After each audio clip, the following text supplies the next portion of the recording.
We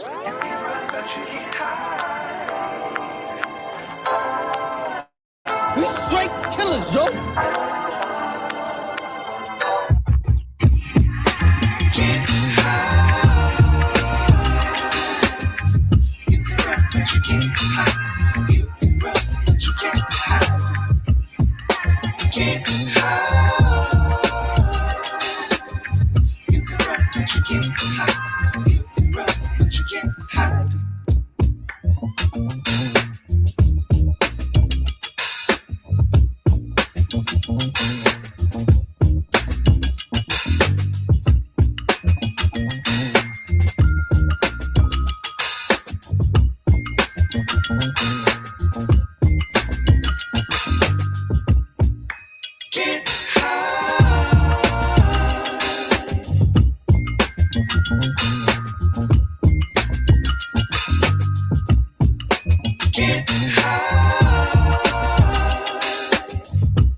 What up, what up? Welcome back to the channel. I'm Modi J. We are locked in. This is On the Clock, episode 5 of Power Book 4 Force, season 3. And let me say something.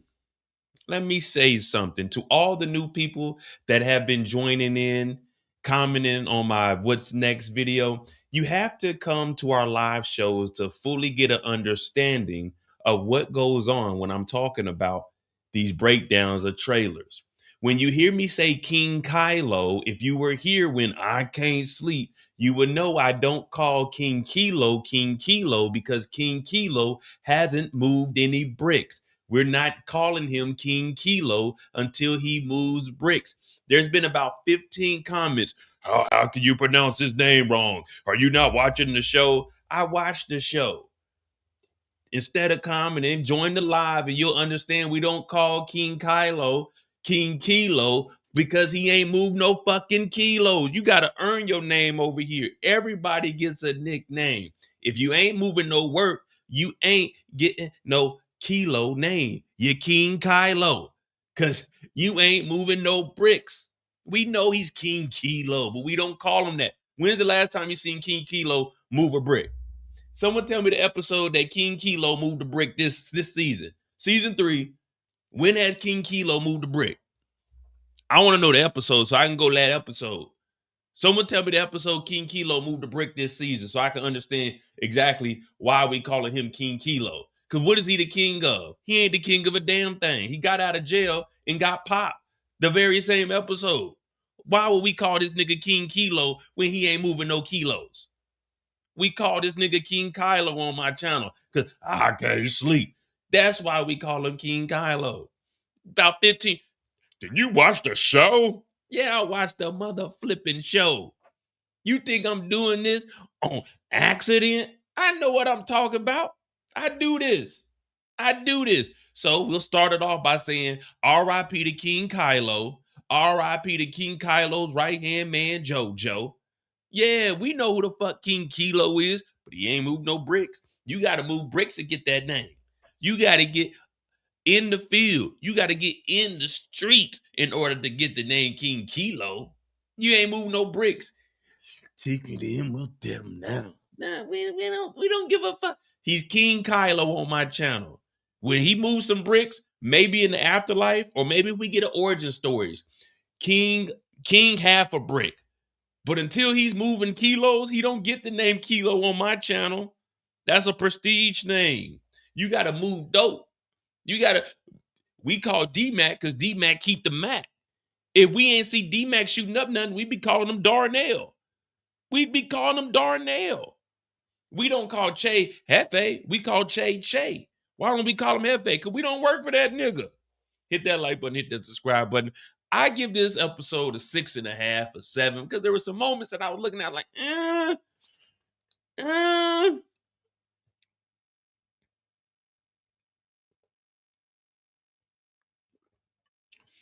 What up, Kobe? It's NL. What's going on? Ray, what's up? At this moment, Pink Sneakers goes down as the best hired hitter. Yeah, and and she was around almost a whole season and was doing her thing. Well, actually, she was around for a minute too. And she was really knocking shit. What up, Will? Eric, what's going on? Nicole, what's up? DeMarcus, thank you for the $2. King Kilo is a wasted character like Benny. Well, there's a lot of wasted characters. And we're getting who's the FBI agent that just showed up last week? She's talking about, well, isn't it the cartels? And Stacy Mark's like, nah, it ain't the cartels. We gotta do something else. A lot of these characters are wasted. We don't really need them. Like we got Chan back. What did Chan do? Come in there and stand in the office over Benny? You know what I mean? It's just, yeah, it is.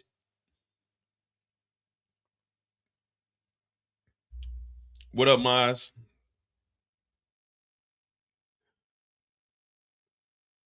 Yeah, King. So with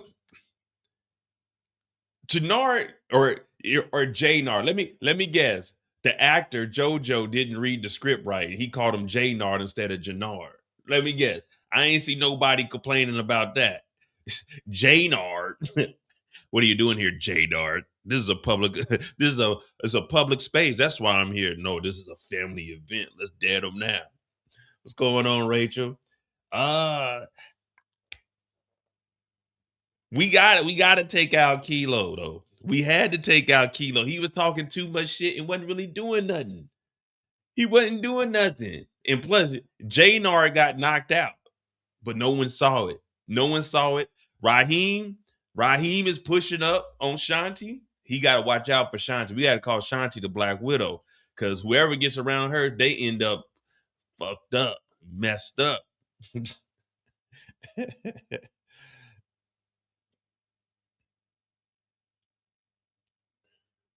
Oh man, I took me a little nap, so we should be good for at least 3 hours. 3 hours. Let me see. We got Tommy Egan doing whatever he can. Hey, why Tommy drop to his knees like that when they got rid of JP? Why Tommy? Tommy knew James St. Patrick longer than he knew JP, and he didn't even do all of that for James. He didn't do all of that for Holly. When he found, well, with Holly, he ended up doing a little binge with his mama. But when he got rid of his own child, when Lakeisha ended up smoked, Tommy didn't do none of that. But when JP got smoked, Tommy dropped down to his knees. Tommy out here crying, man. We did get what 6 bodies this episode. Kedra, the hitman, the 2 guards, the Albanians, JP, Kylo, and Kylo's boy JoJo. So we got 7 bodies this episode. All right, we got 7 bodies this episode. We'll put that on there.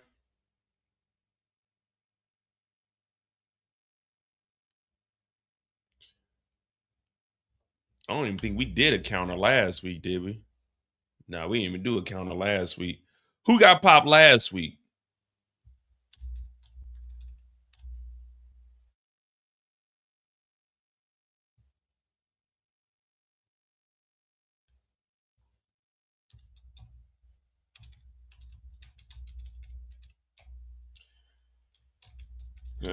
Hitman. Oh yeah, we didn't even put Stacy. How y'all let us go without putting Stacy on there last week? We're gonna get a 2 guards to Jenard.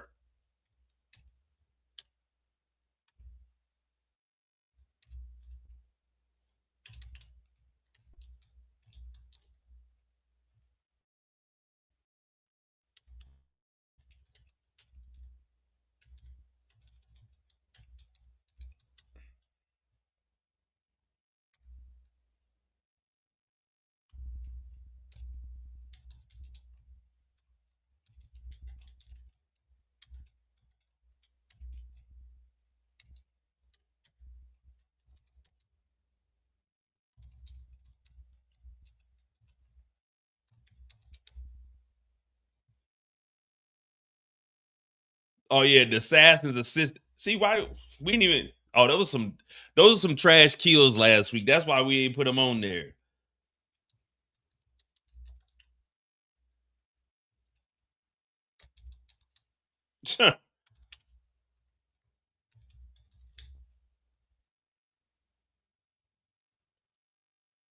What up, Trill? Yeah, y'all can't smoke on JP. So right now, that puts us at we have 40 bodies in episode 6, 42. So 42 in episode 7, 40.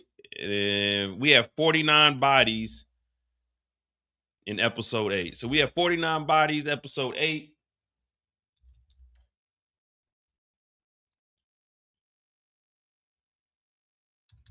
49.5. Divide that by 8 episodes because we got to include the dog. So we had a 6.1 average. We good.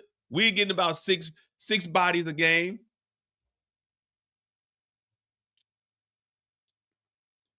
D-Mac, I think D-Mac got over 5. We're gonna give him all the hits that they got. JP didn't catch none. He gone. So we were good here. Completed. We got JP out of here. Vic caught 2 bodies. Miguel got 1, 2. He got Mo hitter in there. Miguel needs 1 more body. Shanti, she completed hers. Jenard, he completed his. Because he got 3 just today. And we give him a Diamond. He got Kedra. Oh no, Jenard just got Junkie Joe. Jenard need 1 more. Jenard need 1 more, my bad.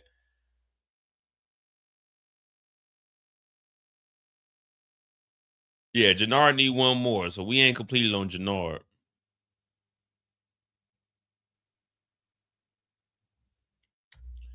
And I think Tommy is completed. Tommy.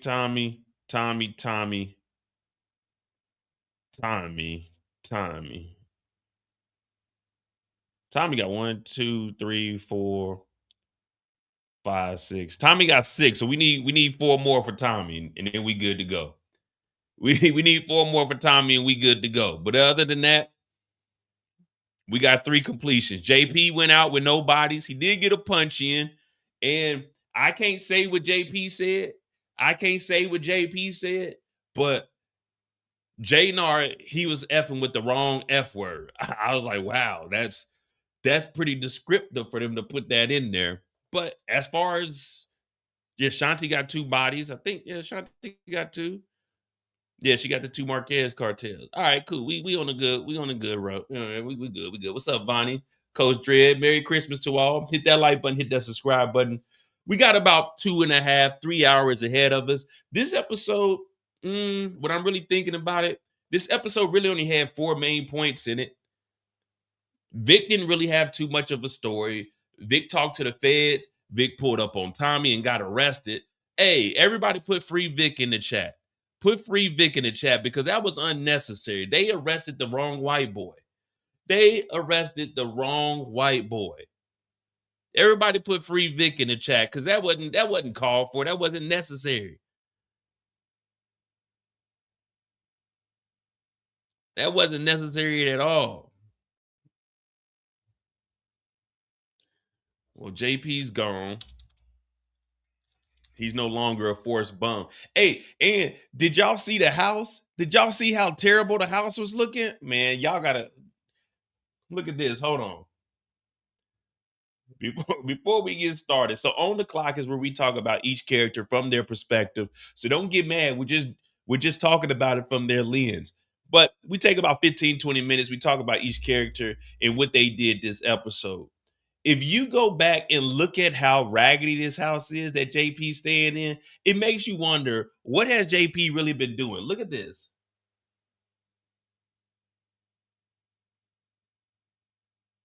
I think it's when they are in the kitchen.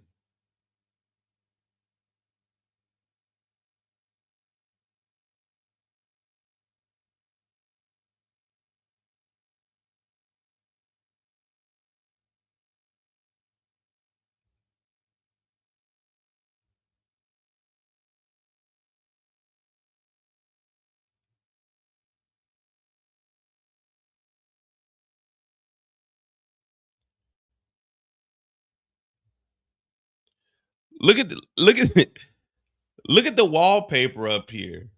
Look at the wall. JP hasn't done anything in 3 seasons to this house. The only thing we seen JP do in this house was move the stove and swept behind the stove. Look at the wallpaper up here in the kitchen, dog. This is terrible. This is no way to be living. This is worse than Charles on damn BMF. At least Charles was trying. JP ain't did nothing. All we seen JP do this season was sit in the house, eat food, and sit at the table and cry, besides going outside to punch Jenard. And he went and punched Jenard only to get popped by Jenard. JP really was a bum. The only bum I think that is comparable to JP within the Power universe was Sam. Y'all remember Sam the Junkie in Raising Kanan back in 1991? Remember he was outside? That's the only bum we can really compare to JP. I was watching this and I said, man, look at this wall, man. What is going on here? And look at this big slow food. Fucking King Kylo. Yeah, I call him King Kylo because he ain't sold a motherfucking brick. If you ain't selling bricks, you don't get the name Kilo. It's King Kylo.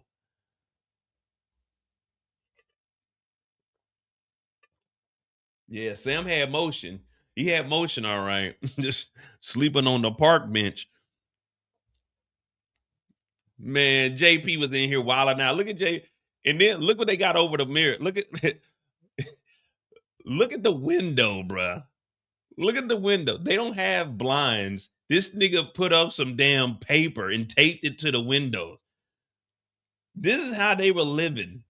And now Tommy ain't got no money. Tommy ain't got no money. Allegedly, the feds are surrounding the house, so he can't go back to the house. But we seen him gather up the last of his money. Remember the beginning of the episode, Tommy gets the money together. Tommy takes the money and he goes to meet with Che. And Che is like, all right, you're going to re-up on these bricks. You got 24 hours to sell it. So the rest of Tommy's money went to Che. And right now, Tommy just don't have no money. There's no more money in the house. There's nothing.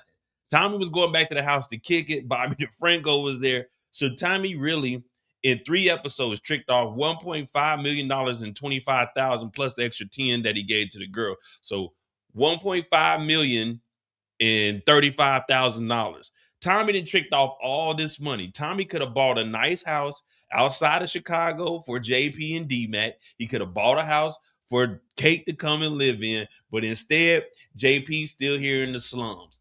He put 2 Albanian guards that got ran down by Vic. Vic had already stepped on the Albanians. They put 2 guards, not one in the front door and one in the back door. 2 Albanian guards at the backyard. They get popped. They don't even fight back. We don't even hear them put up a fight like, hey, stop. What are you doing?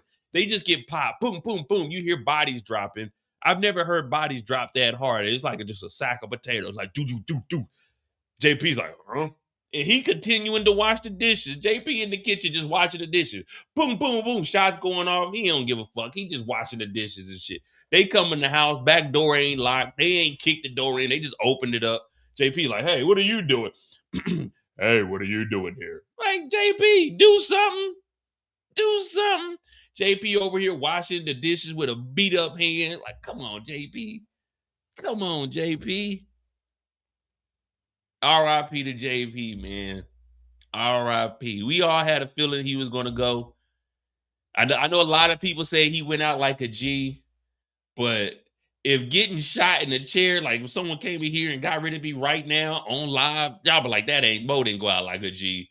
Y'all gonna be saying Mo didn't deserve that. That's all y'all gonna be saying is Mo did not deserve that. That's it. That's all you're gonna say. JP did not deserve that. JP bitch ass was in that chair. Jenard is here, Tommy. Jenard is here. Pop, pop, pop. They light his ass up. God damn it, JP. I thought JP was gonna fight back. They holding him in the chair. King Kylo talk about, he ain't got his son's name in here. What's he gonna have it saved up under? Son?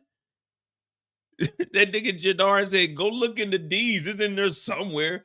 He ain't got his son's name in here. Also, before we get started, we're gonna look at the call log. JP had some suspect numbers in that phone. JP had some suspect numbers in that phone. He was actually calling his boyfriend, I think. JP was calling his boyfriend.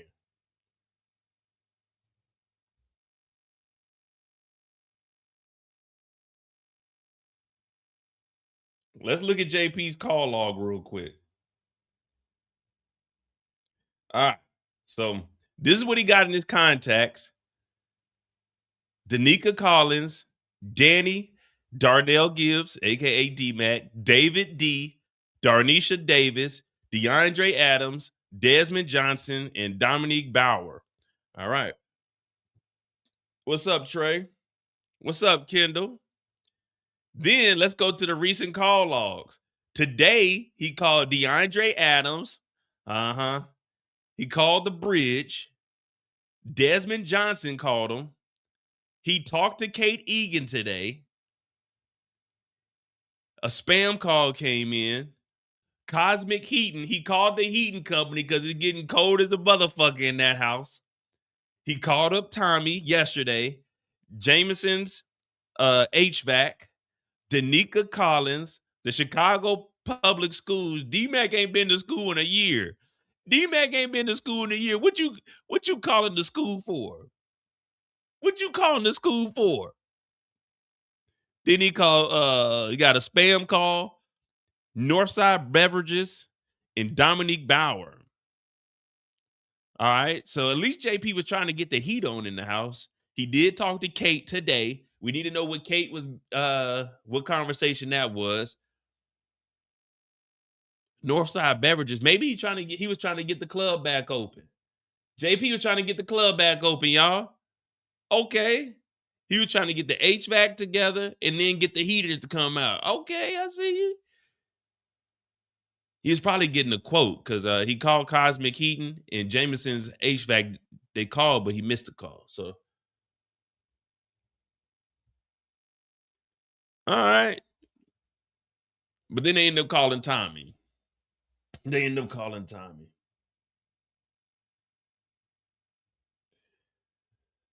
All right, DeMarcus, thank you for the $2. King Kilo and JoJo are chopped and screwed. Yeah, they didn't stand a chance. As soon as King Kilo seen him, not King Kilo, as soon as JoJo seen Kylo get shot, he should have did something. He should have did something. He just stood there and looked like, man, what the hell's going on here? Like, dude.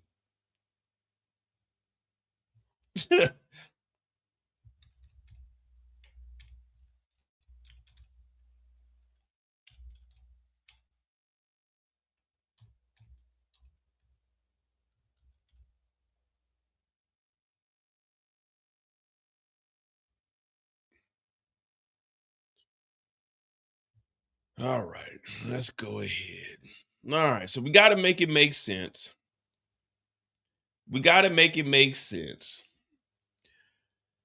Let's see. Before we jump into it, Tommy talking to Mireya about getting whooped on. Went to meet Kylo. I mean, not Kylo. Went to meet Che. Teamed up with Shanti, the Albanians. What else did he do this episode? Save Mireya. Teamed up with Miguel. So he got his is decent. We'll save Tommy for a little bit later on. Vic didn't really do nothing but talk to the police. We could go Vic's story. Nah, if we go Vic, then that means we got to go Vic to Bobby, Bobby to Tommy. That jump us there too fast. So we could probably start off with Junkie J. And if you guys notice, a lot of people are calling Jenard Junkie J. They got that from us. We've been calling Junkie J since season 1. Now everybody's finally catching on to it. We set the trends, okay? We called him Junkie J because once a junkie, always a junkie. I was on Twitter and I see people talking about Junkie J. I'm like, damn. When'd y'all start calling him that? Today? I ain't never heard nobody call him Junkie J. We've been calling him that since way back when. Way back yonder.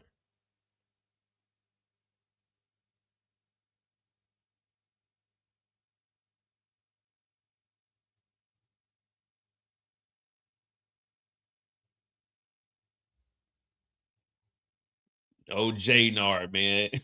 Dude, where the hell did he get Jenard from?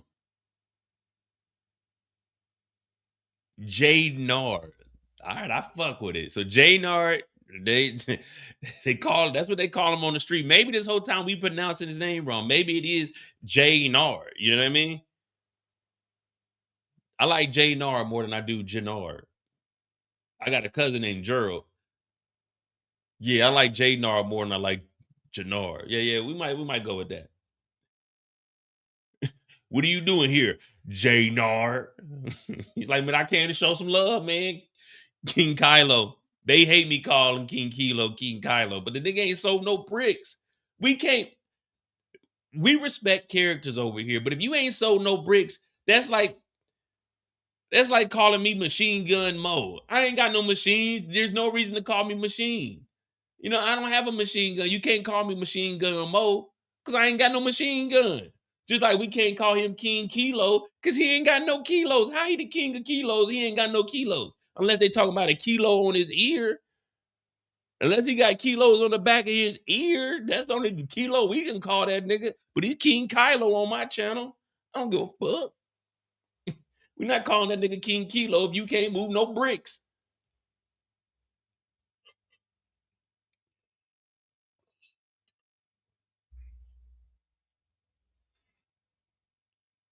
I wasn't pushing nothing to jail.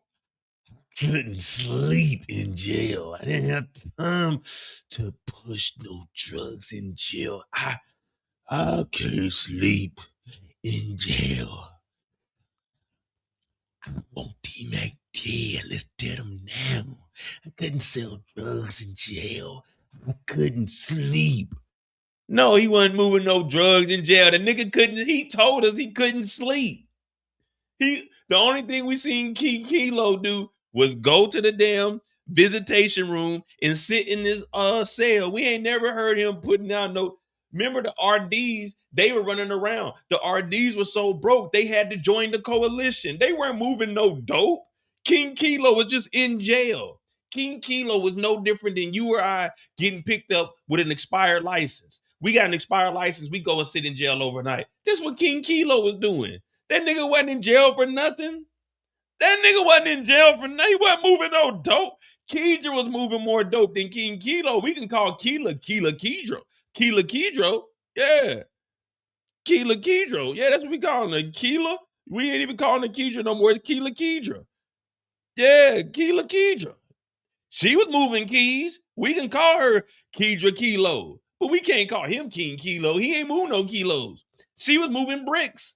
Real bricks. Justifiable bricks. We seen quantities. We seen fentanyl getting moved. Keela Keidro? Yeah, that's what we call it, Keela Keidro. Yeah, I like that, Keela Keidro. Because she had keys, she had dro, she had it all. Keela Keidro. That's what we calling her. R.I.P. to her, Keela Keidro. We like that. That's what we call her. Keela Keidro. Yeah, Keela Keidro. She had bricks, she had cocaine, she had fentanyl, and she had the weed. Keela Keidro. Yeah, we can call her that. But we ain't never seen no King Kylo move no motherfucking bricks. All we know is that nigga couldn't sleep. I can't sleep. What that nigga say 4 episodes ago? I need clarification that Malik got robbed. Nigga, Jenard didn't even come back and give him any information. Jenard never went back and said, yeah, here's confirmation that Malik got robbed and they killed Mad Dog. Man, no one cared about King Kilo. We forgot about that nigga. If JoJo didn't tell us he was getting out, we would have been perfectly fine. We went 2 more episodes and never heard of this nigga. He wasn't doing nothing. He didn't help nothing. His crew was weak as a motherfucker. We might as well have the goddamn 2 hitmen go and be their own entity because King Kilo didn't do nothing. JP right there, they shoot damn JP. JoJo talking about, oh man, what are you doing? King Kilo, y'all play too much. I gotta get it done myself. And then he gets shot in the back. And people want me to call this nigga Kilo? Man, Kylo ass is dead. Call that nigga no Kilo. That nigga didn't move bricks. I had more bricks this season than that nigga did. That nigga was living like Miguel. No bricks. None. Broke as hell. This nigga got out of jail, and instead of going to get some bricks, this nigga went and put his feet in Lake Michigan. What gangster gets out and goes to Lake Michigan and puts his feet in the water? That's some bullshit. Putting his feet in the water, just dangling. It feels good to be free. This nigga went to Lake Michigan and put his feet in the water. Y'all want me to call this nigga King Kilo? Nigga didn't think, if I'm getting out of jail and my name is King Kilo, you know the first thing I'm doing? I'm going to get some kilos. I'm going to get a kilo of something. A kilo of weed, a kilo of cocaine, a kilo of, man, I'm going to get a key of something. I'm not putting my feet in dirty ass Lake Michigan water. No, niggas be bathing in that water. I seen this thing on YouTube the other day.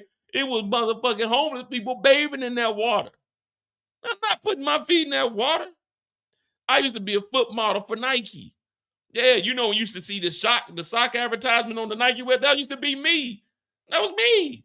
And you think they were gonna hire me if I put my feet in Lake Michigan water? No, hell no.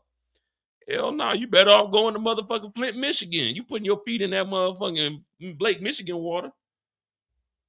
These niggas had a goddamn welcome home party on the beach. Tell me what you doing here. This is a private party. Nigga, you don't own the beach. Nigga, shut up. This is a private party. What you doing here, Jenard? And then security just let him walk up. The weakest boss we've ever seen. The weakest boss we've ever seen, man. I'm going to 39th and Prospect. You a lie.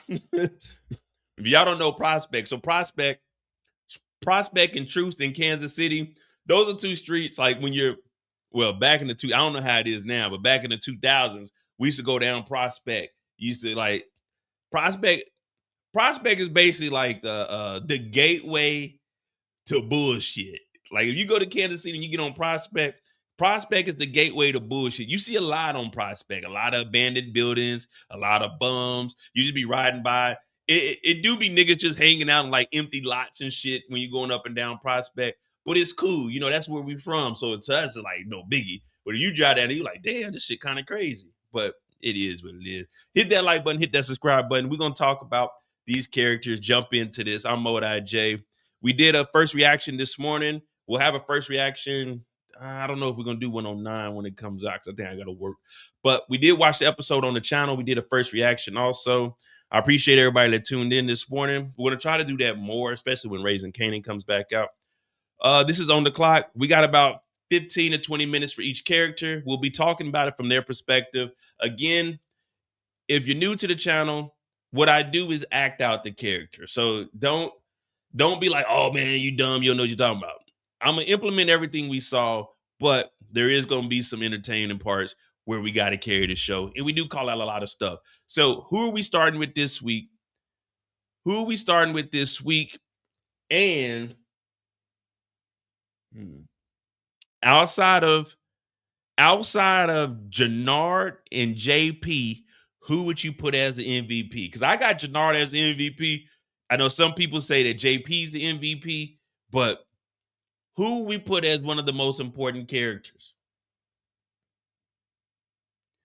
What's up, QJ? I'm saying Tariq is probably showing up the final episode. I don't know if they're gonna give us Tariq for 2 episodes, so I think the final episode he shows up, and we'll see where it goes from there. Me personally, I'm just gonna be real with y'all. Tariq showing up, just me talking. Tariq showing up makes no difference to me. I'm not expecting Tariq to show up and standing on business. If Tariq shows up, I'm expecting the same Tariq we seen in New York. No disrespect to Tariq, but I got to keep it real. If Tariq shows up, I'm expecting Tariq to be the same bitch ass nigga that was in Stansfield. I'm expecting Tariq the same bitch ass nigga running from shit. We ain't never really seen Tariq step on nothing. Yeah, he killed Jabari. Yeah, Tariq, he stabbed up he upstairs. Like, come on, Tariq wasn't really stepping on nothing. Tariq showing up, we ain't thinking Tariq's about to get the chopper and go lay some shit down. We not thinking Tariq about to go out there and diamond it up and whoop on a nigga. We ain't thinking Tariq is about to D-mac it and get a goddamn grenade and We ain't thinking Tariq really about to come in here and step on shit. We ain't really thinking. I know y'all not thinking Tariq about to come out here with an RPG or something. We not thinking Tariq coming out here two gunned up, shooting shit. We definitely not thinking Tariq going to come and do that. If you thinking that, you out your damn mind. You out. Tariq coming ain't making no difference. Okay, if Tariq comes in, we seen the phone call. What if it is from Tommy? Shout out to DeMarcus. What if it's from Kate? Okay, Tariq is here. What's up, Uncle Tommy? D-Mac, I'm like, who is this corny nigga? Let's be real. D-Mac gonna see Tariq and say, who is this corny nigga? Be real. D-Mac sees Tariq, like, who the fuck is this nigga? D-Mac is really out there in them streets. D-Mac is out in them streets. Tariq, he arguing with Monet. Tariq, he arguing with Drew, nigga. Tariq, he arguing with Salim. This nigga Tariq was so goddamn weak, he went and killed Salim. You don't get no points for that. This nigga Tariq was about to cry when he found out that Effie took out Lauren. You don't get no point. Tariq ain't about to come and do nothing. Tariq gonna get here. What's up, Uncle Tommy? Okay, Tariq, so you just showed up in some Amiri clothes. Okay, what you got on? Okay, you got on, what is them? Is them Gucci? Oh, them Balenciagas? Oh, that's the Balenciaga Gucci. Oh, what Tariq gonna do? Show up in some designer clothes in his Porsche? What Tariq gonna do in Chicago? He wasn't doing shit in New York. They almost ran his ass up out of there. Tariq ain't gonna do nothing down here in Chicago.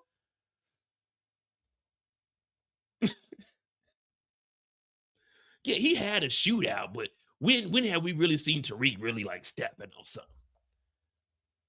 Someone give me one before we get started. Someone give me Tariq really stepping on something. Someone give me Tariq really stepping on something.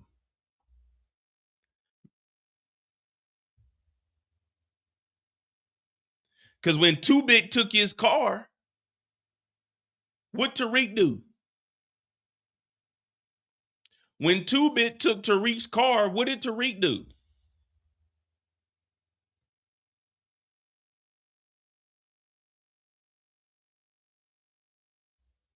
If he got a gun, he's stepping.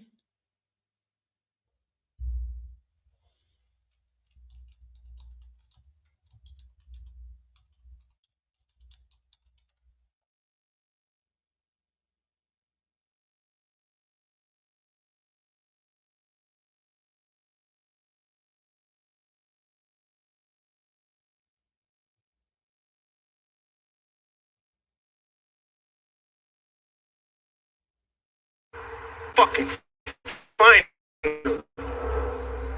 Fuck you gonna do? Pop me in the wide open 2-Bit? I should. Since you still owe me, nigga. But what happened when 2-Bit came up on Tariq? Tariq had a gun. Fucking final. Fuck you gonna do? Pop me in the wide open 2-Bit? What you gonna do? Pop me in the wide open 2-Bit? I should. Since you still owe me, nigga. But that's what man Warren Buffett says. As his man Warren Buffett says. Sell when the competitive advantage changes. Got a letter from that white lawyer. You know I had beef with your pop. Yeah. Y'all seem to forget when 2-Bit ran down on his scary ass, he ain't do nothing. He had the book bag and he had the gun. Tariq ain't stand on 10. He ain't stand on 10. He took 2-Bit car. And then when he seen 2-Bit, he ain't blow down. He ain't shoot at 2-Bit. That nigga snuck and stole the car back. I thought Tariq was gonna stand on something. When niggas came up to D-Mac ain't even had nothing to do with Mad Dog. But what'd he do? Bop, bop, bop, bop. When the motherfucking police said something, what D-Mac do? Bop, bop, bop, bop. When they said the 9-7s was tripping, what D-Mac do? Bop, bop, bop. D-Mac ain't playing that bullshit. You think a nigga steal D-Mac bike? That nigga D-Mac gonna sit there and let that shit slide and go steal it back? Hell no. Bop, bop, bop, bop. We going to slide. It ain't gonna be none of that talking. Hey, we ain't got time for the talking. We getting the bike back today. Today, not tomorrow, not the day after tomorrow, not 28 days later, not a month later, not 2 months later, not when we got our paper right, not when we catch a nigga slipping. We getting it today. Give me the gun. We getting it today, not tomorrow. When Tariq heard that there were some bricks, he said, we got to find a way to move this. We can't just move it. When D-Mac got them bricks this episode, he took the bricks and hit the block. He didn't say we got to come up with a plan. We need to come up with no cap off rap. He said, give me the bricks, Tommy. I'm in these streets with it. I'm in the streets with it. He went to Marshall. Marshall was bullshitting. Fuck Marshall. He hit the streets with it. When Kane was tripping, did Tariq stand on it? Kane was punking Tariq. Tariq. He killed Jabari. Who the fuck cares about Jabari? He killed Stern's boyfriend. Ooh, Stern's boyfriend. I don't give a fuck.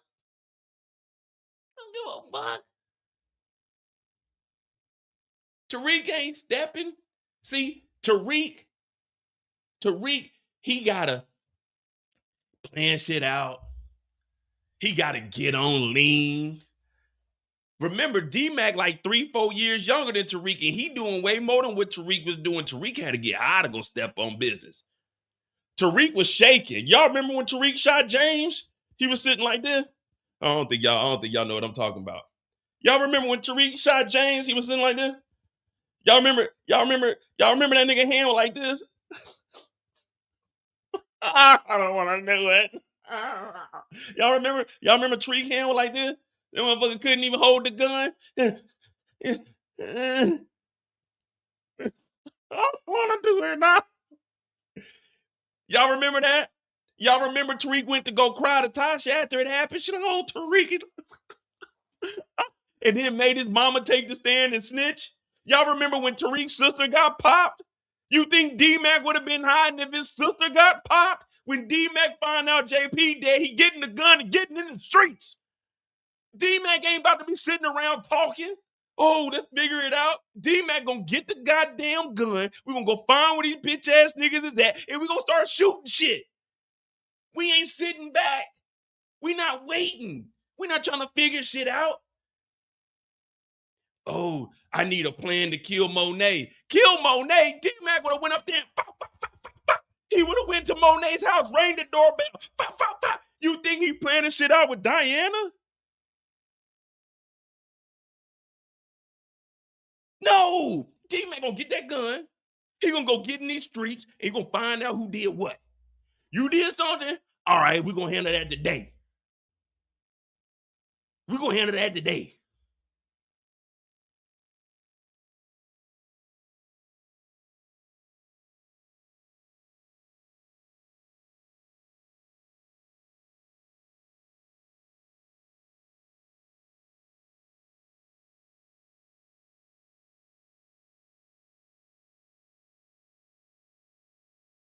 Y'all better put some respect on D-Mac name. The moment we seen D-Mac on screen, D-Mac was shooting. The first time we seen D-Mac, lighting shit up.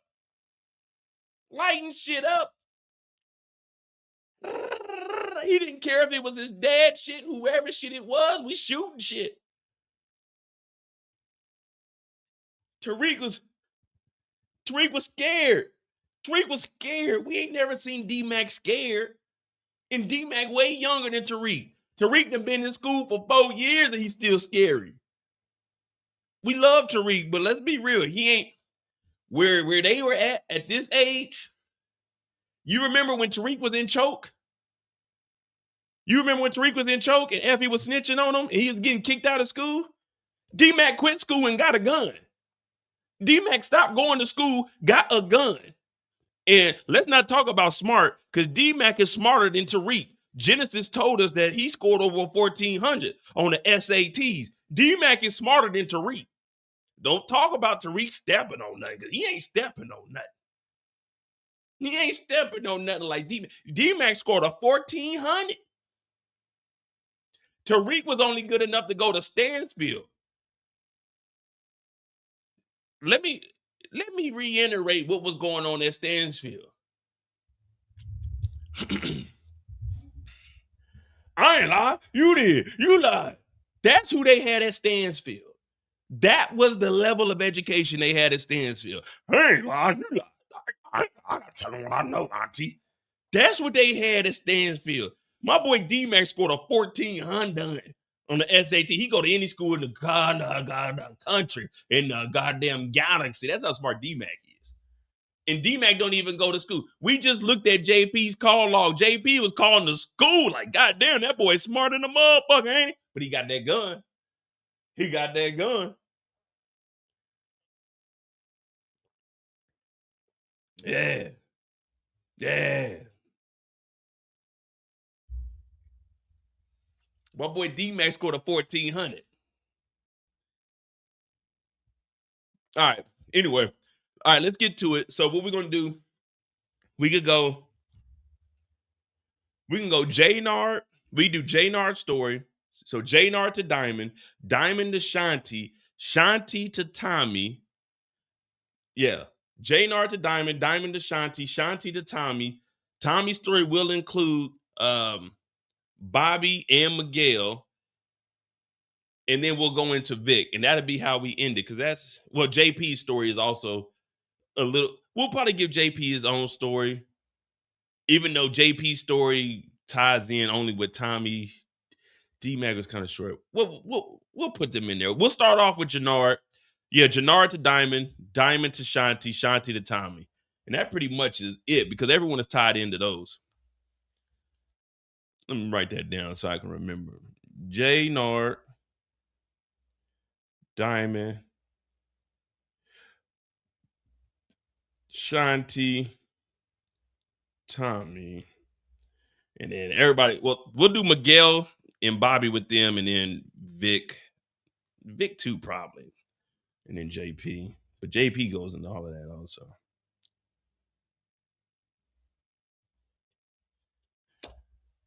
What's up, Tamara? Oh, all right, we'll figure it out. We'll do Jenard and JP story. Jenard first, then we'll do JP story, and then we'll continue the story from there. It'll make sense. Hit that like button, hit that subscribe button. And let's go ahead and get this thing started. All right, I'm Modi J. This is On the Clock. Y'all got me, see, that's why we call this episode On the Clock, because y'all get me distracted. We straight killers, yo. Y'all done got 48 minutes of me trying to explain stuff to y'all. Y'all be distracting me, man. That ain't good. We can't live like this, people. We can't live like this. We got to get our together. All right. Thank you, Rachel, for the $5. I love the discussion roadmap. Yeah, you know, we gotta try to tie it in. But if Tariq does show up, yeah, we're gonna be hyped that Tariq shows up. But I was just thinking, like, what is Tariq really gonna, like, all jokes aside, what is Tariq really gonna do? Is he really about to come in here and be like the muscle? Is Tariq really about to come in here and really lay stuff down? Like, yeah, he'll help out with Tommy. He might help Tommy like move some bricks or show him some different stuff that he can do, but what is not going to make a difference? We never seen. It's not like he's calling up James St. Patrick. Hey, James St. Patrick, we need some help, and we know what James is capable of. Tariq puts in work, but he definitely isn't that aggressive to the point where we're like, yeah, Tariq can really change the scenario. All right, so we got Jenard up first. We'll start off with Jenard.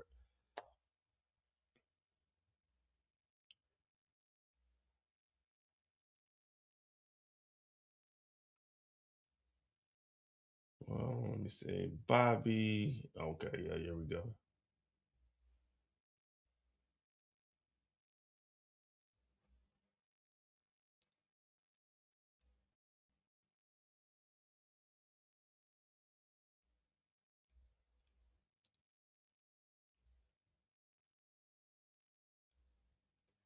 All right. The first time we see Jenard, he comes downstairs. Now, last week, We seen an ass whooping, and Diamond was really putting in that work. Jenard also stared down Tommy and told him straight up, man, I'm gonna have fun taking you out. So Jenard gets down here while Diamond is cleaning up, and he's basically like, man, what's our next move, man? We actually need to make some moves right now. And Diamond is looking at him like, bruh, we gotta chill, man. Tommy is really on that bullshit. But Jenard don't care about none of that. We know that Jenard, he's not fully engulfed into the drugs right now. He just took a hit, but that hit was because he got jumped. Last week he got jumped. So it wasn't like he was just on drugs on his own. Some lady jumped him from behind and he defended himself. So you can't really count that as him being on drugs. It's, it was what the doctor prescribed. Now he's sitting here and he's talking about, man, we can go get with Che. We need to figure out how we going to do it with the Yardie territory and all of this. But Diamond is saying, nah, because Tommy crazy as hell. Tommy might try and go to talk to Che. Even though that CBI is fractured, Jenard don't really care about that. Jenard has been on go all season. After the little, I can't say a separation, but after Shanti started really yelling at him and giving him the cold shoulder, we started to see a different Jenard. I've always said once a junkie, always a junkie. And I wanted to see if he could make it the whole season. But deep down inside, pause that, I felt that this man wasn't going to make it. And we were right. It only took 7 episodes. But he's basically like, man, fuck that Tommy Egan shit. The same thing he's been on his whole 3 years of this show. Fuck Tommy Egan. And he's trying to tell his brother, look, Diamond, man, look, we can go to Che. We got that work. We got that fentanyl. We doing big things. Now, Diamond still knows Tommy better than Jenard. And again, we can't do that. One is risky, but Jenard is saying Tommy ain't got nobody. CBI's with us. They already voted. The coalition already said they were with us. They moving that fentanyl.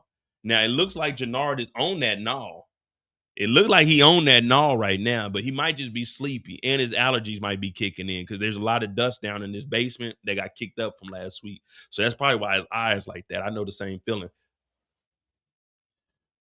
But he's sitting here and, of course, Diamond really doesn't make any decisions without influence from Jenard, but we got to keep track of this. You see the glass, and then we also see Diamond take another drink. Once Diamond starts drinking, that's always good for Jenard. And I think Jenard starts to play on that because initially we used to see Jenard giving Diamond all of the liquor. So whenever he would say something, he'd be like, bro, he'll give him a beer. Bro, pour him up a glass. Because once you get Diamond to start drinking, it's like Diamond, he doesn't think. Once you get that liquor in Diamond's system, oh, it's over with. He's no longer a Diamond. He turns into Moissanite. He ain't the real deal no more. Look at him. Once he starts drinking, Jenard is in full control. Right now, Jenard is getting active and he's telling Diamond what we need to do. Initially, he was like, yeah, okay, Tommy's here. We can't do it. But now he's like, fuck it. Jenard gets up and he leaves from here. And we've been giving him a hard time talking about the whole Shanti situation. But remember, everything that Jenard is doing is because Shanti told him to do it. Everything he's doing is because Shanti has told him, oh, you need to do this.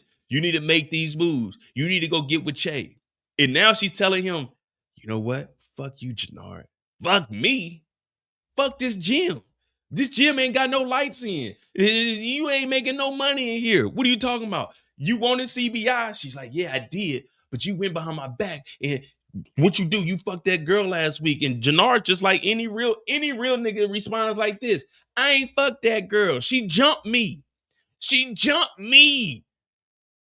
Then Shanti talking about, oh, so she grabbed your dick and put it in? Sometimes she did. Sometimes I did. But sometimes I don't mind if she do. But I didn't do that. Then she starts talking all disrespectful, talking about, what about them tracks in your arms? I'm clean, baby. I'm clean. I don't put nothing in my arms. I'm straight through the nostril, baby. Straight into the system, baby. What are you talking about? My arms. Jenard, he's being real. He ain't been on that stuff. And she's over here lying on his name. That's like defamation or something. Can he take her to court? Can he take her to court for defamation? Talking about he's on that stuff. She said, what about your arms? That's defamation. I ain't putting nothing in my arms. I ain't putting nothing in my arms. And she jumped me last week. You ever been jumped, Shanti? No, you haven't. You be in the boxing ring one-on-one. I was dropping off dope. I got jumped. You can't just... You don't know what you would do if you was in that situation, Shanti. Talking about I'm on that. I'm not on nothing. I'm not on nothing. And don't forget where you came from. CBI, you needed us. She said, I'm teaming up with Tommy. He said, teaming up with Tommy. The fuck you mean you teaming up with this white boy Tommy? You talking about white boy Tommy? You teaming up with Tommy? You talking about white boy Tommy? The Tommy we beefing with? The one we supposed to take out? That time you to be beefing with that Tommy? You must have forgot. I got the Che Connect. I got the fentanyl. Yeah, I got the Che Connect. That was me. She said, oh, get the fuck out of here, Jenard. So Jenard, no, I gotta go. I'm the one that put you on. Nobody knew who Shanti was till Jenard put you on. We saw you last season. We said, who the fuck is Shanti? We knew Jenard. So now Jenard, he throwing shit over. She just picked up everything and put it in the box. That nigga Jenard knocked it over. Rightfully so. What she mean? What she mean? What she mean she cleaned them up? What she mean she put CBI on? We didn't know Shanti. We didn't know Shanti season 1. Who is Shanti? She's just a girl from around the way. No one knows who Shanti is. They keep trying to tell us Shanti's a showstopper. No. Shanti's a run her mouth stopper. Shanti run her mouth non-stopper. She ain't Shanti the showstopper. Shanti can't shut the fuck up her. Yeah, she can't shut the fuck up her. And now she disrespecting Jenard. That's got to be defamation. Do we have any lawyers in the house? Do we have any lawyers in the house? That's got to be some kind of defamation talking about he putting that shit. He ain't putting that in his arms. It's been a couple of weeks since he did that. But look at him. He mad too. He mad too. Look at that. He got that Bobby Brown look. This is what Bobby Brown used to look like. He got that Bobby Brown look.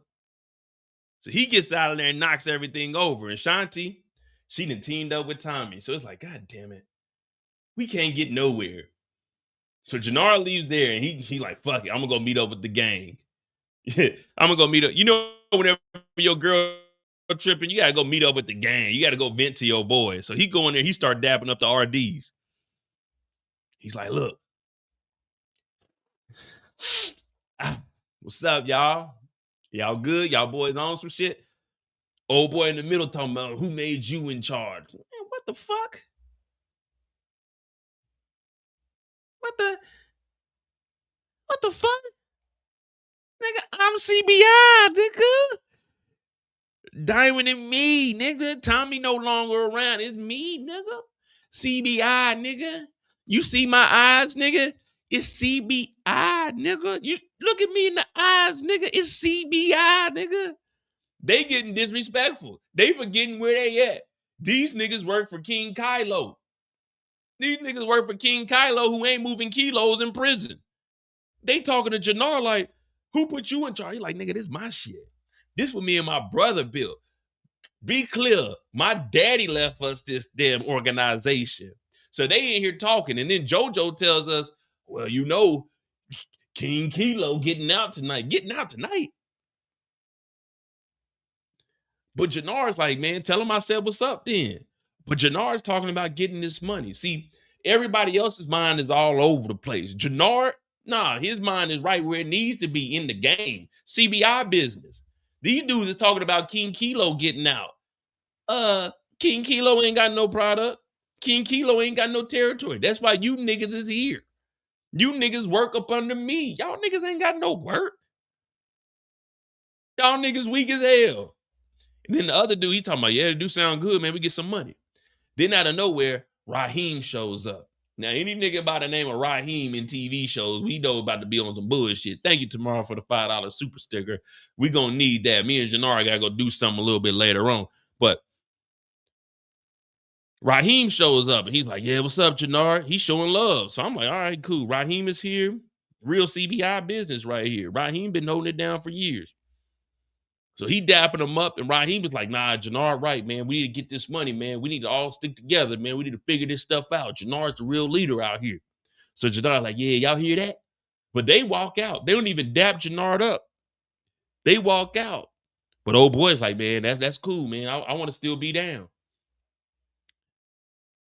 At this point,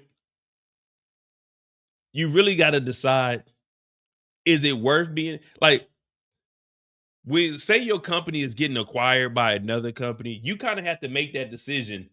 Am I going to stay here and ride the wave, or am I going to leave before all the commotion happens? And this dude is looking at it like, man, King Kilo is just now getting out. He ain't really got no motion. He ain't got no territory. He needs the coalition. You know, I might just fuck with CBI. They already got the coalition. They already getting the dope from Che. They also got a fentanyl plug. So I won't say the grass is greener, but the money is. The money is definitely greener over here with CBI and the coalition. King Kilo was doing so bad, the RDs had to come and join the coalition. You know, everybody in the coalition is up under Tommy and Diamond. You know, the coalition is getting their dope from Che, but Che is only dealing with Tommy and now Diamond. So anyone in the coalition is really a little dog. But that's where I come up with the term, you the big dog of the little dog, but you ain't the actual big, you ain't that big dog. You the big dog of the little ones. You know what I mean?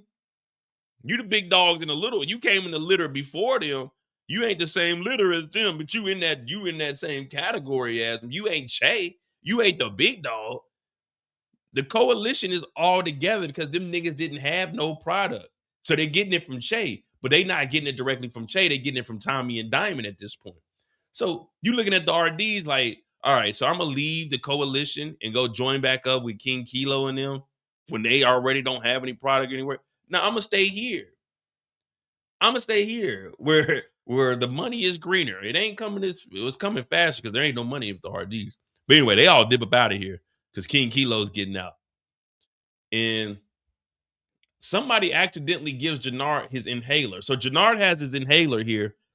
And he hits the inhaler one time just because his breathing is kind of irregular. So he had to hit his inhaler one time. Oh boy. Yeah, that right there hits the spot. Whew, my toes is tingling, but damn. Oh yeah. Mm-hmm. Oh yeah. Oh yeah, that definitely got my heart rate down. Whew. Oh, I could feel my pores opening. Yeah. Whew. So Jenard hits his inhaler.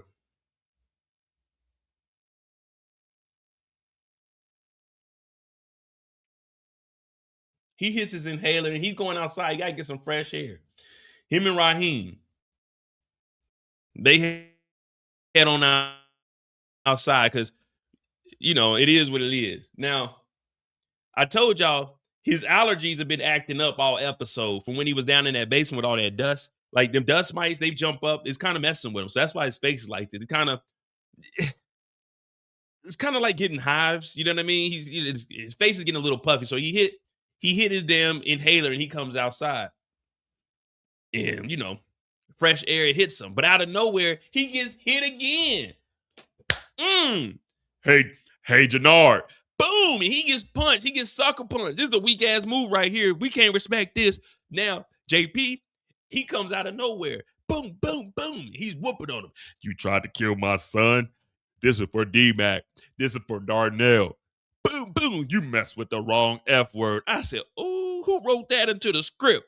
Jenard can't say nothing because he just took his inhaler. So this really ain't an even fight because we just seen him take his inhaler. So we already knew that his breathing was off. So he hit his inhaler. He didn't get time to recover. So this really ain't a fair fight right here. This ain't a fair fight. So this right here, this is a sucker punch. This ain't considered getting jumped because it's one-on-one, but this right here is a sucker punch. So he just took his inhaler. So this is really an unfair fight, but he gets sucker punch. Boom. And now JP putting in the 1-2s on it. You fuck with the wrong one this time. Boom, boom, boom. I'm like, oh, shit. Oh, shit. You bitch ass nigga. This is for D-Mac. You ever come back, you'll get another one of these knuckle sandwiches. Jenard, you'll never be anything in my book. So Jenard, he's getting up like, damn, this nigga sucker punched me. That was a weak ass move right there. Nobody in the chat respects what JP did. Everybody was hitting me up like, Mo, you're right. JP sucker punched him. This wasn't a fair fight. And he just hit his inhaler. So we knew his breathing wasn't controlled. So he's getting up, bloody mouth. Raheem was like, man, you ain't do nothing. He said, why you ain't help me get when I was getting jumped? Raheem was like, nah, we gotta go do something. He's like, nah, fuck that. Drive this motherfucking truck.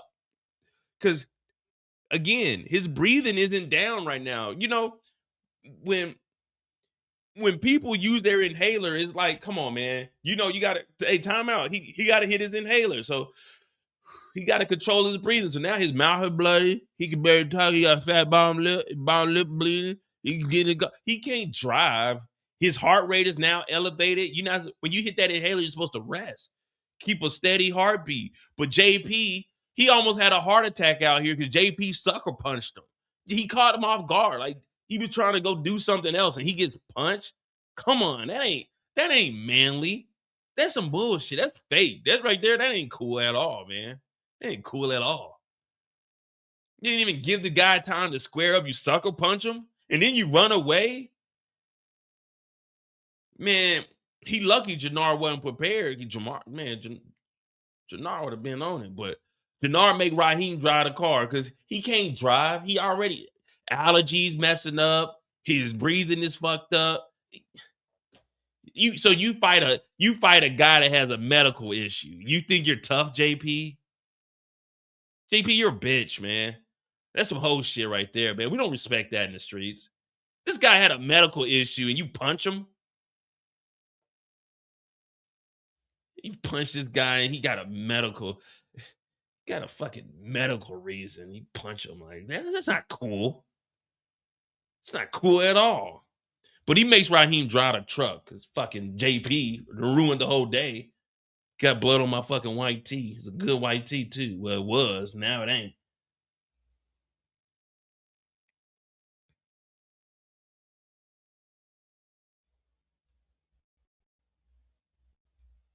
JP goes back home and Jenard goes to the barber shop. Diamond ain't left the house all day. He's still down here drinking. He got beat up and he tells him straight up, like, yeah, man, he sucker punched me. Yeah, man, he did some whole shit, man. Come on, Diamond. Man, you know me, nigga. I can squabble, man. He called me out. You know, when we were little and they first gave me my inhaler and everybody was laughing at me, so I used to have to always fight because my inhaler. I hit my inhaler one time and he snuck me, man. He was hiding and I think he hit me with a pole or something. He had like a pipe or something. He hit me in the side of my head, but shit motherfucker tried to catch me off guard. So what's going down? He's like, well, we moving that product. He's like, all right, cool. Yeah, man. What we got next? We got some things cracking, right? We good, right? He's like, nah, man. You out here, you getting whooped on by JP? Man, he snuck me, bro. He had a pipe, man, or fucking, what those things, the knuckles that are brass knuckles. He had something, man. He ain't fight me one-on-one. He ain't want a diamond. He ain't want to see me one-on-one. They definitely wasn't trying to shoot no fair one. This nigga hit me and ran. And nobody saw it anyway, except for Raheem. But Raheem cool as hell. Raheem ain't gonna say nothing to nobody. It ain't like he just really whooped on me. He was hiding up under the deck. And then when I came outside, he tripped me. And then he hit me with like a pipe. And then somebody else may have came too. I can't remember because, you know, I was on my inhaler and my breathing was all messed up. My eyes, you know, it's dusty down here, man. You need to open up a window, turn on a fan or something. My eyes was, man, I couldn't even see, man. But yeah, man, he snuck me. But it wasn't like no fair fight. I promise. Diamond, As long as you know me, you know I ain't been no bitch. Diamond, tell me I ain't never been no bitch. Diamond, you know I ain't Diamond. You know I ain't. Remember when you got out of jail? I fought you. You think I'm a bitch if I fought you? At least I fought you. Tommy would run. I ain't run from you. You beat me, but I ain't run. You think JP really beat that nigga's a he? You think he beat me? He ain't beat me. He ain't come close. He jumped me, man. He caught me off guard, man. But while they talking, Kedra comes downstairs. Keela Kedro comes downstairs and she got the jacket unbuttoned. What up, Noya? Keela Kedro come downstairs. She talking about fuck the disrespect. I ain't working with you niggas no more. Now remember, this is Diamond's situation. This ain't got nothing to do with Jenard. This ain't got nothing to do with Jenard. But she tells them, I'm tired of the disrespect. So we like, okay, shit, she tired of disrespect.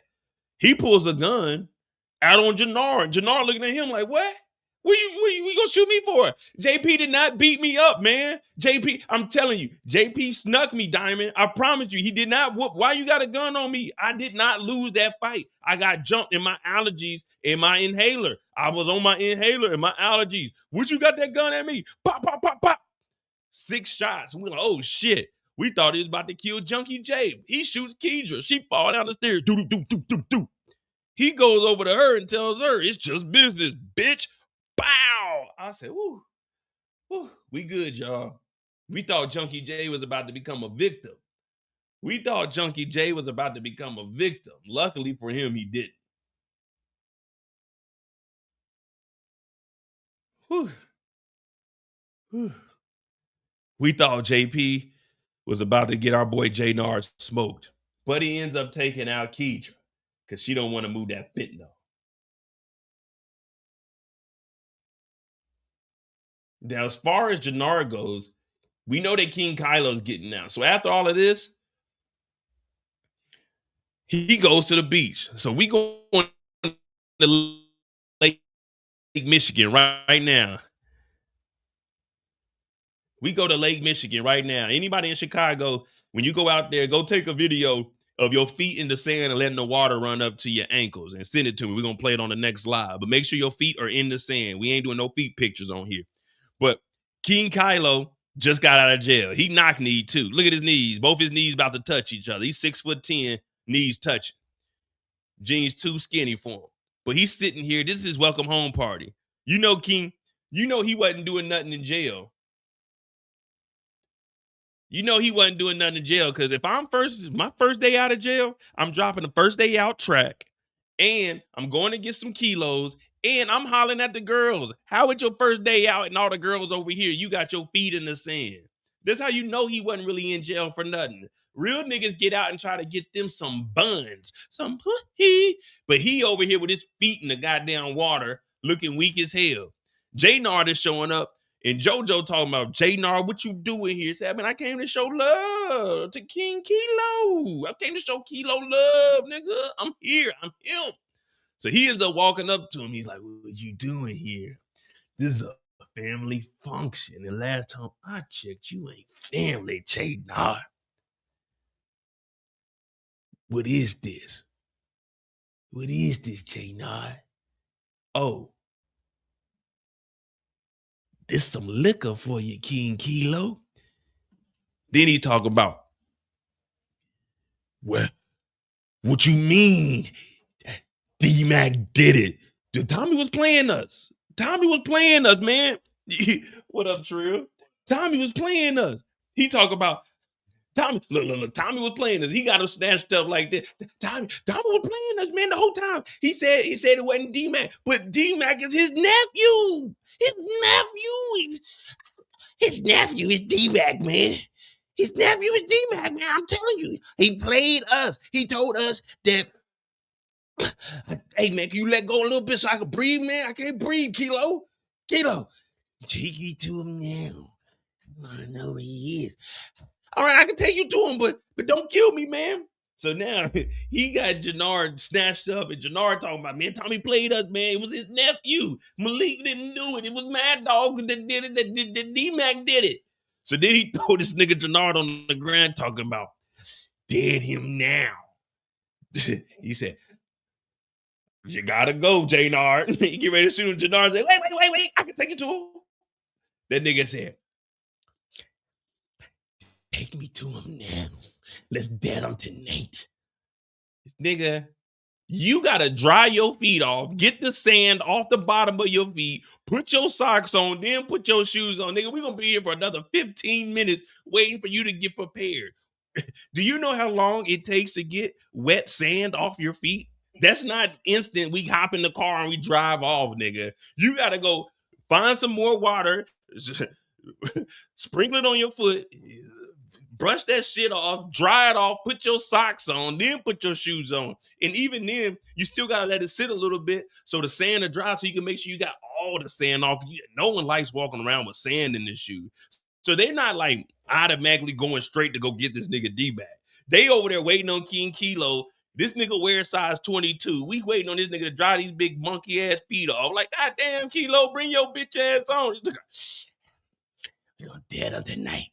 And I can't sleep. Like, oh my God, nigga, I'm not trying to. All right, look, I'm gonna give y'all the address. Y'all just go pull up on that nigga on your own. He said, take me with him. Take me to him now. So they hop in the whip and they're gonna go try to find this nigga D-Man. Yeah, you definitely, Petty Gibbs, you definitely can't bring King Kilo around no women. You bring Kilo over, that nigga, what y'all ladies on tonight? Y'all trying, who getting fucked tonight? Nigga, you can't say that, nigga. You 7 foot tall, dog. It ain't funny when you say it. It's scary, nigga. Who getting fucked tonight? She getting fucked tonight. We getting fucked tonight. Yeah, like, hey, nigga, you need to calm down, Kilo, for real. Ain't no one getting fucked tonight, nigga. They going to jail fucking with you, nigga. Yeah. What you doing? Family event. Like, nigga, who are you, Batman? Why are you talking like that? That nigga talk with his mouth like, yeah, take me to him. He gonna get dead tonight. Yeah. Like, no. Man. All right, see, my bad, ladies. My bad. This is the only friend I had available, man. He just got out of jail too. You know what I'm saying? If you send me your location, and I'll be right there. My dog is on probation another 5 years. Yeah, so girls come to my location. You know what I mean? You can't bring girls to the location when you got King Kilo with you. Yeah. What's up, ladies? He breathing all hard. Yeah. We're gonna take some shots. This nigga so big, he don't take shots. You gotta pour up a regular glass for him to drink out of. He too big. He can consume more liquor than everybody. So now we gotta take this big nigga with us to go get tea bags. I'm like, all right, bet. We ride in the car. We gonna go over to go get D-Man.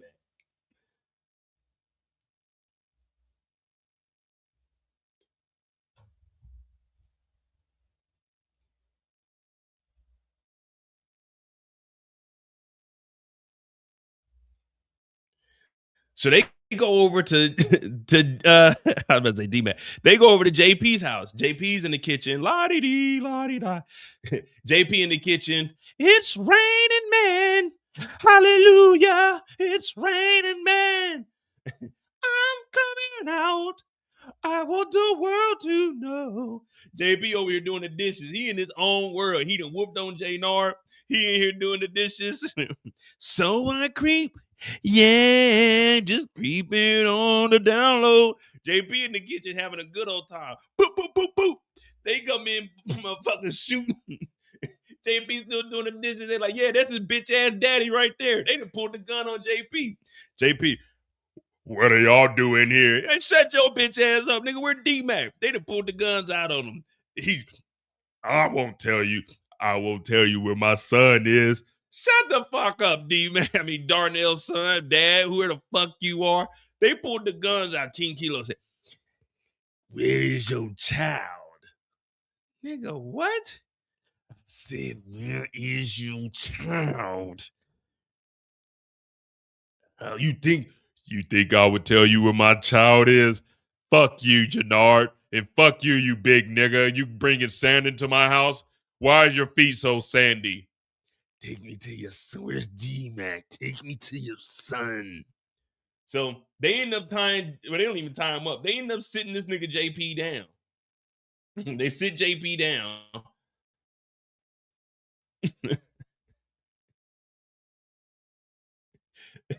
And then they start going through the nigga phone.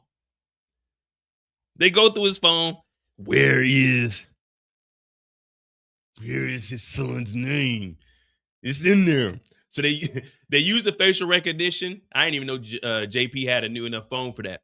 But Jenard's like, man, it's in there. Look at the D's. So he goes in there, and it is Darnell Gibbs. It is right there. But he don't know what the fuck D-Mac's real name is. So he ends up calling Tommy.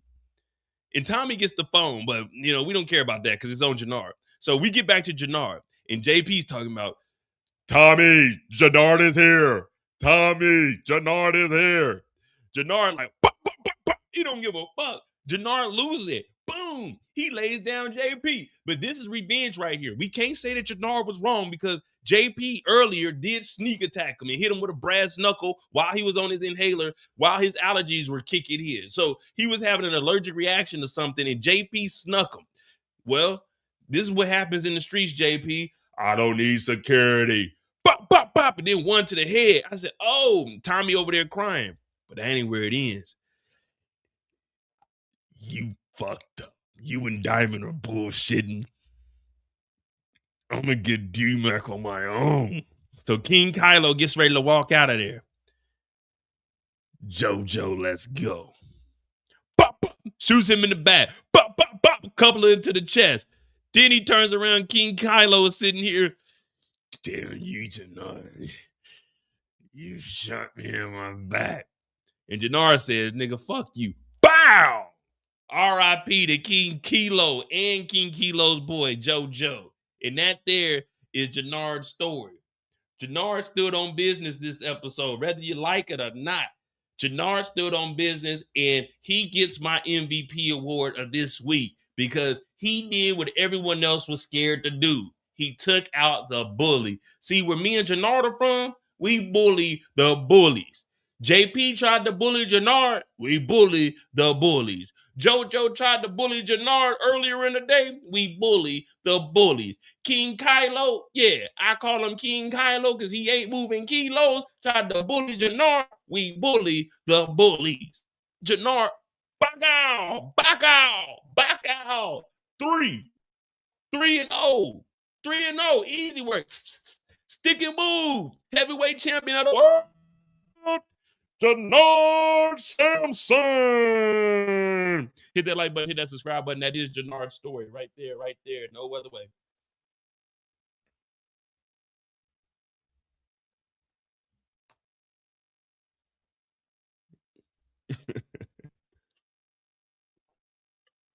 All right. So Jenard did what Jenard was supposed to do. Jenard did exactly what he was supposed to do. He did take out King.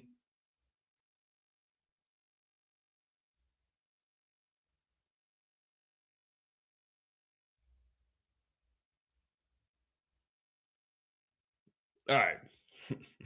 So there we go. What we got? We got 100 people in here tonight. All right, hit that like button, hit that subscribe button. I'm MoDI. If you're tuning in, we just went over Jenard's story. Jenard did catch 3 bodies this episode. Jenard also lost Shanti this episode officially. Last week she kind of broke it off, but this week she made it official. And that's pretty much it for Jenard. We know that he didn't cause some stuff, but let's be real. With the last members of the RDs, whoever are around, once word gets out that Jenard took out King Kylo, all of King Kilo's, the rest of the RDs, they're probably going to team up with Tommy now. Once they find out Jenard took out Kilo, the rest of the RDs, whatever's left, they're probably going to team up with Tommy because they can't trust Jenard. So that's one thing that we got to look into. They're probably going to be like, hey, Tommy, let us roll with you. Let us roll with you, man. Nah. Jenard got ambushed. Like, come on, man. Really? If you see somebody on their inhaler, are you gonna attack them?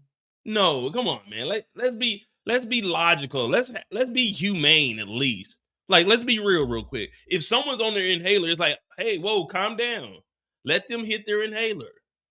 You know, give him some space. Give him some room to breathe. Jeez Louise. He was on his inhaler, and Jenard, like, he trying to go to the car. You know, he was about to go pick up his other prescription, and then he gets sucker punched. Come on. JP hit him with a bat. Yeah, he got hit with a bat. Like, come on. None of y'all are getting hit with a bat and like withstanding that and fighting back. He got hit with a bat. Come on. Come on. Cut him some slack. She's a wheeze.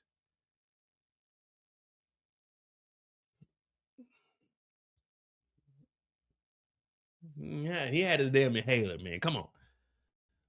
All right. So next up, we can run through JP's story is gonna be short. So we'll do Diamond's story. We'll continue on Diamond, Shanti, Tommy, and then we'll throw in all of the short stories like Miguel, because Mireya's story is gonna be with Tommy.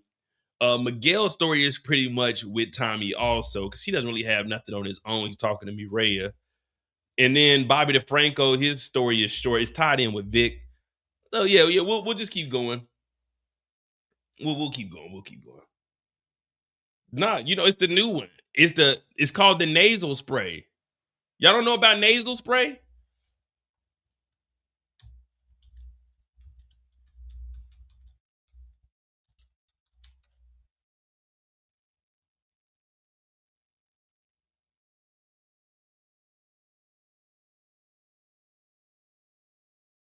Yeah, y'all don't know about the nasal. They got nasals. They got the nasal spray. The little you just use two fingers and it just shoots straight up in your nose. Yeah, come on. Y'all acting like y'all living in the primitive ages. This ain't 1990 where they only got the do the mouth one. Nah, they got the little nasal, just a little quick.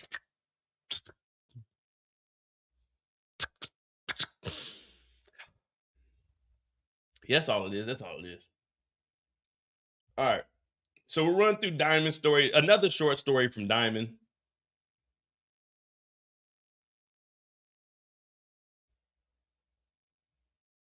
Now everybody a doctor in the chat. No more. You're supposed to sit at home. You're supposed to use it at home. Get your heart rate. Okay, you should be at 88 beats per minute. Okay. You need to be sitting at 90-degree angle. You need to take 3 deep breaths. You need to angle it, and it needs to be at room temperature. Now everybody doctor. Now everybody just know how to administer an inhaler. Now everybody just certified in these streets. There's only one doctor in here. That's me, damn it. I'm the only doctor in here, right? Y'all can be like my executive nurses or some shit, but y'all don't tell. I do the prescribing around here, all right? I write the scripts.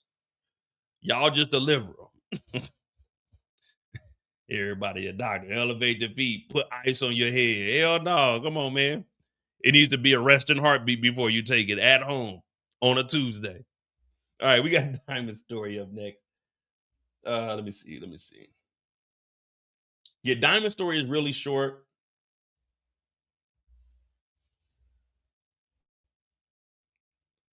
Hey, actually, Queen, I got those jalapeno kettle chips in the cupboard.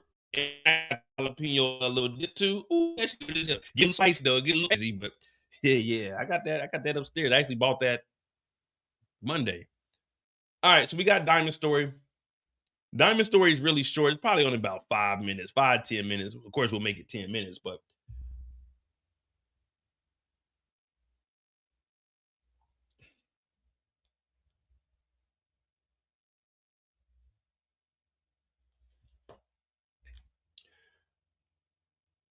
all right.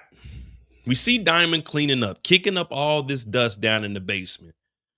And one thing we know about Diamond, he's always going to keep a bottle on him. Real nigga. And he got the J's on. So he whooped Tommy in the J's. We got the safe down here. We're supposed to get a bigger safe because of the fentanyl. But until then, this is all we got. The CBI organization needs to be on a lookout because Tommy is crazy, Jenard. And we really can't make any moves unless we know what Tommy's doing. But Tommy might be crazy enough to go and talk to Che without us. So we need to know how to maneuver with just what's left of CBI and the coalition. Because if Tommy goes in crazy enough to talk to Che, then we're really gonna have to watch our backs, Jenard. And I'm the leader of the organization, and we supposed to be making sure that everything is gonna be going good because everyone depends on me.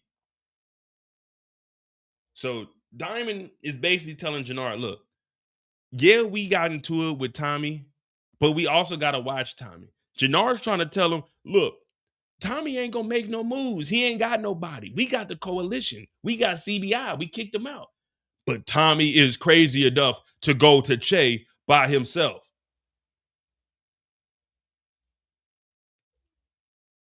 So what does he do? He grabs another drink. You know, whenever people start throwing different ideas at you, the best thing to do is just go grab a drink. Sometimes when I'm at work and my boss is talking to me, I'm like, what the fuck is he talking about? I go up under my desk and I get some drink. There's nothing wrong with drinking on the job. The only problem with drinking on the job is you can't drink and drive. There's nothing that says you can't drink and work.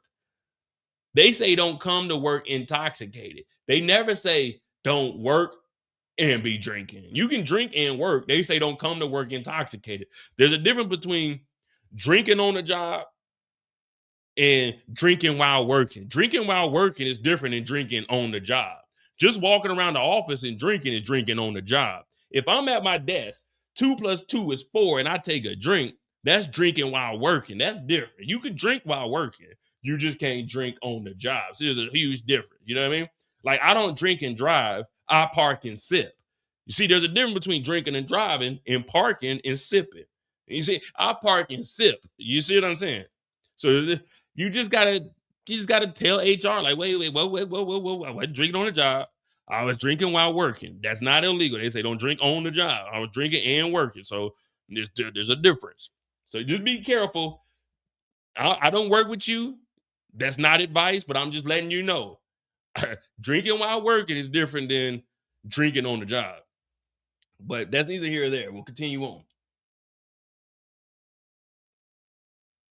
Again, I don't work with you, so don't be trying to reference Mo. Like, oh yeah, Mo told me I can do it. No, I didn't. So Diamond doesn't even leave the basement at all this episode. He literally stays down here all day. Oh, no, he don't. No, he don't. He leaves at one point, but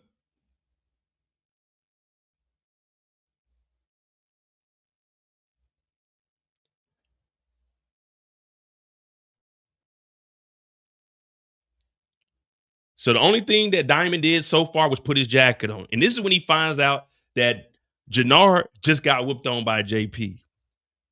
Jenard got whooped on by JP. He's looking at him like, man, what the hell did happen? Oh, man, no one's seen it. Now, when we were talking about Jenard's story, Jenard was trying to explain it like he got jumped, but Diamond ain't hearing none of that because Diamond is really thinking about Shanti. And he's like, what about Shanti? Is Shanti loyal? She's who you got. That's who's loyal to you. Because Jenard talking about Raheem was there and that's his right-hand man, so he ain't going to tell nobody. But he's like, nah, you need to be dependent on Shanti. But see, the thing is, this is Diamond's story, so he doesn't really know what was going on behind the scenes. Disclaimer, Jenard was supposed to take out Diamond and Tommy with Shanti. But Diamond is saying, you got Shanti. We need to make sure Shanti is on our side. She won't go work with Tommy, will she? Jenard's like, nah, man, she cool, man. She gonna hold it down. She gonna work with us, man. She ain't gonna fuck with that white boy. Okay, good. Because we need to move this new product. He's like, all right, man, cool. Shanti ain't gonna do that, though. She with us. Then, Kilo Kidro, she come downstairs. This the real Kilo right here. Kilo Kidro. She come downstairs, shirt unbuttoned. She got the crinkly dread. She just took the 2 strands out. You know what I mean? She got this motherfucker. She came downstairs like she King Von. She said, it's Von. Came downstairs like, what's up with y'all?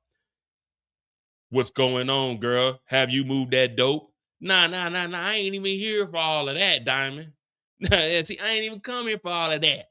I came to let you niggas know that I'm getting down with the white boy and Shanti. See, I told you she was going to work with Tommy. I told you she was going to work with Tommy. So Kilo Kidro came downstairs and basically told him, I'm not fucking with y'all because I'm tired of the disrespect that I'm getting up in this motherfucker. I'm bringing the dope to the jail. I'm the one pushing. I'm your pusher man. Or in this case, I'm your pusher woman. She basically come down here and says, I quit. She don't even turn in a 2 weeks notice. She came in and said, I quit. I'm done today. So Diamond is like, man, what the fuck? We done lost Kedra to fucking Shanti and Tommy. My brother's over here. I don't know if he's on that shit or not. Jenard's looking like an idiot. He's looking around like, man, what the hell? So he pulls a gun out. And I promise you, I thought he was about to shoot Jenard. I was like, man, what the hell are he going to do this for? But nope. Bop, bop, bop, bop, bop, bop. I'm looking like, damn, nigga. One thing they've done, they have fucked this barbershop up. The resale value on this barbershop is going to be in the shitter by the time they're done. There's bodies all upstairs, bullet holes down here. He shoots Kilo Kidro. She fall down the stairs. She get hit 6 times. They still got the hole from when he trying to knock that nigga Tommy head off. Y'all remember last week when he was putting his foot in Tommy's ass and Tommy was trying to run and he punched through that hole right there? Yeah, that's what that is right there. But Kilo Kidro fell down the stairs and she told him it's just business. So what does he do? He gives her for one for good measure. Bow! It's just business, bitch. Some of them going to sleep for God. It's just business, bitch. R.I.P. R.I.P. So what does Diamond do? He puts his shoes on, and we got to go holler at Shanti.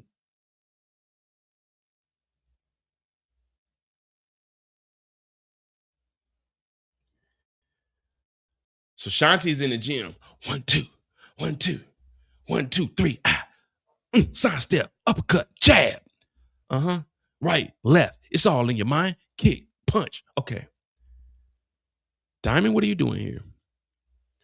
Shanti, I hear you working with Tommy now. Yeah, I am. And we got the prison systems. You don't have the prisons no more. Kedra is dead, and I killed her. So there is no more plug to the jail. So what you gonna do now? Is there anything you want to tell me? Then Diamond gets in the ring. So I'm thinking they about to spar a little bit. And he gonna test her, you know what I'm saying? Test her might. See how tough she is. They got a little stare down going now. So Shanti, she's realizing, damn, Tommy, we gonna have to pick it up because Diamond is trying to close the corners on us. He trying to bend the corner, bend the wire. He trying to bend the corner on them and cut off their supply and where they goddamn distributing. So he gets in the ring, and Shanti, she does what Shanti does the best. Shanti can't shut her mouth up, showstopper. She says, well, wow, while you getting rid of Kedra, you know what your brother Junkie J was doing. What are you talking about, my brother? What do you mean about my brother Jenard? You know he tried to kill you and Tommy. What? He tried to do what? Yeah, you ain't know? Yeah, he tried to kill you. He went to King Kilo. So King Kilo, he was going to take D-Max. He was going to take D-Max, and they were going to hold him until he killed you and Tommy. I bet you didn't know that about your brother, did you? So Diamond is sitting there. He's like, wait. My brother tried to kill me. And, you know, your brother, he on that shit. Your brother on that shit, and he tried to kill you. Did I mention he tried to kill you? So Diamond is sitting there. What do you mean he tried to kill me? Yeah, he tried to kill you. He tried to kill you. She in there. She throwing them little. Yeah, he tried to kill you. Your brother did. Yeah, he's gonna get King Kilo. He's gonna kill you. Get rid of D-Max. And then they would go take you out, meet Che, get the plug, sell drugs, do all kinds of wild shit behind your back. You didn't even know it, did you? You mean to tell me Jenard was going to kill me and he's on drugs? That's what I said. Diamond just sitting there.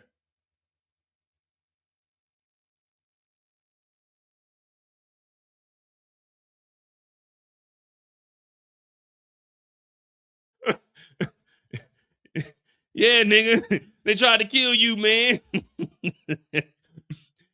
Shanti in there. Shanti in there throwing them. I was watching Shanti. I was like, they could at least gave Shanti some training or something. She in there throwing them motherfuckers. I'm like, I don't know, Shanti. They may call you the showstopper for a reason, because every time they knocked your ass out, they stopped the show. That's why they call Shanti the showstopper. Because when we were watching, every time they knocked Shanti out, that's the showstopper. Ding, ding, ding, ding. Shanti had that glass jaw. They go in there and whoop on Shanti like they did Andrew Tate bitch ass. Like how they did goddamn Logan Paul sorry ass. Got that glass jaw. Every time they knock Shanti out, showstopper, ding, ding, ding, it's over with, throwing the towel. Shanti showstopper and did it again. She done got knocked out the first round. She done got knocked out the first round. And that's Diamond's story, man. I know, damn near lost my voice doing that. They did knock Shanti ass out a couple times. What y'all think about Shanti, man?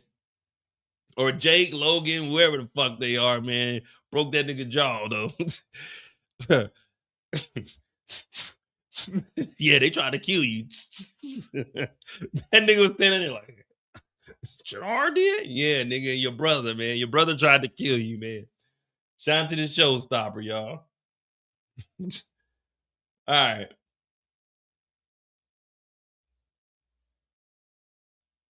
Oh, man. All right, so we just gonna jump straight in. We gonna jump straight into Shanti's story, and then for Shanti, we'll go to Tommy.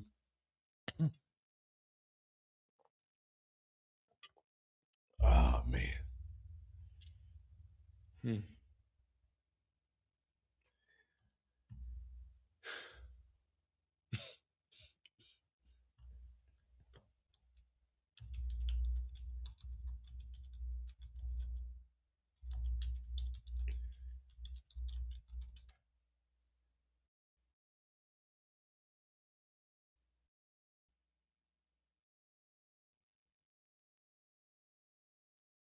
This is what I imagine.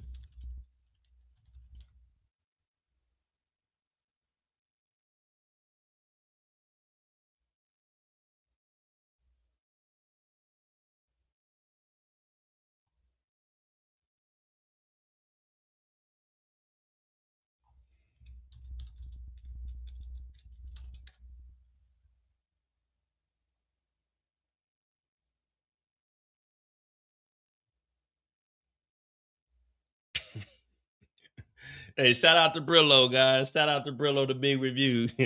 He said, I see you at the crossroads, JP, man. They trying to tell me JP went out like a G. Hell nah. They got JP ass up out of here.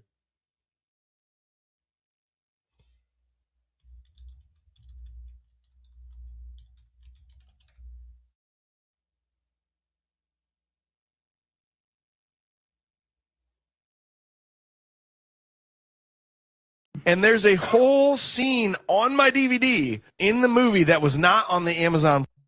All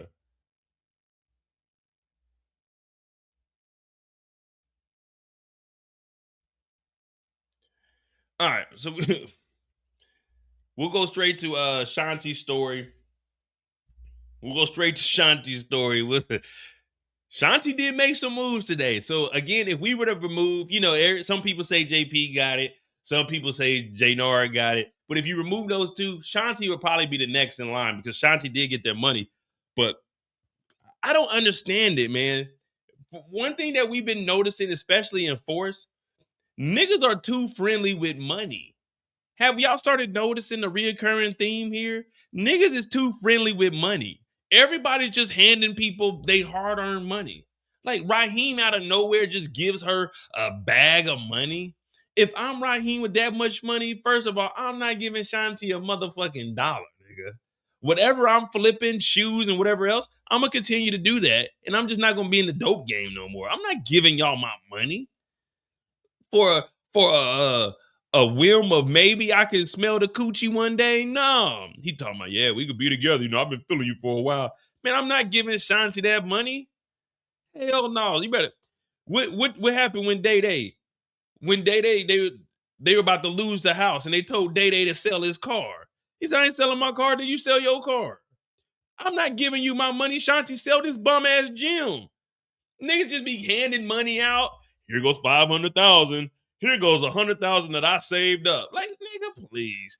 Man, Shanti would have been like, Mo, I really need it. I'm like, well, I need $1 million, but you don't see me out here begging.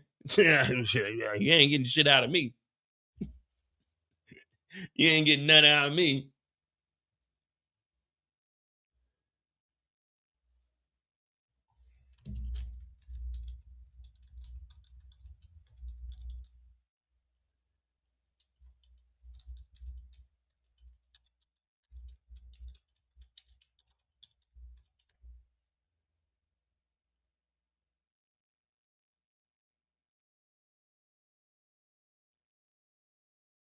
All right, so we got Shanti's story. When's the first time we seen Shanti? Oh, Tommy pulls up on Shanti is the first time we see her. Okay.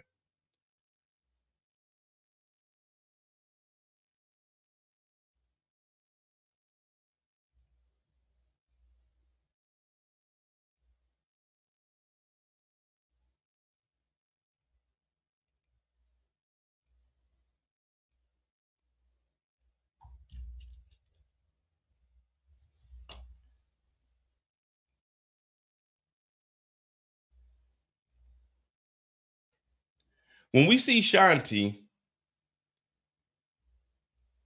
at the gym, and this is when Jenard pulls up on her. What's up, SG?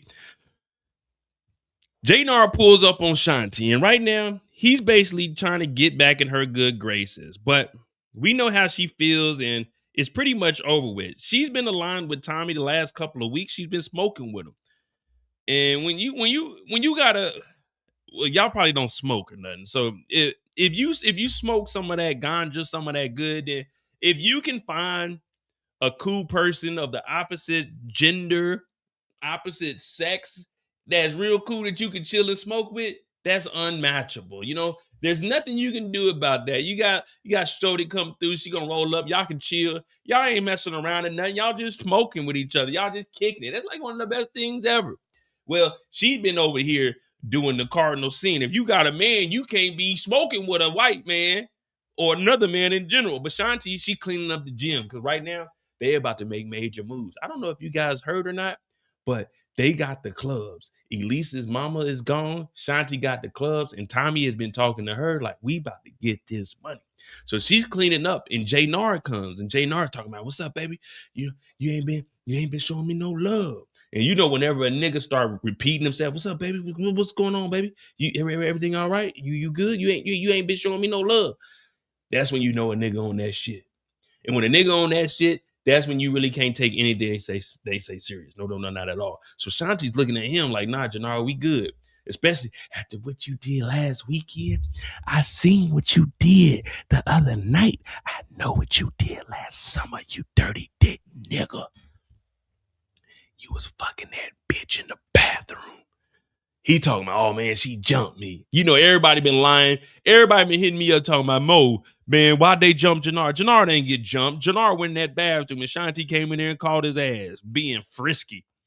So she's like, oh, she jumped you, huh?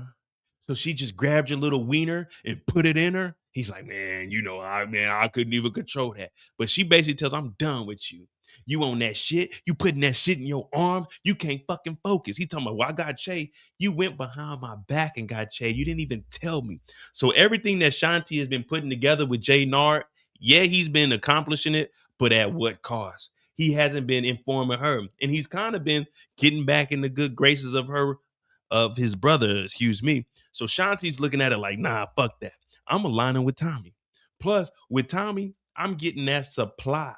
I'm getting it straight off the boat. I'm in love with the cocoa. That's what Shanti's thinking. And she got a whole club. So Jenard, he tripping out, talking about, bitch, you needed me. You wasn't nothing without me. I made it to the top without you. Yeah, you got there, but Jenard wouldn't have made any of these decisions if it wasn't for Shanti actually thinking things through, which comes in play a little bit later on in this episode, which I like that they emphasized on. We didn't really know what Shanti was capable of. I mean, we knew like she's the Shanti, the showstopper, she's the boxer and everything, but we never knew that she was able to scale businesses like she did. So once Jenard leaves, she's like, fuck it. I really got to link up with Tommy at this point.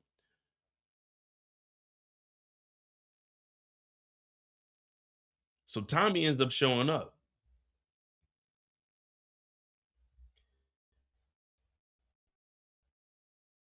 Tommy ends up showing up to the gym. He talking to Shanti. Shanti, what's going on? She's like, what's up? She's like, nah, I ain't fucking with Jenard no more. He talking about, man, I gotta make some moves. I gotta do some things. So Shanti's looking at Tommy like, all right, well, what's up? He's like, look, this is what I got. This right here is what I got from Che. He's giving me 24 hours to move this. Can you help me out? She's like, yeah, I can. I gotta make some moves myself, but you give me a minute or two, I could make something shake. Because Tommy has a time limit. Remember, Tommy only has 24 hours to move all of this dope that he got. So while he's sitting here, he lets her know, look, here's your part. Are you down? Can you make it happen? And of course, Shanti's gonna tell him, yeah.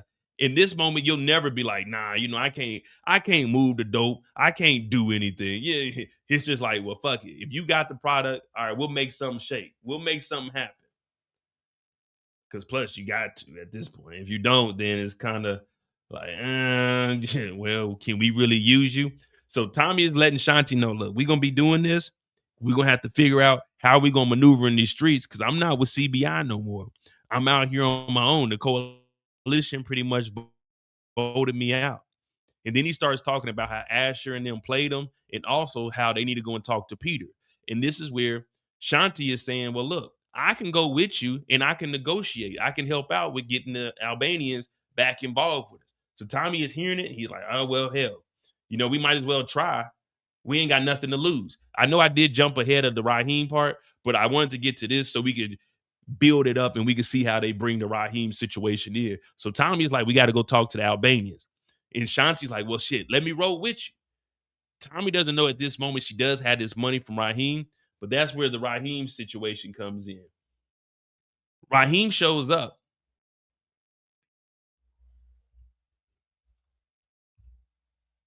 And he got a stash of money on him. And he's talking about, Shanti, I've been on you. So let's see. What is these? Is these 5,000s or 10,000s? These little rubber band ones, 5,000. What are these 20s? 10, 20. Let's just say they all 10s. 10s, 20, 30, 40, 50, 60, 70, 80, 90, 100. Probably about 100, 150 maybe. Can't really tell back here. And these might be 20s and it might be multiple stats. We'll just say it's 100,000. Just make it even.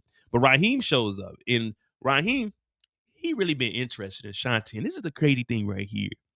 It's always the niggas closest to you that are trying to backdoor you and get your girl. So Raheem been plotting on this for a while, but remember, Raheem never had that money.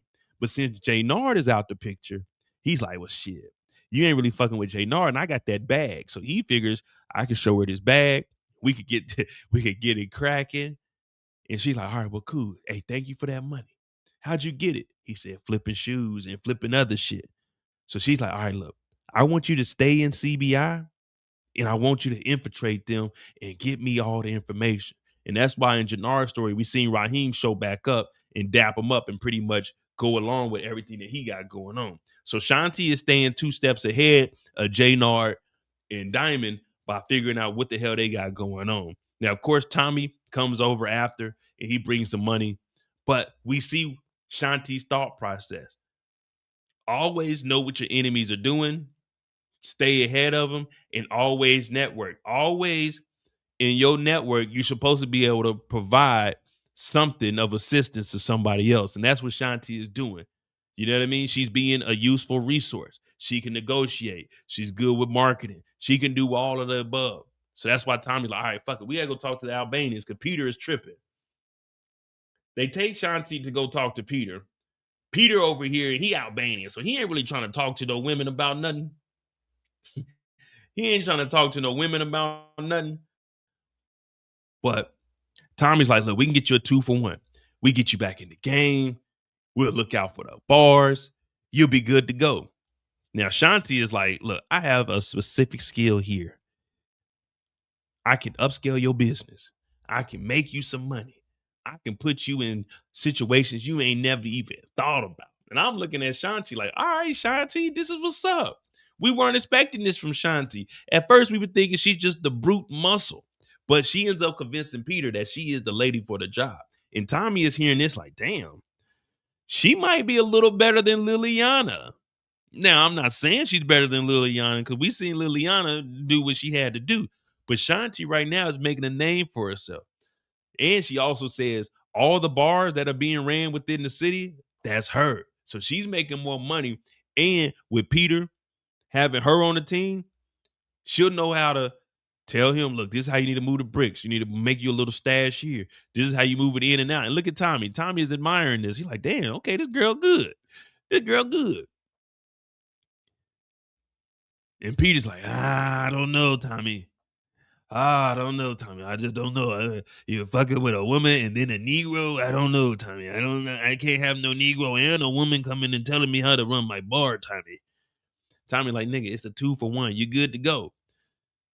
And if you don't work with me, you ain't working with Shanti. So what you gonna do? Okay, Tommy. We have a deal. The 2-for-1 deal. Okay, we'll have a deal. And he ends up shaking Shanti's hands too. So he comes to his senses. He like, man, all right, cool. We got it. We're gonna be working together tonight.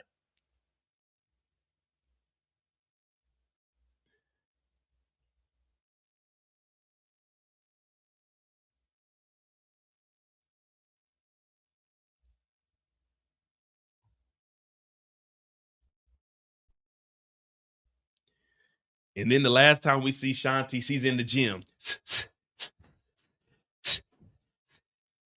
Diamond shows up. She's like, what are you doing here, Diamond? I was seeing what you was doing if you're working with Jenard still. She said, I ain't fucking with Jenard no more. That nigga a junkie. Plus, me and Tommy, we got Kedra. We got the whole world. In our hands, we got the whole world. In our hands, we got the whole world. In our hands, we got the whole world in our hands. We got the correctional officer. In our hands, we got the correctional officer. In our hand, we got the correctional officer. In our hand, we got the whole jail in our hands. We got the Albanians. In our hands, we got the Albanians.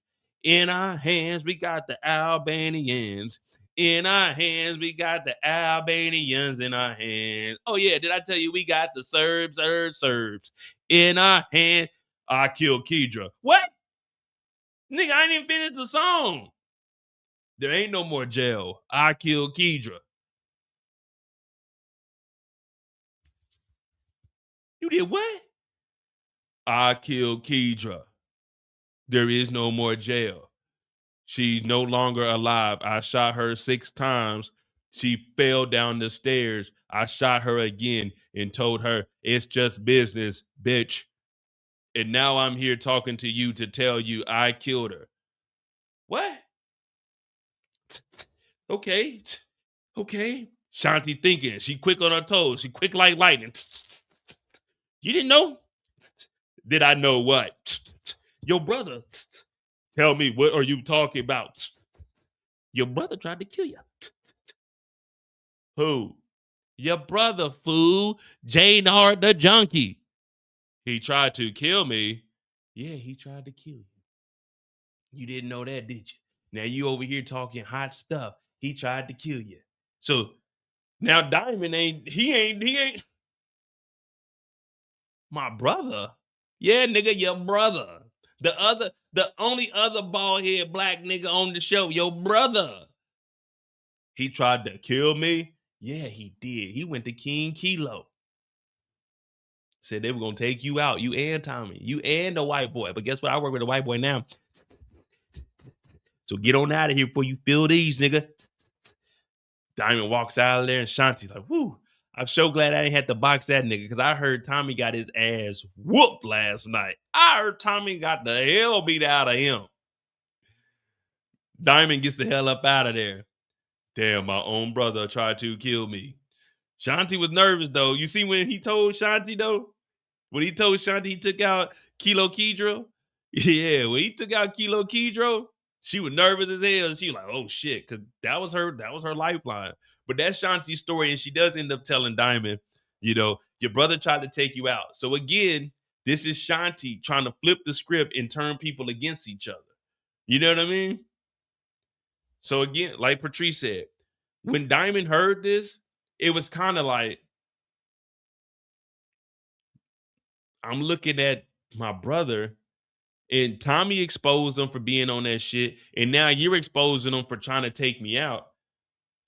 It's kind of getting to the point where it looks like Diamond might have to take Jenard out because Jenard is leading him down the wrong path. And that's why I said last week, I could see him end up getting at his brother and apologizing to Tommy. Like, hey, man, my brother was tripping. He tried to use me. He was trying to take me out and you out. Now, I don't know if Shanti's ever going to get exposed, but I think Diamond's eventually going to come too and be like, damn, man, my own brother was trying to get at me. But that's Shanti's story.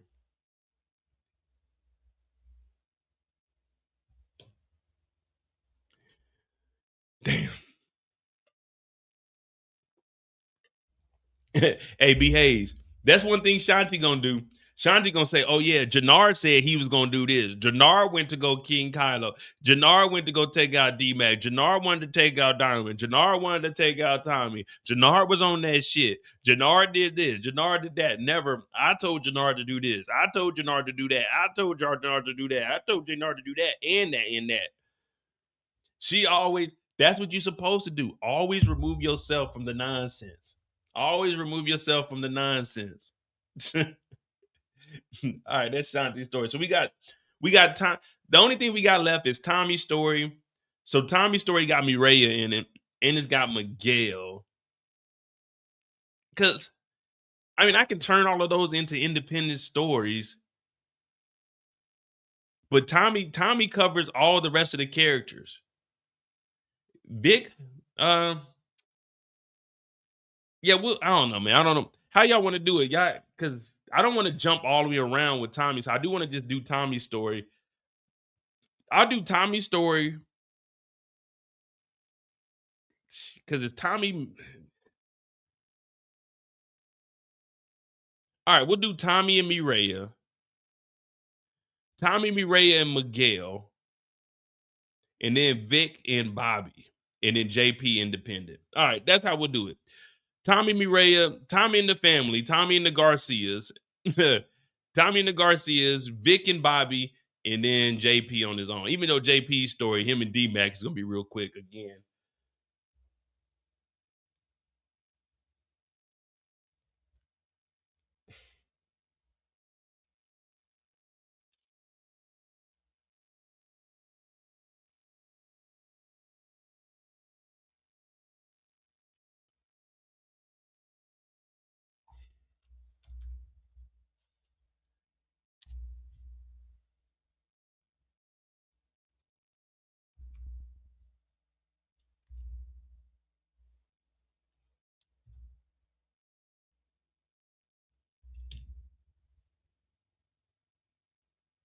Oh, yeah. Hold on. Let me see. I think this is it. This is what I imagine of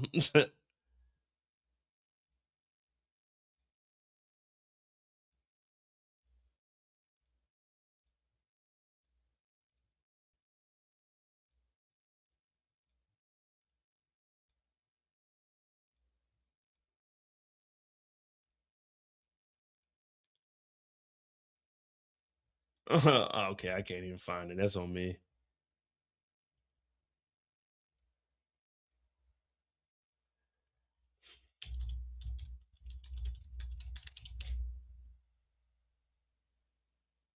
This is what I imagine.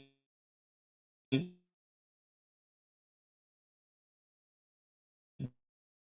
is in the ring. This is what I imagine here.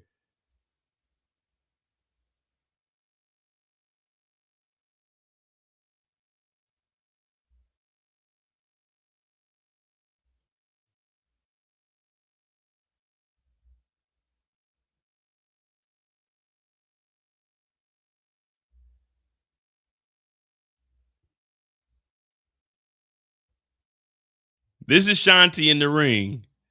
This is Shanti in the ring. Pissed. When I start throwing it around, I could leave one hell of a mess.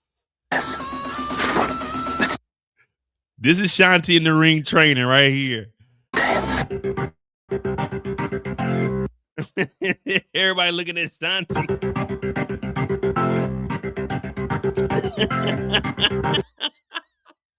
This is Shanti when Shanti's training.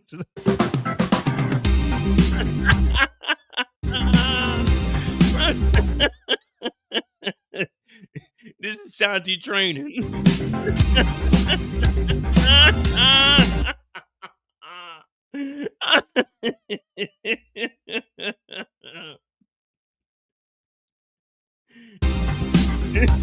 This is Shanti in the ring training. When Diamond came into the ring, this is what Shanti was in the ring doing.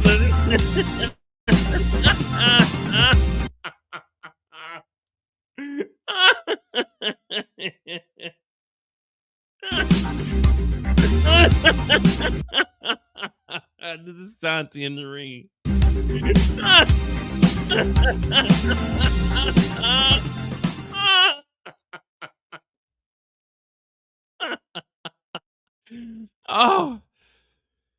Oh my God.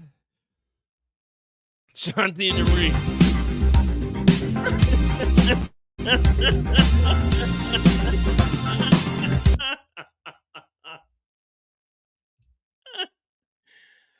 Oh, dog.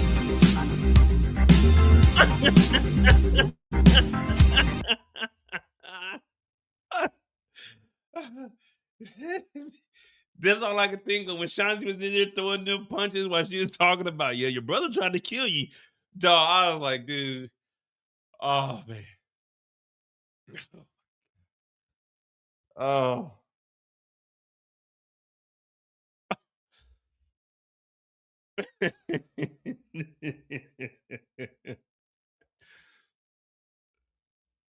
Hey, for real, she was in there shadow boxing. Diamond looked at her and was like, yeah, I killed Kedra.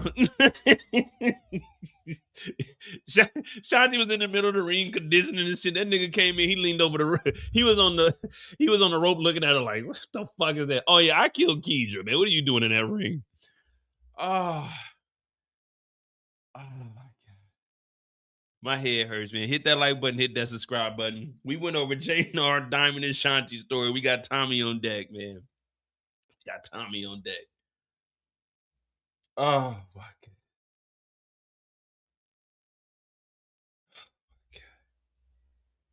All right, we got Tommy up.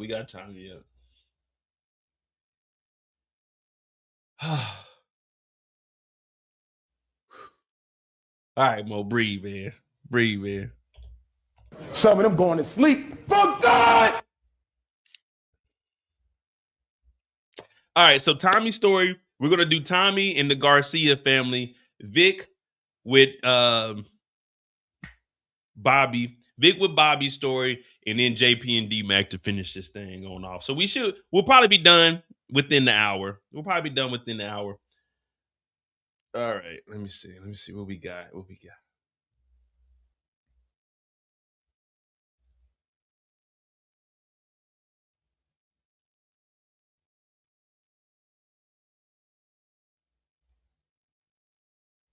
He said, I thought he was going to put the pause on Shanti. Man, Shanti don't want that. We see what he did to Tommy as.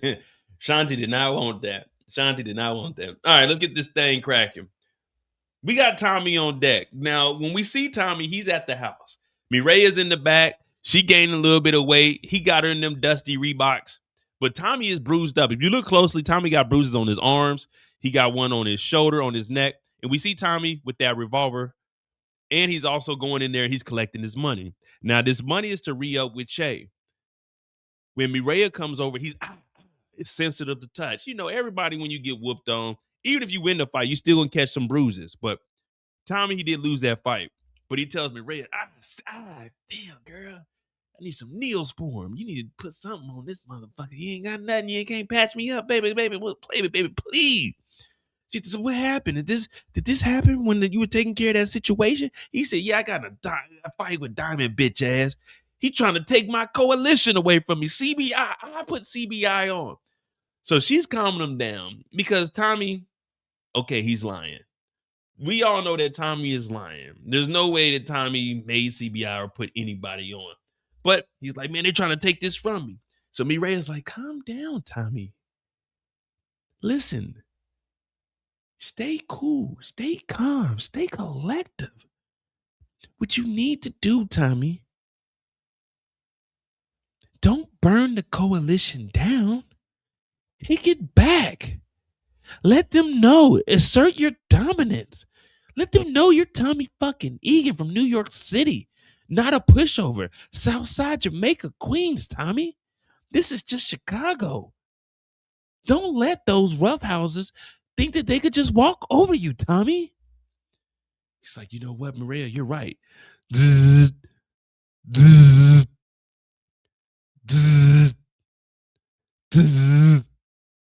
He turns the phone over. Who is it? It's Stacy Marks. How is Stacy Marks calling if Stacy Marks is dead?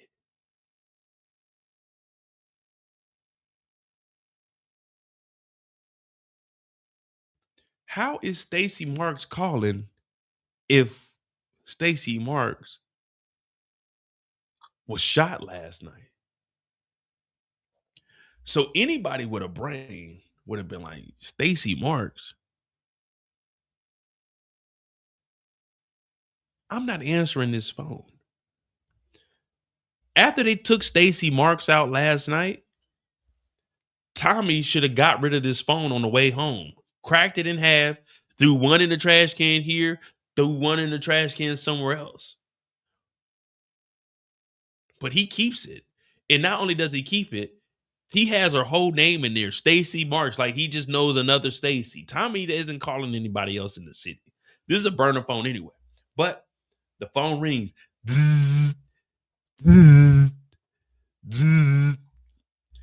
Tommy's like, hold on. Mireya, be quiet. I'm going to answer this phone. But Tommy doesn't say anything. He just picks it up. Listen here, Tommy Egan. I know it was you, and I know what you did. I'm coming for you.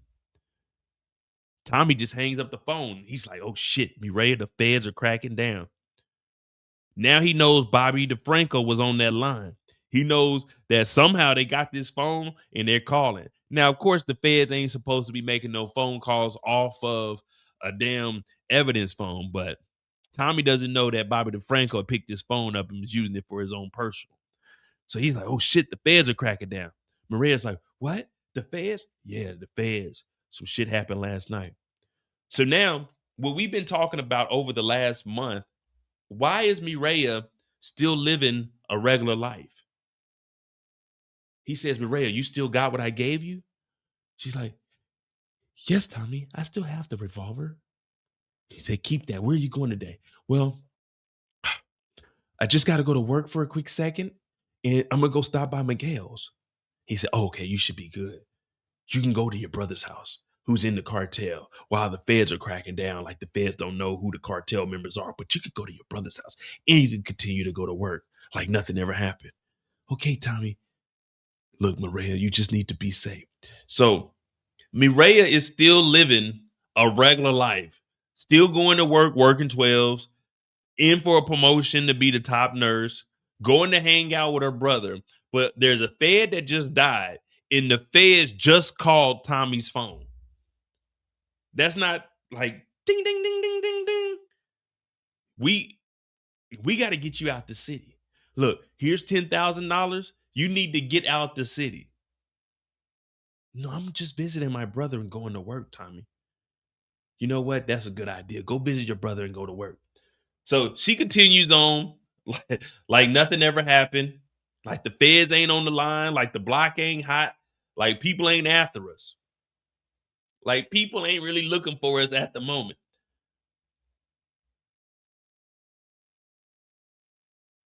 So Tommy takes the money and then he goes to Che because he got to re-up. Now, when he gets there, Che is like, whoa, whoa, whoa, mister. Whoa, whoa, whoa. What's going on, mister? He's like, Che, I'm just here for a meeting. But they all got their guns drawn. He's like, what the fuck is going on, Tommy?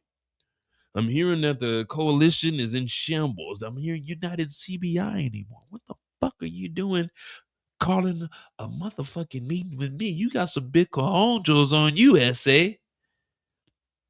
So Che really ain't playing. Che's a little upset with what Tommy got going on because Tommy, there's bodies dropping. There shouldn't be any bodies dropping. There shouldn't be anything going on besides moving this dope.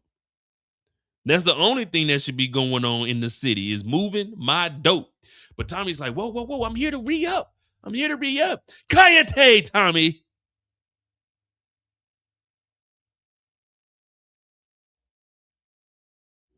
No bueno, Tommy.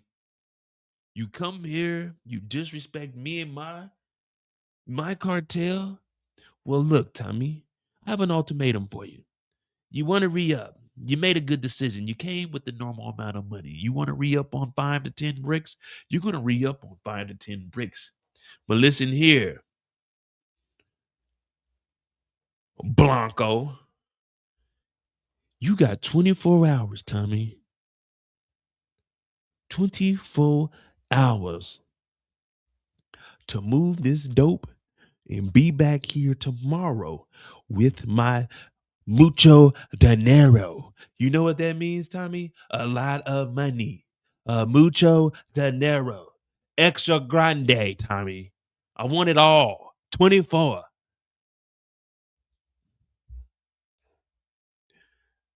Dos cuatro. El brico. Mucho dinero. El tomorrow. I want it tomorrow, Tommy. So Tommy's sitting here like, fuck. 24 hours? I'm gonna be real with you, Che. Like I'm gonna get money ass white boy, but 24 hours. You just ran down everything that's going on in the streets. I'm not pointing at you. My bad. I keep my hands right here. But you just said that I don't have no crew. I don't have CBI anymore. 24 hours. We've never sold dope in 24 hours, Che. Like, with all due respect, Hefe, we've never sold dope 24 hours. Like, come on. Come on. You just told me that there's no coalition anymore, and I'm not in CBI. I don't have the infrastructure to move. Come on. You can't give me a week. You can't get my bad. I'm gonna just put my hands in my hoodie, all right? But Che, 24? Dos cuatro? I can't do dos cuatro. Dos cuatro? Give me ocho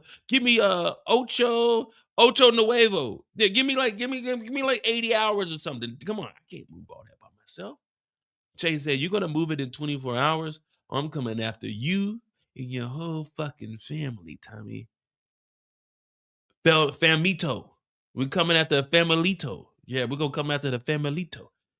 Hold on, Che. You're gonna have to put that in the translator. I don't really understand Spanish that well. I understand a little bit like gracias, de nada, como estás, que pasa. Like, you're gonna have to slow it down, Che. You talk a little fast and you're only giving me 24. 24 hours to move all this dope. I'm not saying I can't. No disrespect. I'm not saying I can't. I'm just saying, come on, man. It's hard out here for a pimp when CBI kicked your ass to the streets for the Cadillac and gas money spent. It costs a whole lot of bitches. Che, it's hard out here right now, man. Let me get a week and I can bring back the money. But Che told him 24 hours. 24 hours. We ain't never moved dope that fast, though. Well, we got 24 hours. We are on the clock, literally. We are on the clock, literally.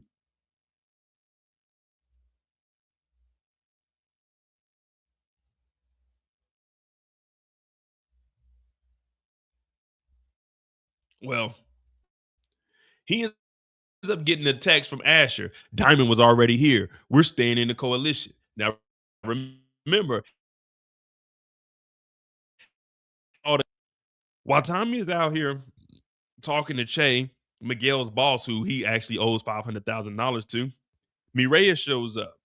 Now, they're getting prepared for a war because we know the Marquez cartel is on their bumper. And this is like a half warehouse / half house.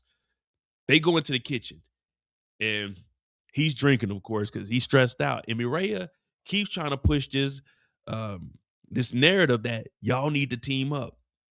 Y'all need to team up. He's like, Tommy needs an army for me to team up with him, Mireya. And I don't really want to team up with him. Plus, there's some crazy shit going on. Mireya's like, what? If something happens to Tommy, me and you are done. He said, nothing is going to happen to Tommy, Mireya, because I called off the hit. The hit? What do you mean the hit, Miguel? What did you do? The Marquez cartel. But everything is all right because I sacrificed myself for you and for Tommy. I'm like, oh, shit. Mireya, you need to show some respect for this man. We never liked Miguel, but now we're looking at Miguel like, man, he's a wholesome guy. He's a stand-up guy. You know what I mean? If anything happens to Tommy, we're done. Listen, nothing is going to happen to Tommy, Mireya. You need to team up with Tommy. That's the only way we can get through this. We all over the place. Well, Miguel really don't want to team up with Tommy, but deep down he's thinking like, all right, man, maybe we have to. Maybe we have to.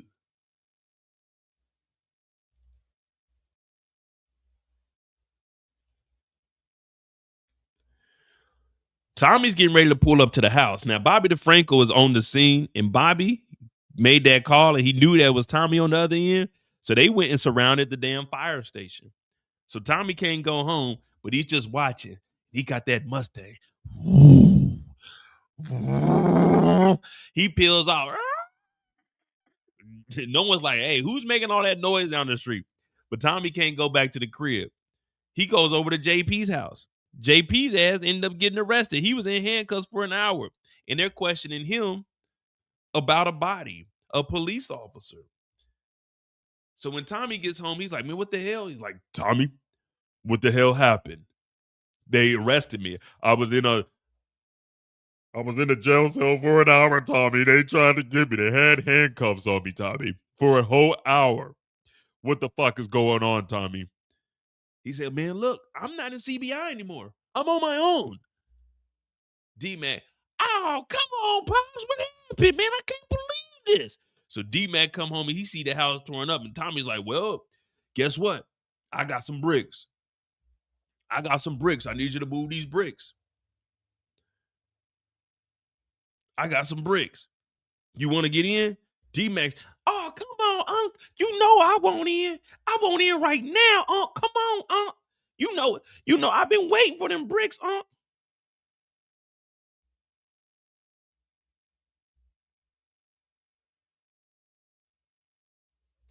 I've been waiting on them bricks, Unc. Come on, Unc.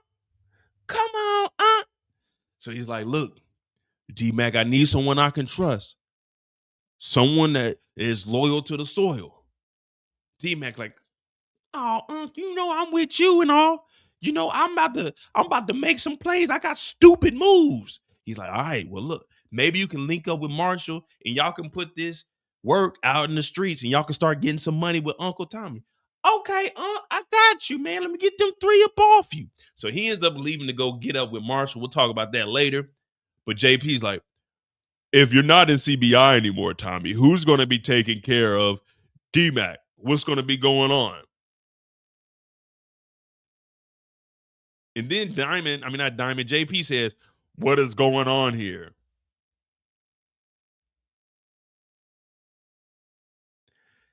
What do you mean what is going on here, JP? Did you not just see Tommy give this nigga D-Mac 3 bricks?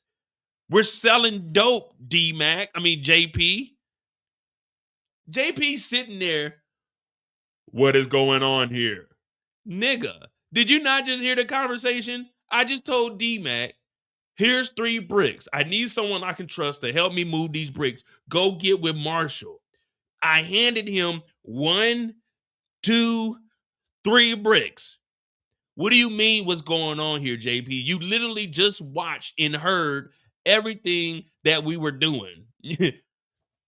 What's going on here? Someone explain this to me.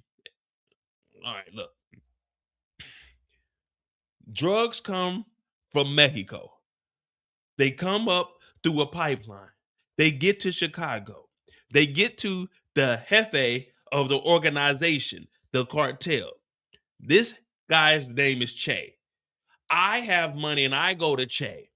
I give Che money for the bricks that he got from Mexico. And when I give him the money, he tells me I have 24 hours, 23 hours now. And what I need to do is move this product because I'm no longer with CBI and the coalition. I no longer have all of the people to reach out to. So what I'm doing currently is reaching out to D-Mac, who I told you Jenard and them were trying to kill, and I'm going to give him 3 of my 10 bricks. So now I have 7 to move, and he's going to move 3. So what he's going to do is go find people that want drugs. And when he finds those people that want drugs, he's going to say, here's the price for these drugs. And they're going to say, okay, we can do that deal. And then they're going to give him money. And with the money he gets, he brings the money back to me. Remember the guy, Che, I was telling you about, jefe of the cartel that got the bricks from Mexico? I take the dinero from nephew and I go and pay jefe and he say mucho gracias and I say a de nada, and then I can buy more drugs. And what we just did, we will start to call it a cycle, and we would just do the cycle again. I don't understand what you're talking about, Tommy. You mean, let me see. You mean the cartel brings in drugs and you get the drugs and you give the drugs to D-Mac and D-Mac helps you sell the drugs. Tommy, I don't know. I don't like that. All right, hey, JP, shut the fuck up. D-Mac, go get with Marshall, move those 3 bricks. I need that money by tomorrow. We all dead. I didn't tell y'all that part. Chase said he gonna kill everybody. Chase said he gonna kill everybody. So we need to go get the bricks and we need to move them. You got 3. We need to move those by tomorrow. We all dead. Let's just put it out there. This is the cartel. This is no longer CBI business. JP, this is some real shit here. All right. So yeah, we gotta get to work, nigga. We had 22 hours now, nigga. We didn't try to explain this shit to you. Nigga, the same thing remember when you had the dahlia? Remember we had you in the basement cooking dahlia? We had to go sell it. That's what we doing now. We just ain't gotta cook this. We just selling wholesale. We just selling straight bricks. JB, shut the fuck up. D-Mac, go get with Marshall. Man, what the fuck is he in here? What is he in here talking about? What is going on? Nigga, did you not just hear me tell him I need someone I can trust? Hey, D-Mac, go on, man. We got 22 hours, man. So he sends D-Mac out with Marshall. JP sitting here because he don't understand what the fuck is going on. Nakima said he should have led with Chase threat. No questions after that. Yeah, Tommy should have came in the door. Hey, look, JP, what are you doing today? Do you know anybody that wants to sell, that wants to buy a brick? Chase said he's going to kill all of us in 23 hours. Do you know anybody? Matter of fact, let's just say 20 hours because we still got to find where Che is at and bring the money to him. So let's just say we got 20 hours. Let's synchronize our watches. Do you know anybody that wants to buy a brick, JP? Well, I don't really know too many people, Tommy. I could ask around a couple of the fellows that played a couple of instruments at the bar, but I'm not too sure if they'll be responding to me. I haven't talked to them since the first season. You know, back when Darnell was tearing up the damn bar. But I can ask around. You know what, JP? We're good. We're good. We'll figure it out. Matter of fact, I'm gonna make a run. I'm gonna go holler at Shanti. JP, just lay low. All right. We'll figure that out later. JP literally stood there and said, "What is going on?"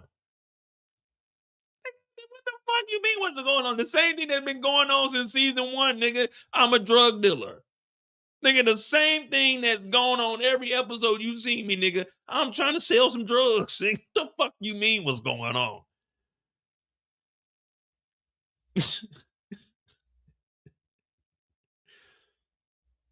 Yeah, what's going on? Nigga, hey, we out, man. We done. We good.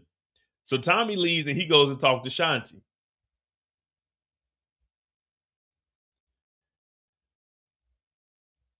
Oh man, did it just close the damn? All right. So Tommy leaves and he goes to talk to Shanti. Yeah, that's what I said. I said, didn't I tell you that they tried to kill D-Mac? You're like, well, they tried to kill D-Mac. And of course, that's why they went out there. But he was, oh, what's going on here? Like, nigga, we trying to sell drugs and Jenard tried to kill D-Mac. But killing D-Mac is like the least of our worries. We need to sell these drugs, nigga. We need to sell these drugs. That's what we need to do.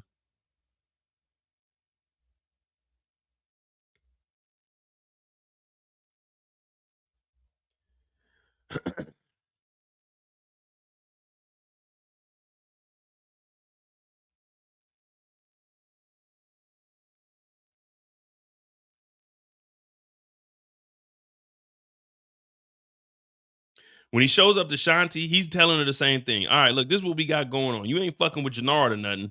What you got going on, girl? She's like, oh, yeah, you know, I'm trying to make my own moves. I'm trying to make things happen.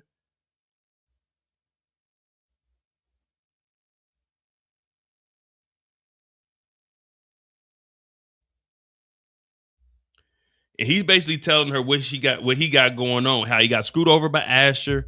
He got this dope. He trying to get to her. She's going to be moving it through the clubs, but he's also thinking about expanding.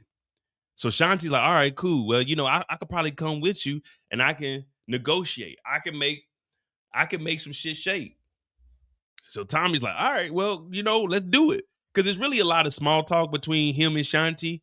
They both really on the same page. They got the club. They need the dope to be moved. So he's telling her, I got a little problem with the Albanians. And since she knows how to run the clubs, he's like, maybe we can bring you along and actually get the clubs and shit cracking.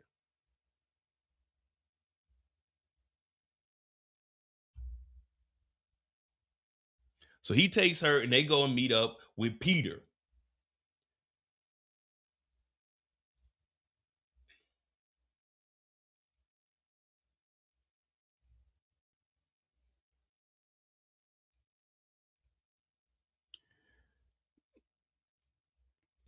Peter in here playing pool. Now, Peter should have security on deck, especially after what we seen happen to him.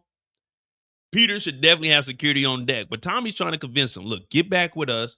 We're going to make sure everything is A-okay. We're going to make sure you got that money. We're going to make sure you got that dope. We're going to make sure that the bars are ran good. And here is my associate, Shanti the showstopper. If you don't know nothing about her, she be stopping the show. What up, Ray? What up, Ray? So Shanti, she starts explaining everything. So Tommy's not really doing too much. All Tommy is guaranteeing is that the bars, they're going to be secure. No one's going to run up in them no more. And I could bring Shanti into the picture and Shanti will actually help control everything that you got going on, which will work out for everybody. Just for the simple fact, it's a win-win. We'll give you the protection, but we also, not only we're giving you the bricks, we're giving you someone that knows how to maneuver through the bars. So Peter hears this, and I mean, it is a good deal. You're getting the bricks for $28,000. If you get Shanti, I mean, you might have to cut her off a little bit, break her off a little something, but you can still definitely move them wholesale through here because Shanti knows what she's talking about. And as far as Tommy goes, Peter doesn't have any issues with Tommy because Tommy has been true to him. Like, here you go. Here's some dope. Make it happen. So they shake hands and we got us a new deal with the Albanians.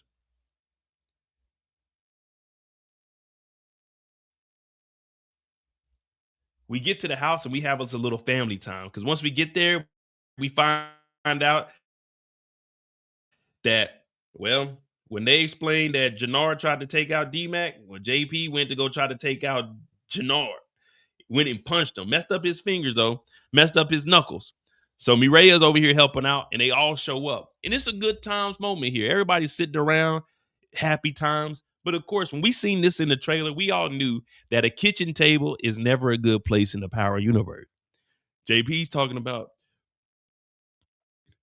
I had to go and get him, Tommy. After I heard that he tried to take out Darnell, I couldn't just sit back and let that happen. I know I'm not really out in the streets like that, Tommy, but I had to. D-Mac is like, yeah, Unc, you know Pops ain't really a fighter like that.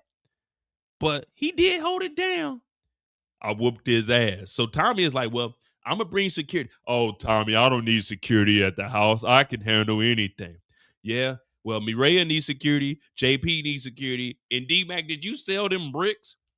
So he hands Tommy a bag. So it looks like he may have sold like a half. He ain't selling the whole brick. Tommy's like, this is all you got? It's still more money than what Tommy has came up with. It's still more money than what Tommy has came up with. And then we find out that Mireya is pregnant. So there's a lot going on here. JP is recovering from whooping on Jenard. D-Mac has a little bit of money. And Tommy gets congratulated for being a father. And everyone's just hanging out like, oh, man, this is good. This is good here. Like, oh, shit, you going to be a dad? He's like, yeah, I'm going to have to take some notes from you sometime, JP. Nigga, JP wasn't around. Like, JP is the worst person to get any kind of tips from being a father. JP is horrible. You might as well, if y'all want fatherly advice, well, I won't say fatherly advice, but if you want advice for children, come to me. I got you. I got you. Hey, Mo, my kids, you know, they begging for these toys, and when we go to the stores, they be throwing temper tantrums. What should I do? Well, the first thing you should do is tell them to shut the fuck up. Hey, shut the fuck up. You ain't getting no goddamn toys. Y'all think y'all deserve toys? Y'all getting kicked out of kindergarten. Y'all acting a motherfucking fool. When I leave y'all with y'all mama, y'all acting up. Y'all yelling, kicking, and screaming, jumping on the. Y'all think y'all deserve some motherfucking toy? Y'all ain't getting no goddamn toys. Shut up. Shut up and sit down. You don't need no damn toys. You know what? When we get home, I can't say it on live. You get your ass whooped. You keep acting a goddamn fool in this damn store. I told you not to touch that when we came in here. Touching on shit, knocking stuff over. Now I gotta pay for that shit. Touch a motherfucking thing in here. So if y'all need any like advice for like children, let me know. I got you. But anyway, Tommy gets a text talking about, let's meet at 10:13. And they find out that Tommy and Mireya are about to have a baby too.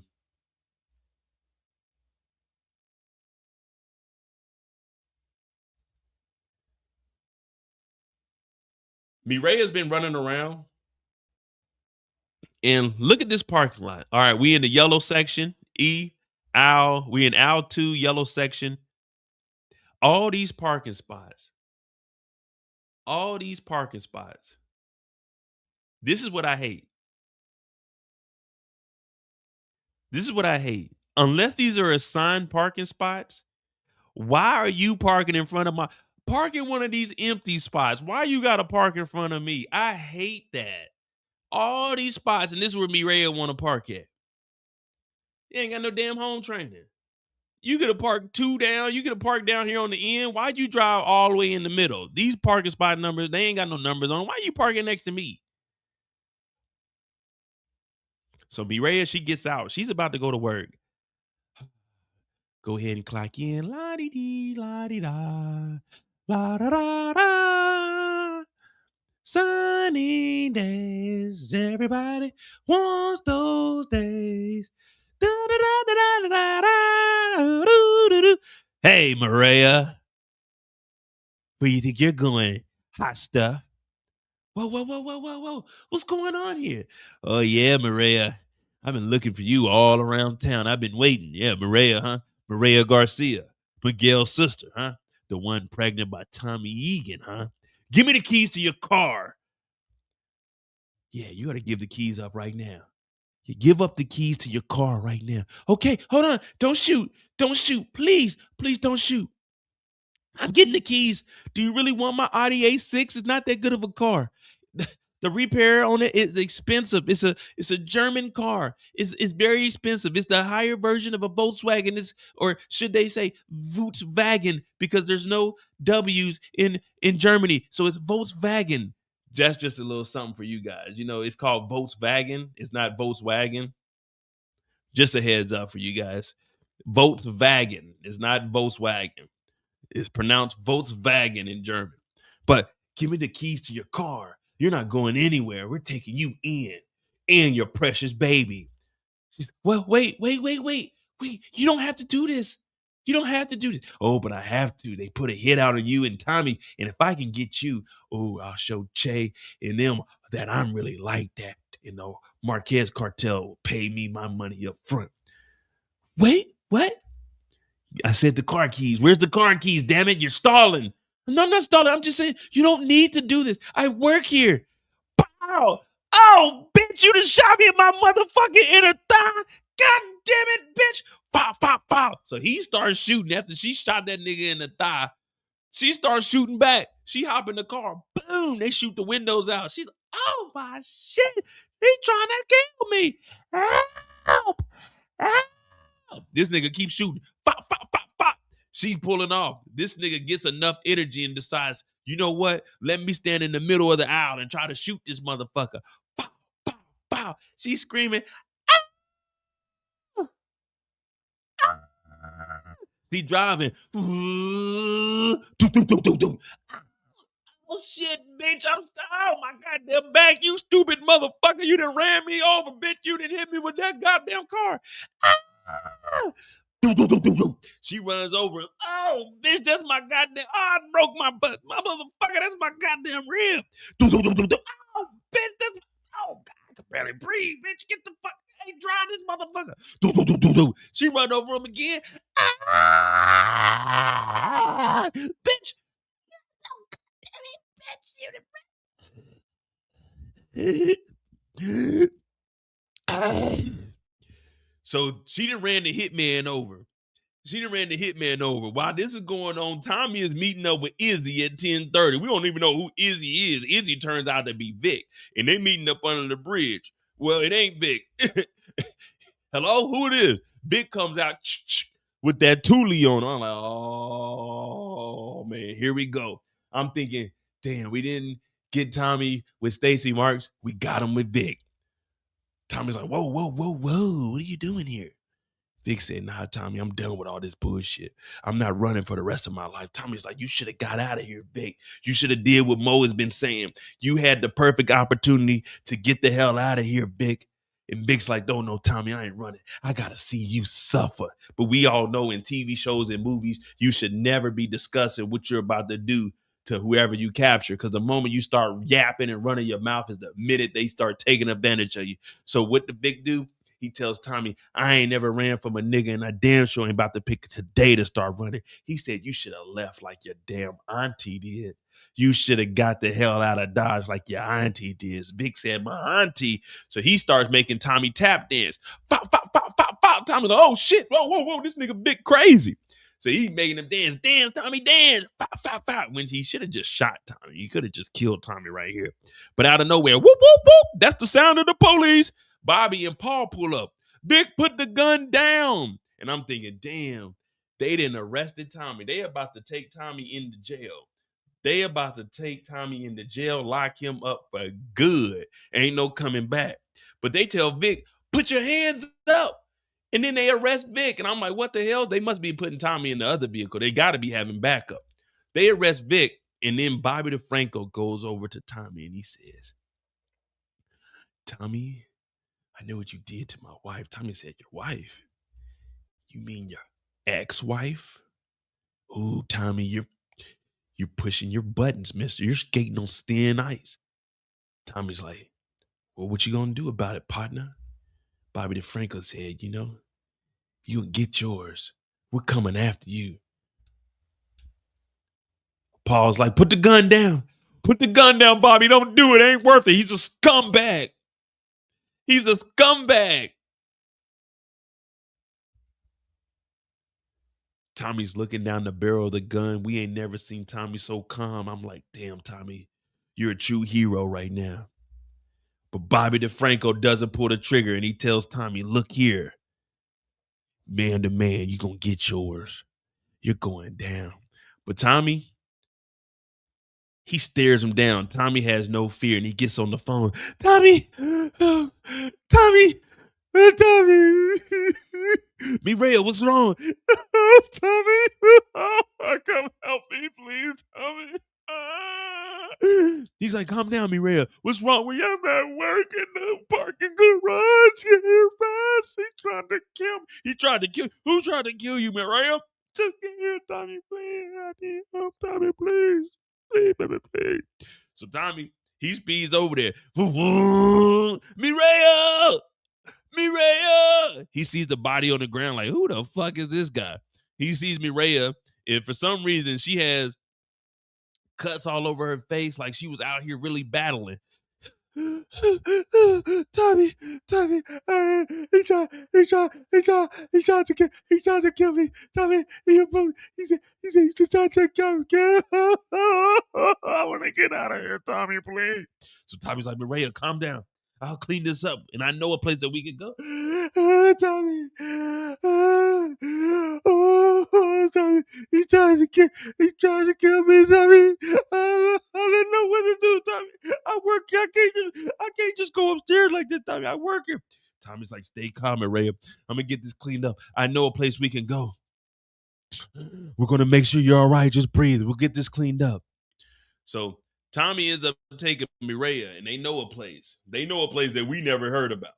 So where do they go? They go straight to some unknown clinic. They go to some clinic and they go to a clinic and, well, good news, guys. The mom's vitals are good. Oh, man. And baby Antoine Fisher is all right, guys. Antoine Fisher is okay. Woo. Tommy's like, see, baby, I'm proud of you. Mireya said, Tommy, I was so scared. I didn't know what to do, Tommy. Oh, Tommy, I didn't know what to do. He tried to kill me.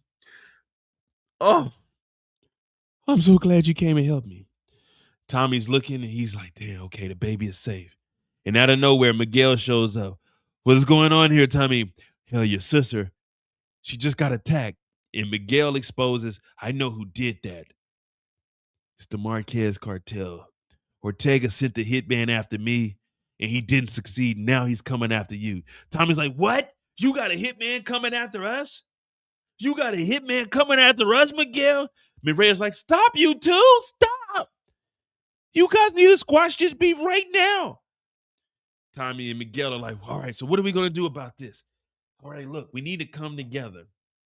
We need to figure out what we're going to do because the Marquez cartel, you guys have a common enemy.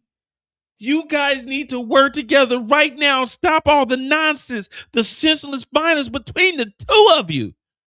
Tommy said, all right, well, look, I got a plan. Roll with me, Miguel. We're going to make sure that Mireya is safe, and we're going to get back out in these streets.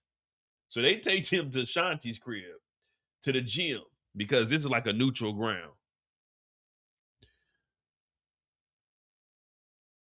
Come on, man. My computer, man, where my photos at?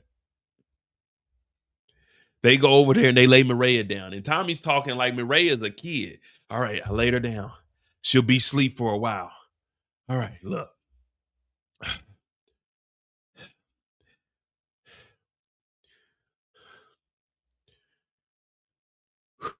Y'all don't know what we've been through. We've been through a lot. It's one thing I can tell you. We've definitely been through a lot. So they're talking about how they can pay Che. Shanti says she has some money. Shanti got the money from Raheem, and she's saying she has enough money to hold them over for that 24 hours to pay Che. The only thing is she wants to be the person to go and talk to Che and tell Che this is about money so she can get that introduction, which she was supposed to get with Jenard, but she didn't get that. Jenard went there, and now him and Diamond got this. So she's like, look, we want to go and talk to Che. I want to do it. But Tommy and Miguel are both like, man, he don't know if Che really wants to see somebody. But she does have the money, and they're like, all right, bet, because this is all we got to depend on. Well, while all this is going on, we find out that JP is snatched up. Tommy gets a phone call. And in the background, all you hear is, Tommy, you give me your nephew and I nephew and nephew, Tommy. Yeah. You got Mad Dog, we get D-Mac. And if you give me D-Mac, I'll give you your brother JP. And in the background, Tommy, Jenard is here. Tommy, hold it down. Tommy, Jenard is here. So Tommy's like, if you do anything to my brother, tell me you ain't gonna do shit. Fuck, fuck, fuck, fuck, fuck, fuck. Tommy's like, what? Someone getting shot? Tommy drops down to his knees.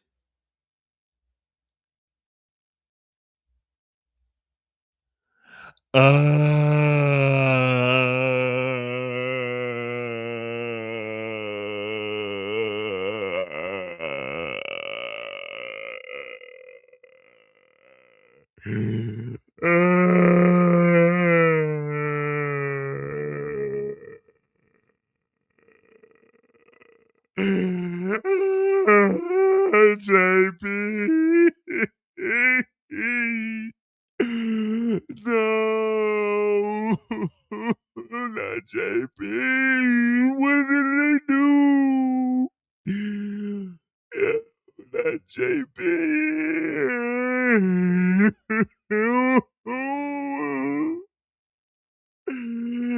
JP.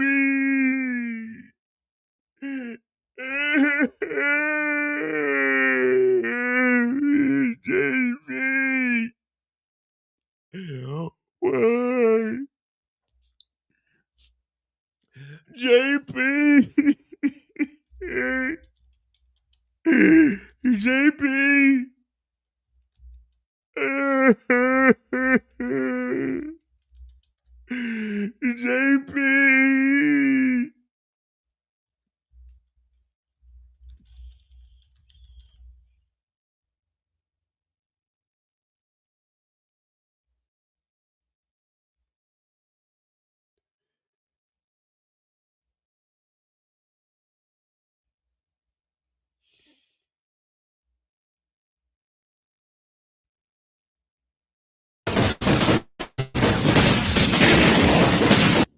This is what JP did, man. Tommy went out, man. This is how Tommy went out. If you know it, you know. This is what Tommy sounded like when JP got killed. This is what Tommy sounded like when JP got killed.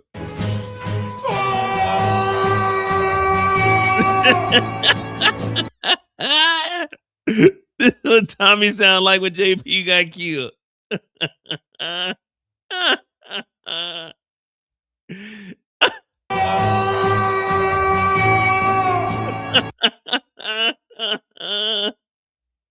This is what Tommy sounded like when JP got killed.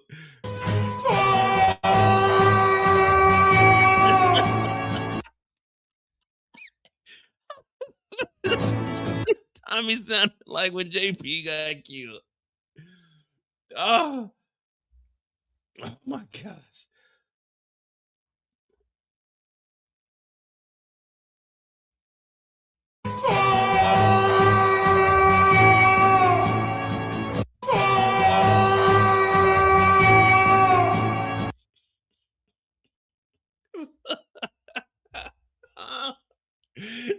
And that's Tommy's story, man.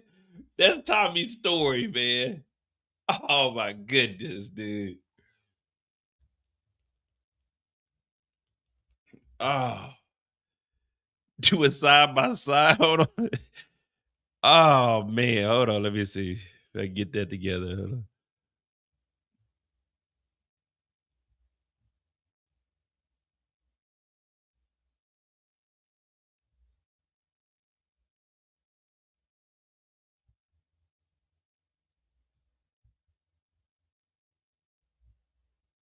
Damn, which way I went the wrong way? There we go.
Y'all remember when everybody made fun of James when Angela got shot? Y'all, y'all remember when Jamie was crying over Angela?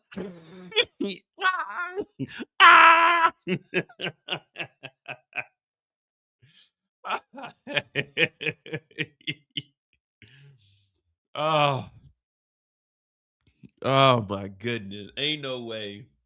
Ain't no way, man.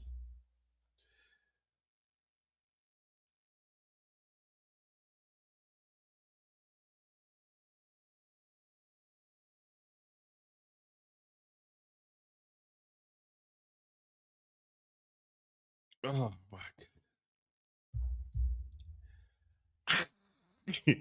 That nigga James turned into a fucking vampire. Like, damn, James, calm your ass down, nigga. You ain't that sad, nigga. Oh man. All right. So we got Vic and I'll be forgetting. We got Vic and Bobby, and then JP and D-Mac. And then we're out of here. So we just hitting 3 hours. Man, we can't never. I'm gonna be honest. It's rare that we can get like a 3 hour live in, man. Hit that like button, hit that subscribe button. Hit the like button, hit the subscribe button, support the channel. Cash App is pinned in the chat. Is it pinned in? I don't think it's pinned in the chat today. But yeah, hit the like button, hit the subscribe button. I appreciate you guys. Hopefully you are all entertained. Again, if you're new to the channel, I know it's King Kilo. I know his name is King Kilo.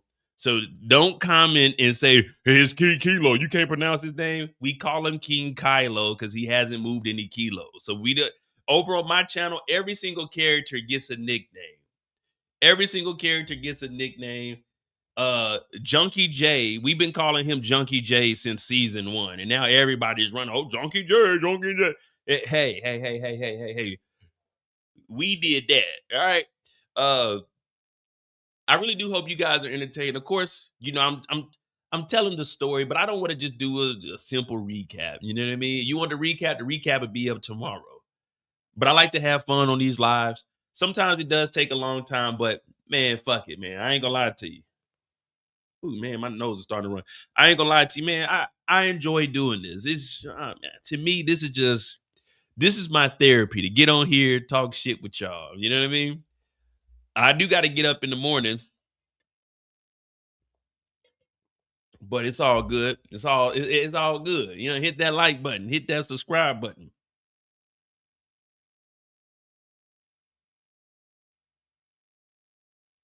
Hold on real quick.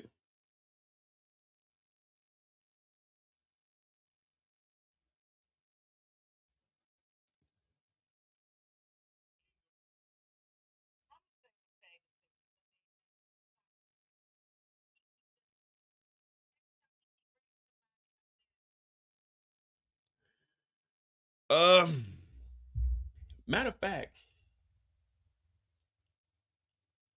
I'm trying to see. I'm trying to see something. Real quick, we about to try something. What I'm gonna do is I'm gonna bring up Brillo's live, and I'm gonna join Brillo's live real quick while we on our live. So hold on, give me a second. I'm gonna bring up Brillo's live, and I'm gonna just join in, see if I can get over there real quick before they get off.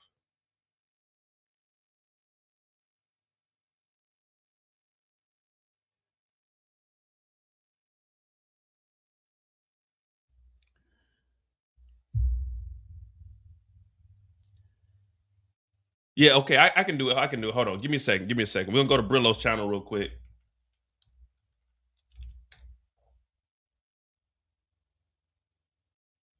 So I'm gonna mute my mic and then we'll just bring up his for the audio.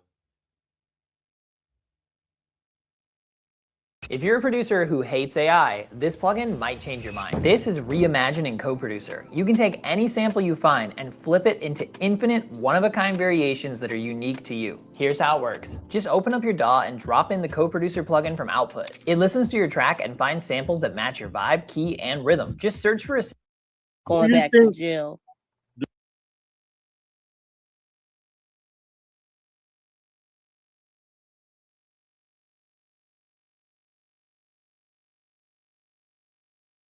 Do you think that Vic brought the cops there? Yeah, I think he did. What about you, PG? Can y'all hear Brillo's live? I don't see no other way they could have. Can y'all hear Brillo's there, live? Put a one in the chat if you can hear Brillo's live. I'm gonna mute my mic. Working with the cops. I'm gonna join his.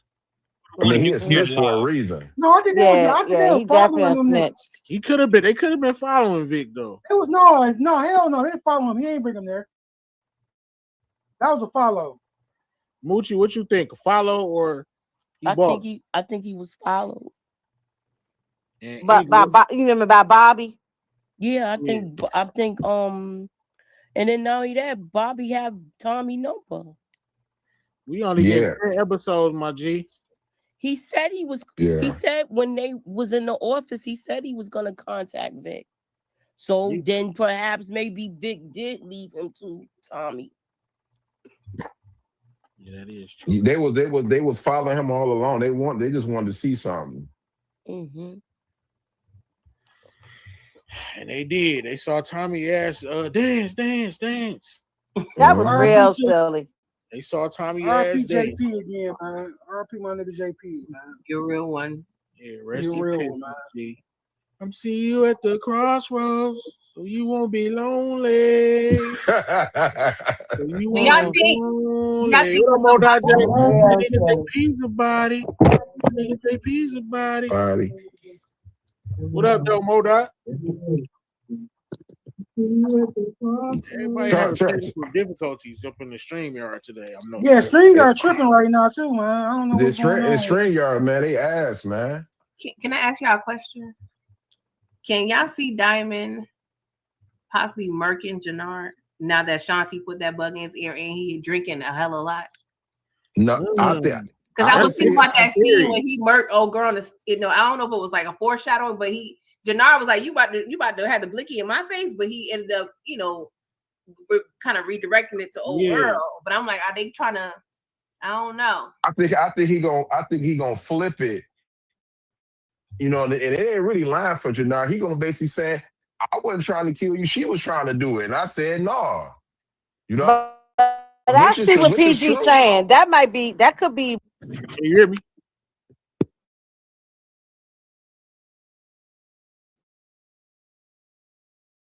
Man, what's going on? Oh my goodness. Hold on. It's a strong ass delay because you talking to me. It'd be 10 seconds before I don't know what's going on with this shit right now. It's tripping. And then I couldn't even hear I couldn't even hear PG had to come up out this boy. That's crazy. Pay too much damn money for Well, the I got a question. When is Tariq coming to help out his Uncle Tommy? 10. I don't think he coming, dog. No, 10. Tariq the last episode, he gonna show up. And 10, he said he was coming and didn't come. Pause. On my way, man. And who coming with Tariq? 5 minutes away. Who's gonna be with him? Tariq gotta have some people with him. Himself. That's who's gonna be there. Tommy is already proven that Tommy is broke as fuck. Tariq got resources. That's one of the reasons why that he calling Tariq, because he ain't got no damn money and no resources, and he in trouble in Chicago, so he gotta go. But we didn't see him make the phone call yet. No, it's gonna happen in 9. Maybe episode 9 he might make. Yeah. Oh, that's happening. The sooner the better. If I was and Tariq, though, Kate coming back in that next episode. Kate coming back next episode. Okay, but she found out about JP. She about to be on that powder. Lord, why y'all gotta do this? Tommy got a lot of nerve, though, man. Why they ain't smoke her yet? He said ain't nothing sacred, but he gonna hit his knees like this, man. Jenard, be a fucking man and kill me yourself.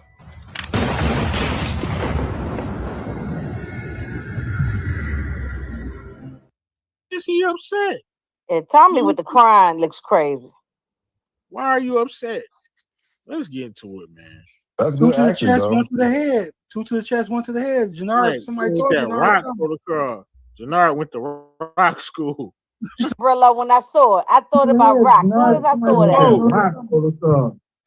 Can y'all hear me? That's a delay like crazy, bro. I thought about rock. Oh, yeah, it's a delay somewhere. Hey, can y'all hear me? Yeah, I can hear you. Yeah. Tell him to put his headphones on. That's me. I'll leave. We have a technical difficulty. It ain't gonna work. It ain't gonna work. That nigga Mo's on. He had a vampire. Ain't gonna work. It ain't gonna. I mean, I guess Yeah, it will. we about to slide up out of here anyway, Mo. I Actually, appreciate but you I for guess even it came falling out through. two of them. Oh well. I invited a bunch of people because we'll hear what they talking about real quick, and then we'll He said celebration. I mean, brother, you run them numbers up, nigga. going? Of course. Yeah, Moochie, we got. He ain't did nothing, Moochie. You like? I mean, I don't hate him, but what did he add to the show? What did he add to this episode? You know, Let me elated, Moochie. Even that, and the fact that Tommy was dropping it down. You know what I'm saying? Getting his eagle on. That just brought a smile to my face. We'll get back to ours. I was trying to get on to Brillo's. You know, I was trying to double dip, but it was like a delay, and I can't hear what they talking about unless I have my my speaker on. So it's all right. We'll figure it out. Unless I put on some headphones, but I ain't got no headphones over here.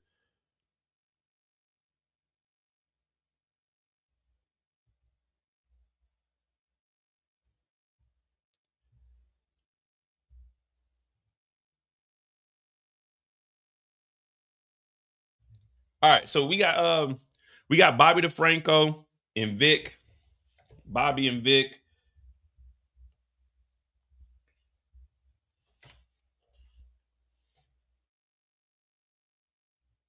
And what time is it? It's 3:00. All right, cool. Yeah, we'll be done about 3:30. All right. Hit that like button, hit that subscribe button. We got Bobby and Vic. The first time we see Vic Damone is after the whole Stacy Mark situation goes down.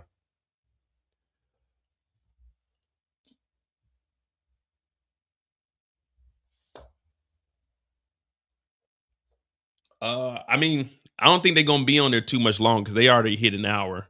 But I was gonna get on there and I was just gonna mute my mic on here, but I was messing it up. That's on me. If I would have muted this mic, but I couldn't hear anything that they were talking about. So that's the only problem. You know what I mean? Unless I did have headphones. And I'm not about to go to the house and go get the headphones.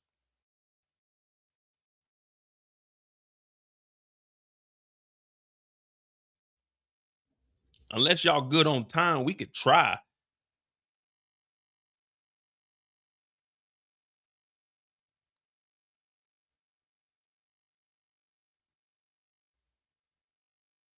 Y'all good on time? I mean, we can try.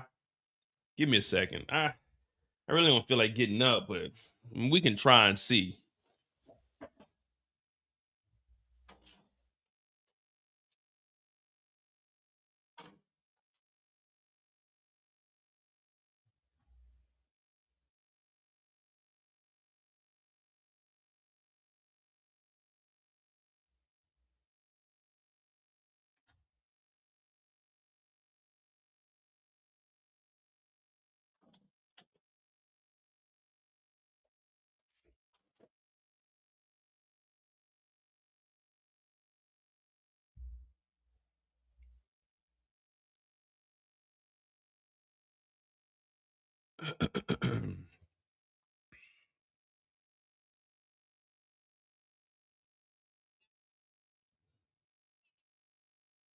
All right, let's see. Let's see if we can do this time.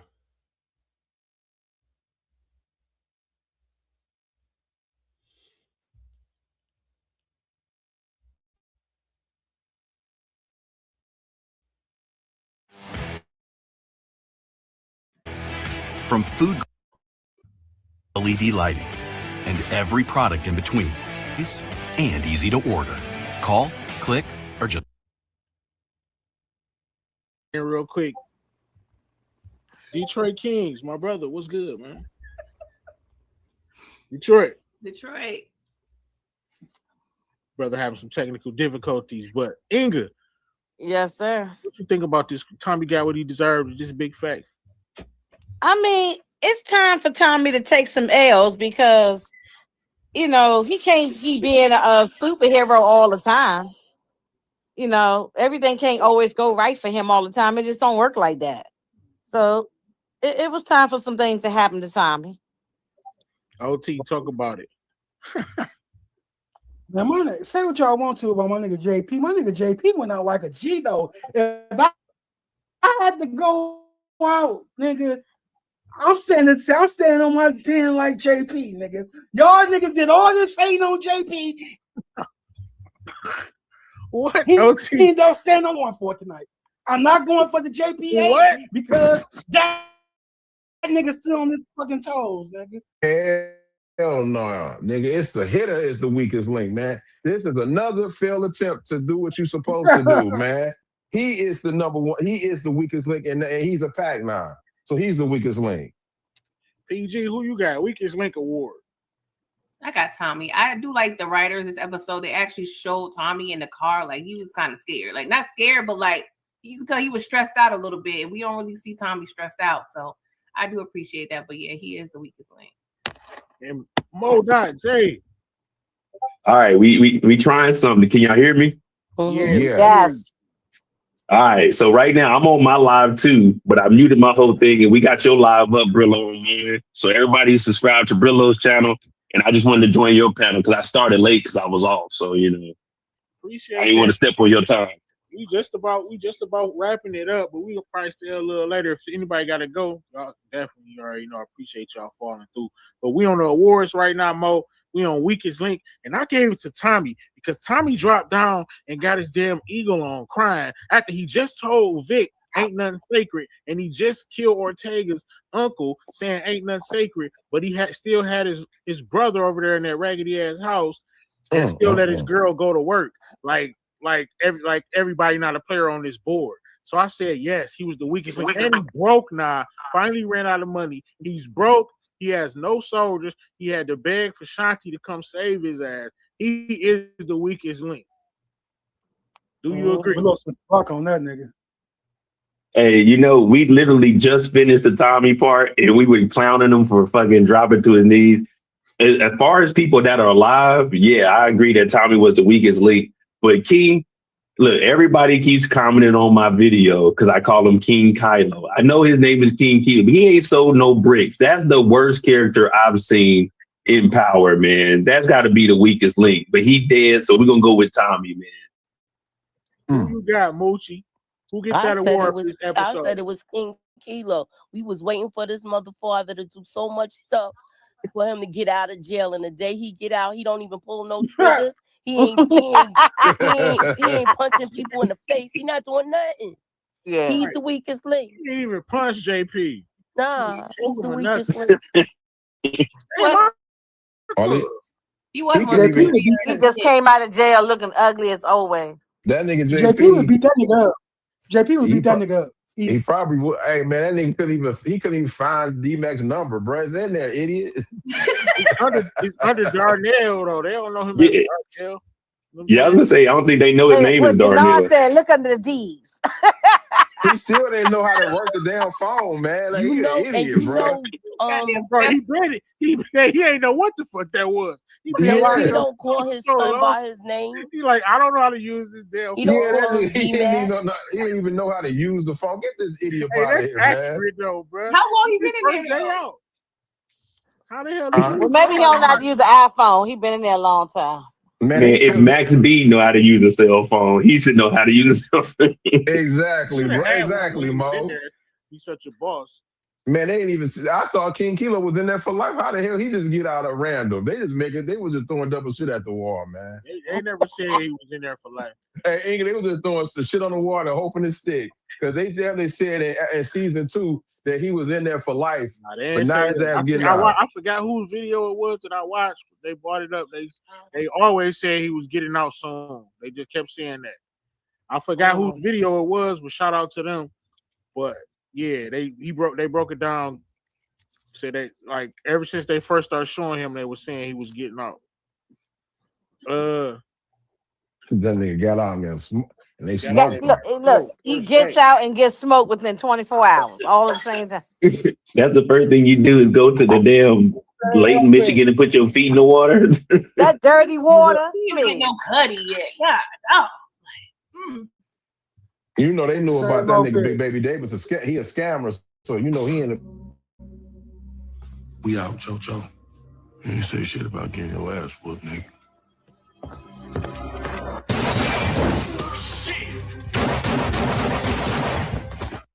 Or nobody said that was JoJo's fault. You ain't say shit about getting your ass. JoJo had to go. That was JoJo's fault, bro. Yeah, he had to go. That was the weakest link award, man. Detroit King said the hitter, King Kilo, any of them weakest links. I said Tommy. Now this next award, the character that I think you need to watch out for, and that of course is D-Mac. Maybe we finally get D-Mac just not listening to Tommy and just going full attack on CBI. Grenades and what you got to do. Got to watch out for that boy. PG. I don't know. I'm thinking more so Shanti. She made a lot of plays, so I'm trying to see how she's gonna be moving up, to the east side, to the deluxe apartment in the sky. I don't know. She making a lot of plays. So I'm interested in D-Mac and what he about to do, but we already know he a YN, so he gonna do what they do. So I'm saying Shanti specifically. Okay, I had Shanti in mind for another award. Detroit, who you think, man? Watch out. The snitch, the cartoon character itself, Vic, because you never know what he might do. He in survival mode right now. So I go with Vic, man. Why he be talking about his whole family gone because of Tommy? Bro, you killed your pops. Right. Right. Only thing Tommy did was, fuck his chick. That's all Tommy actually did. Oh, you already know what time it is. you already know what time it is, man. He hit her with the gumbo. Man, it was crazy. Who you think, Modot? Watch out. Who you got to watch out for? I say watch out for... I'm going to go ahead and go with watch out with D-Mac. But the crazy thing, I was talking and thinking about it earlier on my live. All right, everyone talking about Tariq's coming.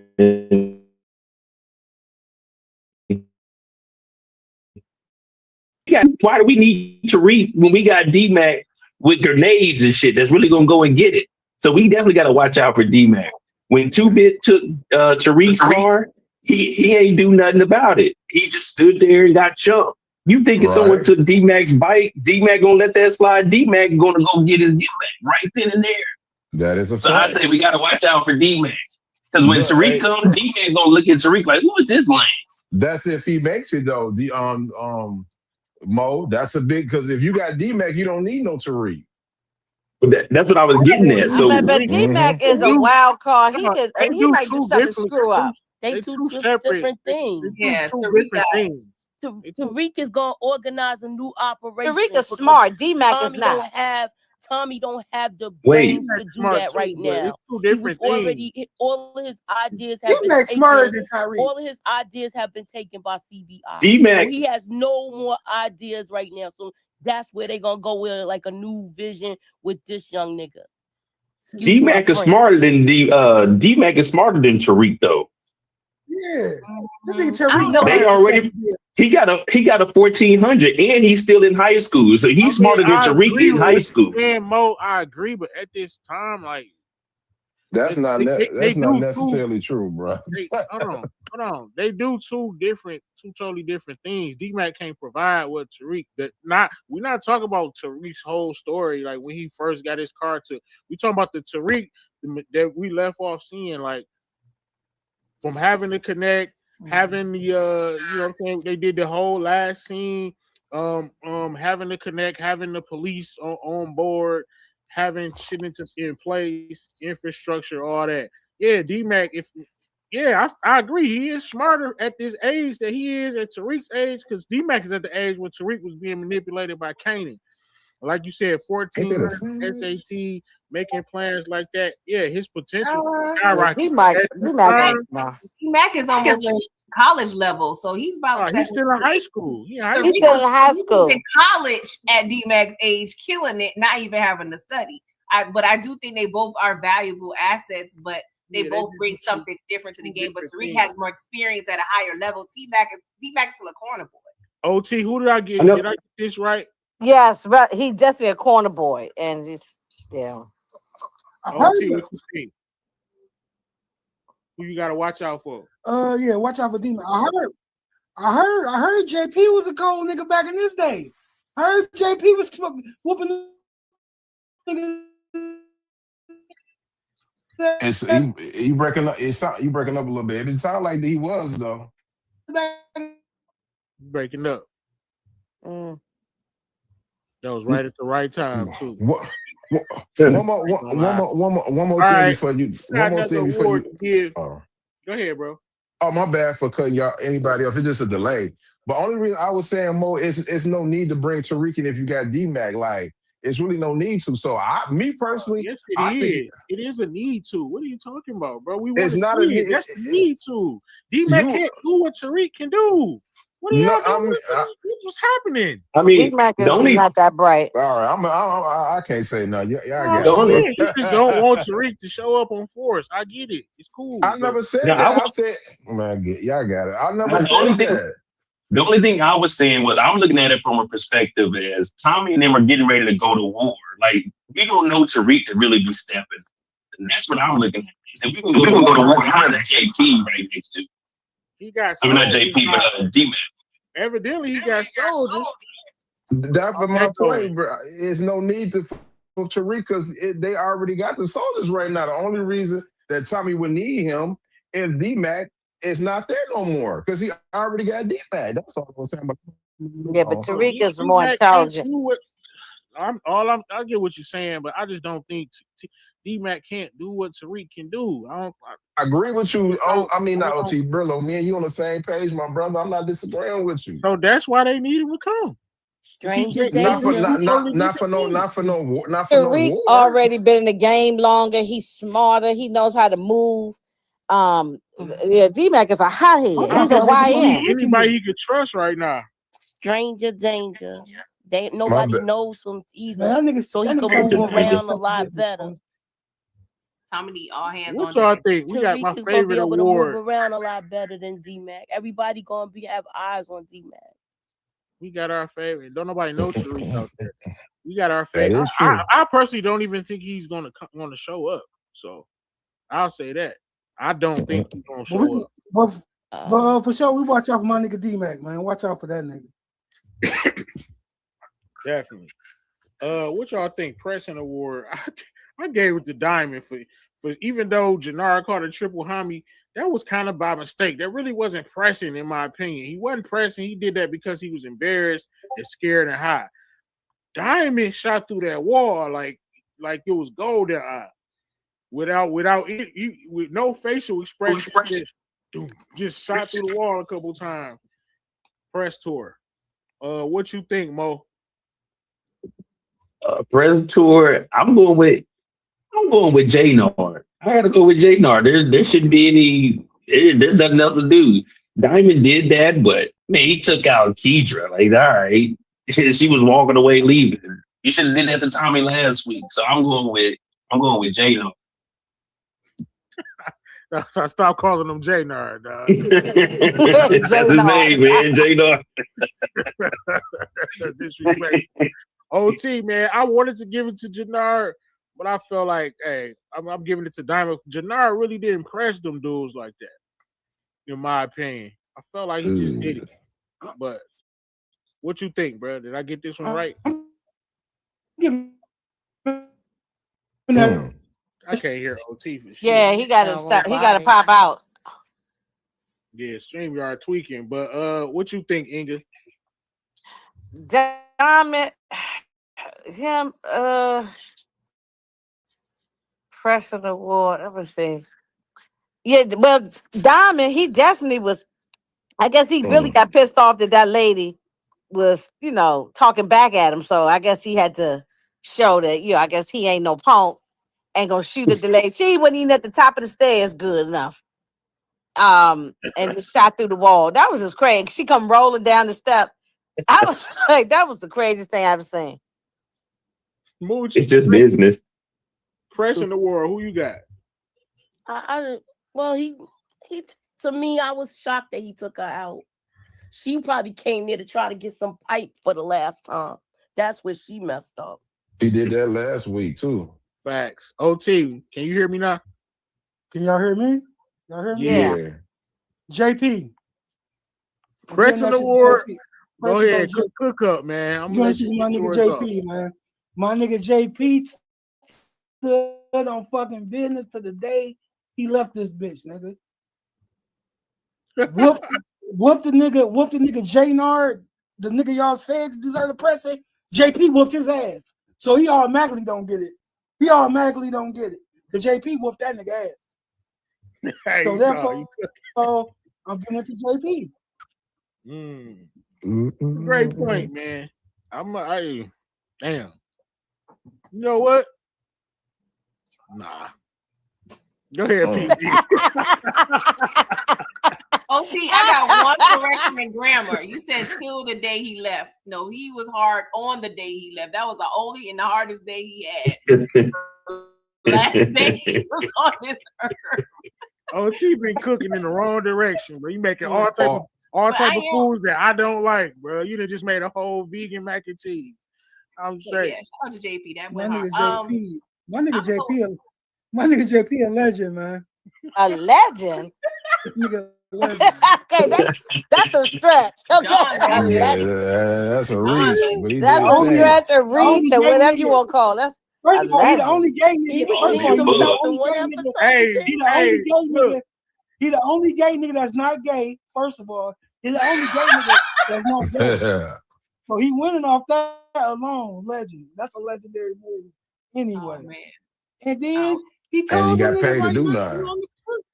Man, and he was he did get paid to do nothing. And he was stealing money, nigga. So yeah, he might. Yeah, he got paid to do nothing. The whole series he been on here, he got paid to do nothing. I'm gonna say Diamond expression, but because he's more proactive. Jenard, he just reckless and he's being reactive because he's on his Carl Thomas emotional embarrassed type tip. But Diamond, how are you when you not on the liquor? I'm just saying, it seems like he need that. Not saying he need liquid courage, but I'm only seeing him turned up like that when he on that sauce. Yeah, man, that's true, PG. Going by how I see him. That's true, PG. You right about that. You know exactly how he is when he ain't on that. Hell yeah! I did it. It's like you told me. No! Yeah, he got that little boy killed. Yeah. God. I'm with my nigga Mo on this. It's straight up Jenard, man. I wasn't impressed with on Diamond did. If anything, that was stupid because he going to jail for that. That was dumb. He got rid of the body. Man, they gonna blame that, bro. And then they selling the fentanyl in the prisons. Well, we talked about that. That's just dumb. That's because they need a consultant on the writing. Because you can't. I agree with you in that manner. Yeah, but it's gonna be a lot of people dying though. But it is what it is. I'm going with Jenard. Go ahead, PG. I think this is where Rojas comes in because he gonna find out. He gonna snitch because he already can't stand Diamond anyway. I think Rojas gonna come in. We don't need Rojas rolling up again. I'm pressing. What you mean my brother tried to kill me? I'm No, Preston. we don't. Yeah, we don't need her rolling up again. He can roll on wherever he's at. Did everybody get a chance to go for Preston? I think that was everybody. We got 2 more awards. I went with the Mastermind Award. I went with Shanti, man. She kind of cooking, man. Even though she got lucky, but you need luck in this game. Raheem came through with the money like a goofball. So now, you know what I'm saying? She can help Tommy. Raheem came through like a goofy with the money. Just threw a bag of money at her. He bronze level. He bronze for sure. Bronze? No, he automatic. No, he just bronze because he ain't did nothing yet. That was enough. OT, that was enough. No, he ain't did nothing. He ain't did nothing. Yeah, he was doing. And Jenard said, "Man, get in here and drive."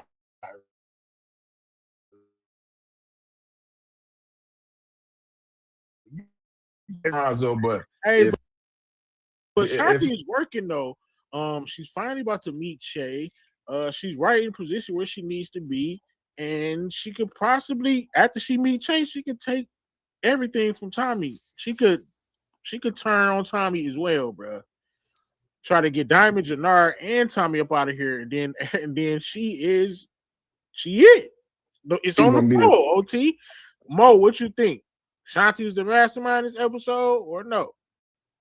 No, I agree. Shanti is the mastermind. She got everybody flipping on everybody. Don't nobody know that Shanti is actually the quarterback behind every single move against somebody. Is Shanti, and I don't get it. But for some reason in Forest, every single person is just super friendly with money. It's like, okay, you need $100,000, you get $100,000. You get.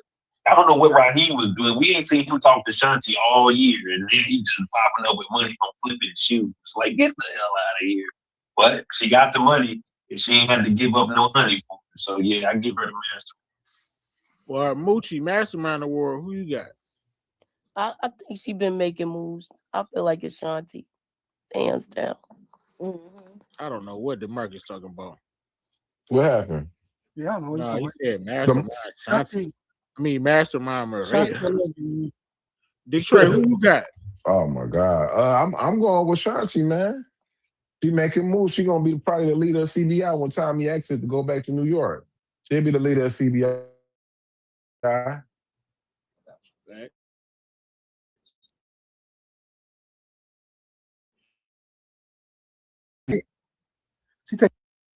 mean, Shanti had just Braves are really gonna be fired. Sorry.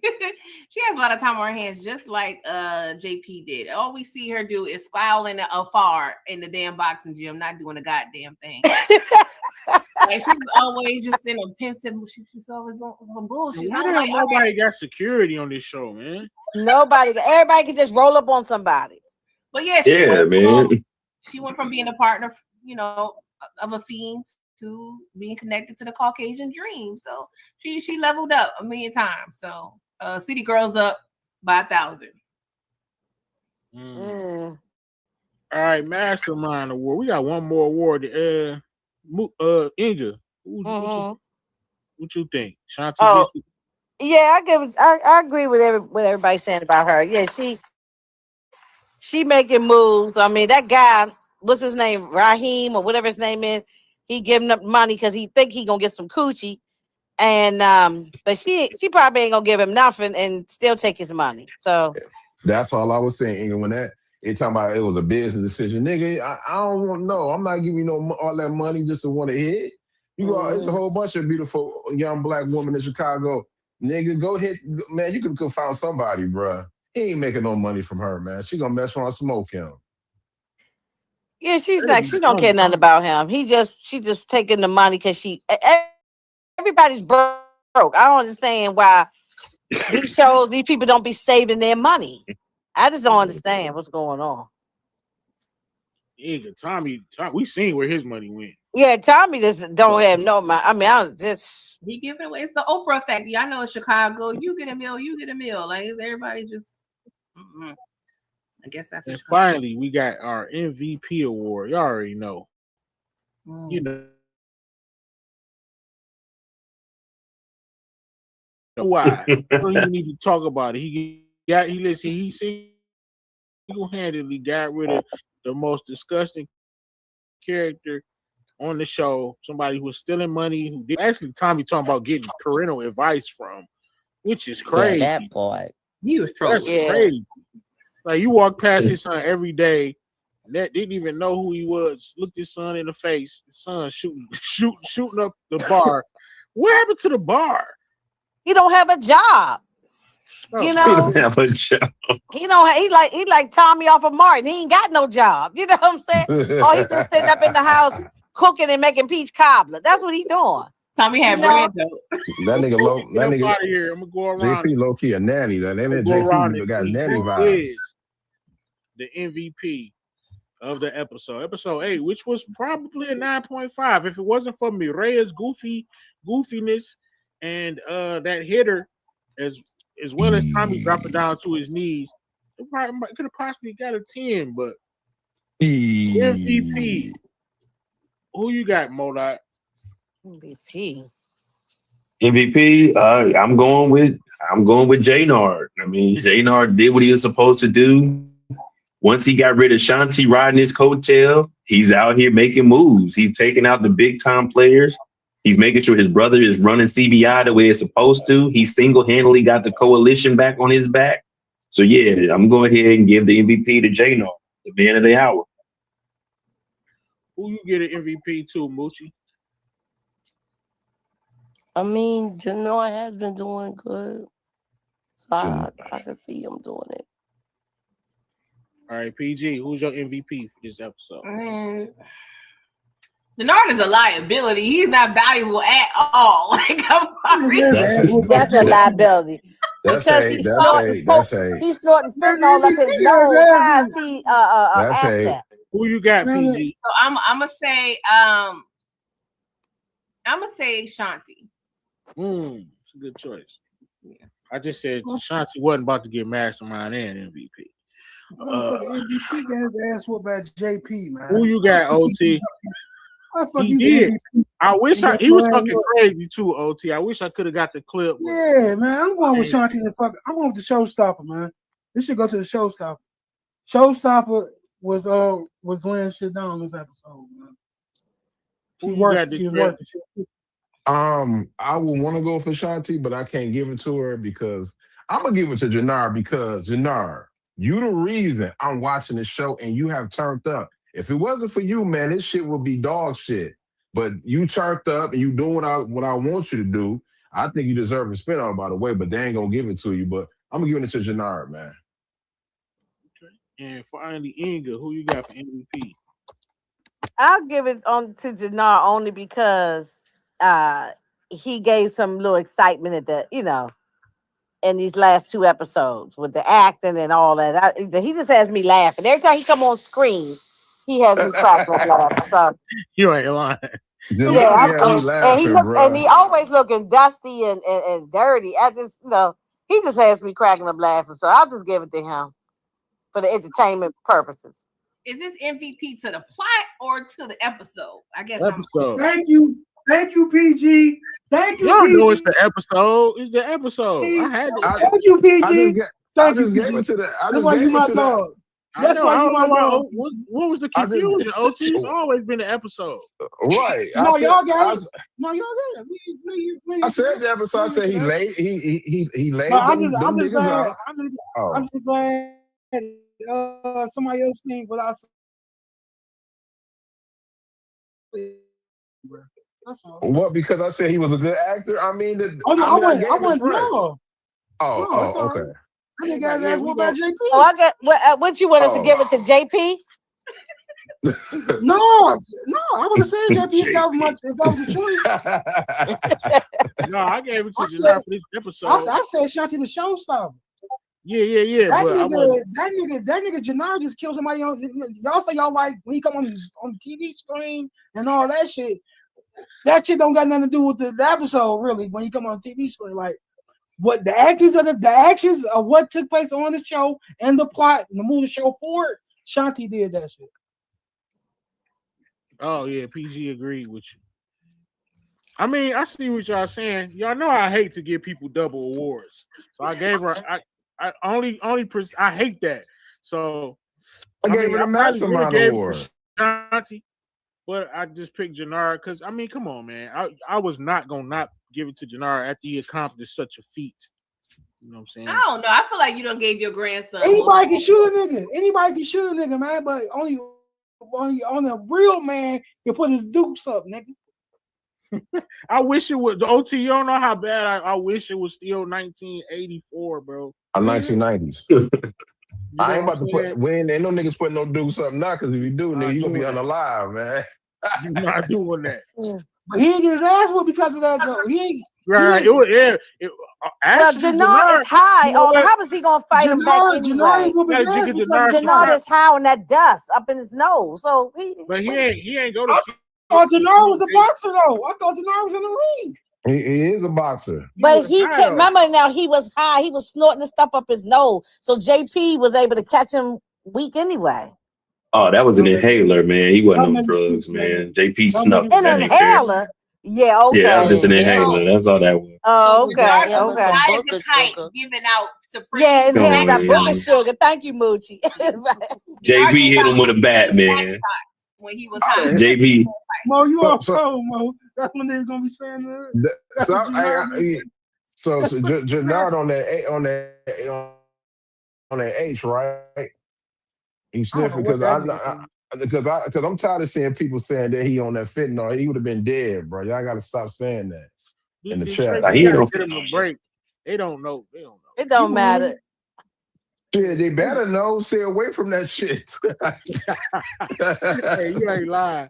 We about to slide up out of here, man. We're gonna holler at JP, but I gotta make that his own personal line. Let me holler at you. That's yeah.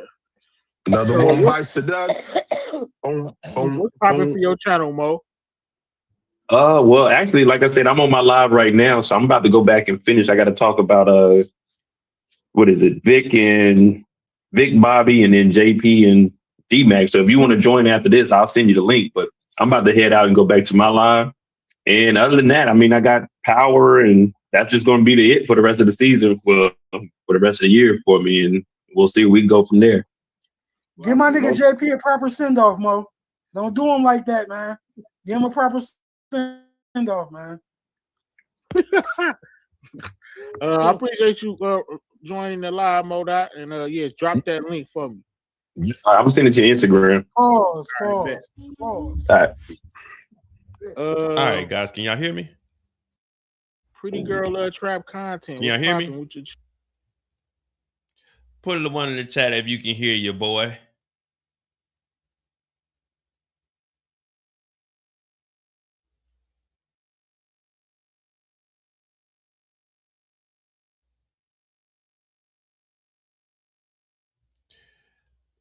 Put a one. All right, we about to probably bring Brillo over after they get done. But we're gonna finish up our story here.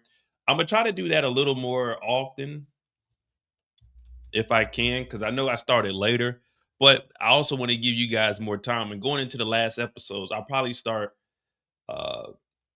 doing my lives at least 6 p.m. Eastern, just to give you guys more time to get off work and join in. It's the holidays. It's the holidays. See, I couldn't hear OT at all, so that's why when he was talking, it's like quiet for me. I can't hear him. I don't know why I couldn't hear him. But all right, so we got Bobby DeFranco. Him and Vic are up. And I think we already just queued it up at one point.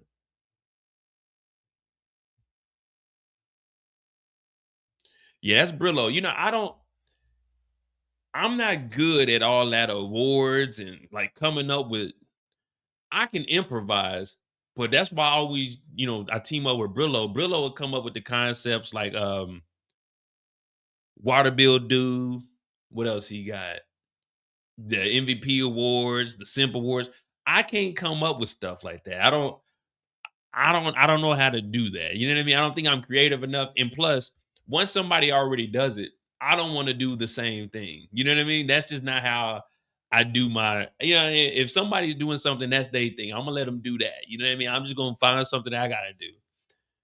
That's one reason we got onto the lives and breaking it down the way we do instead of just doing recaps. You know what I mean? So to be honest, I'm the godfather of this shit, man. Wasn't nobody getting on lives talking about the show. All they were doing was getting on the lives talking about recapping the show. When I came on this thing in 21 and I started going live, oh yeah, I changed the game, man. I changed the game, man. But we do have Bobby DeFranco and Vic. We got them on deck. I just don't know how to come up with like awards, or I mean, not even awards, but like little segments and stuff. I mean, we got On the Clock, but I like to just get on here, joke around with you guys, piss y'all off a little bit, and entertain that way. But all right, so we got Bobby and Vic. We got those out. We got Brillo's live in there. Brillo's live is what we ended like 3:45 ish.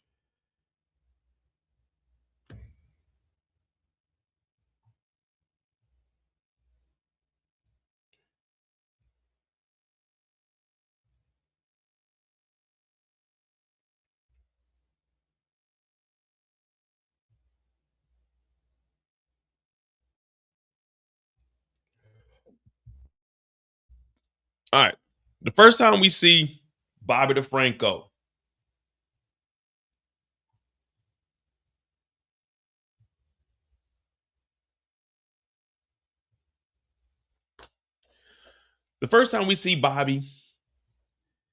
I keep holding on. I keep holding on. He's pulling up to the crime scene. Now, we don't know who's out here.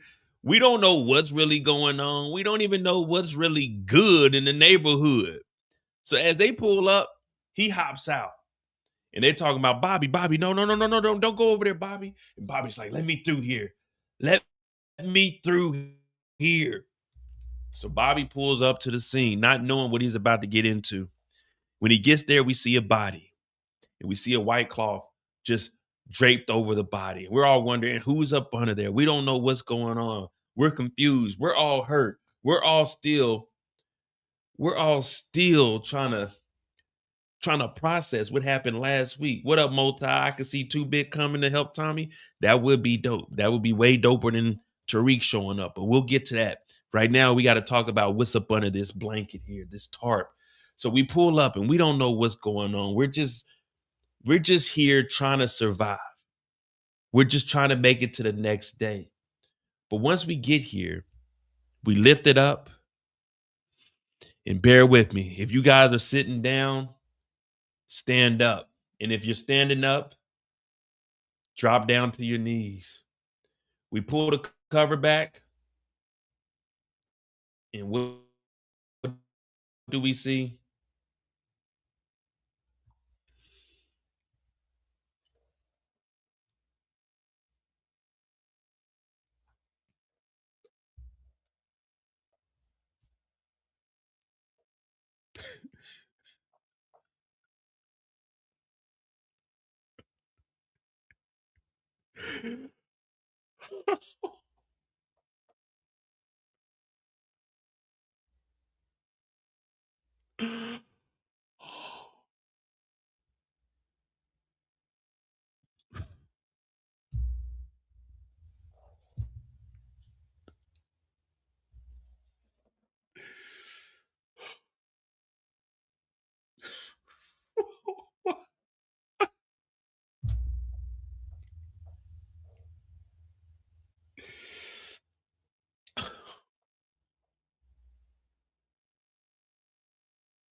Be strong, Bobby. Be strong.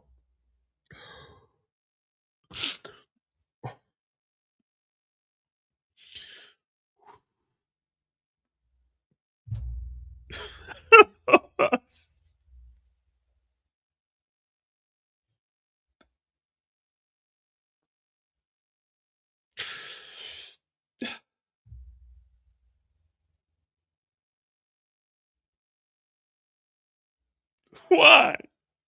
Not Stacy. Why?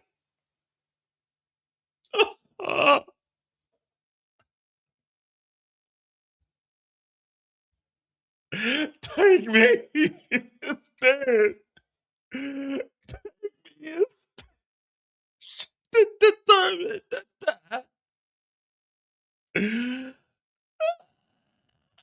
Bobby, are you okay? Yeah, I'm all right. Come on, Bobby. Stacy wouldn't want you to cry, man. Come on, man. Get this shit together, Bobby. Think about it. You about to be a multimillionaire. Multimillionaire don't sound too bad. Multimillionaire don't sound too bad. Well, Bobby DeFranco goes over there and he realizes that it's Stacy Marks up under this blanket. And everyone's looking like, oh, how can Bobby deal with that? Bobby is a strong soul, a strong spirit. Oh, Bobby, are you okay? Bobby realizes he sees a phone. But what does Bobby do? He does like any real nigga would do. He does like any real nigga would do. Put a 3 in the chat. If you were at a crime scene and you seen $5,000 in cash up under a tire and no one has claimed it or put an evidence marker next to it, put a 3 in the chat if you seen that and you would go and pick that 5,000 up and confiscate it in your pocket. Put a 3 in the chat. You don't have to be ashamed of anything. We're not judging anybody right now. Because once Bobby DeFranco picked up that phone, Bobby DeFranco became a degenerate. Bobby DeFranco broke protocol. Bobby DeFranco has just tampered with a crime scene by removing evidence. So if Bobby DeFranco can do it, then who cares if I get $5,000 in my pocket? Just think of it like this. If there's $5,000 and I pick that 5,000 up, I put that 5,000 in my pocket. When we start doing I Spy on the channel and I start giving you guys money, no one's going to complain where that money came from. No one cares if it's dope money. They say all money ain't good money, but that's a lie. All money is good money. We've went over this before. All money is good money. It's the bad things you do to get the money that are bad. But all money is good money. When that money was printed off, it was printed for good reasons. And Bobby sees his cell phone and he does like anyone would have done. He goes and picks it up. He scoops it up. So he gets the cell phone. He gets to looking at it. And we find out that Pageant Inc. says, meet tonight. Stacy said, where? Bubin. Where is Bubin? Who knows where Bubin is in Chicago? I don't know where Bubin is in Chicago. I don't know where Bubin is in Chicago. Someone tell me where Bubin in Chicago is. Or is that even a place? Or is it a figment of our imagination? Let's look it up real quick.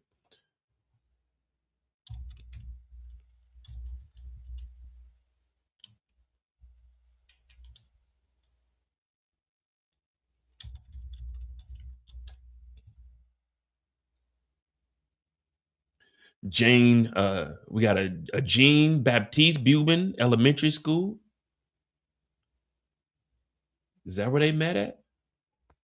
Where is this location? We don't know. But he picks it up and somebody met him that night. Well, he ends up calling the company. Let's see who Pageant is. Does anyone know who Pageant is? I don't know who Pageant is.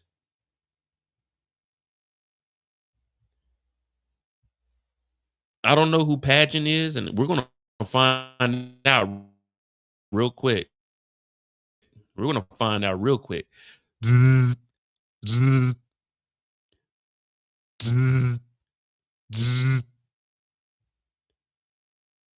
Well,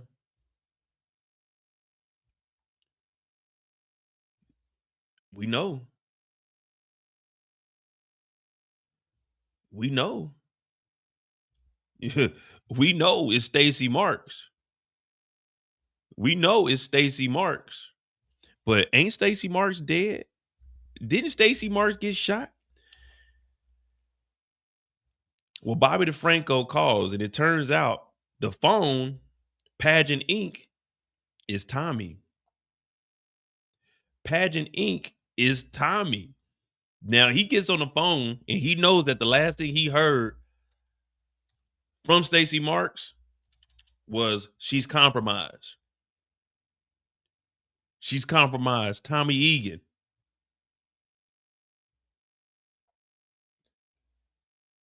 But Tommy doesn't say anything. But Bobby DeFranco lets Tommy know, I know it's you, motherfucker. I know what you did to Stacy, motherfucker. You may be quiet right now, Tommy. Answer me, motherfucker! But we after you. Answer me, motherfucker! We are after you, Tommy. We are after you. I hope you hear my voice. Tommy, are you there? Answer me, motherfucker! Are you Pageant Inc?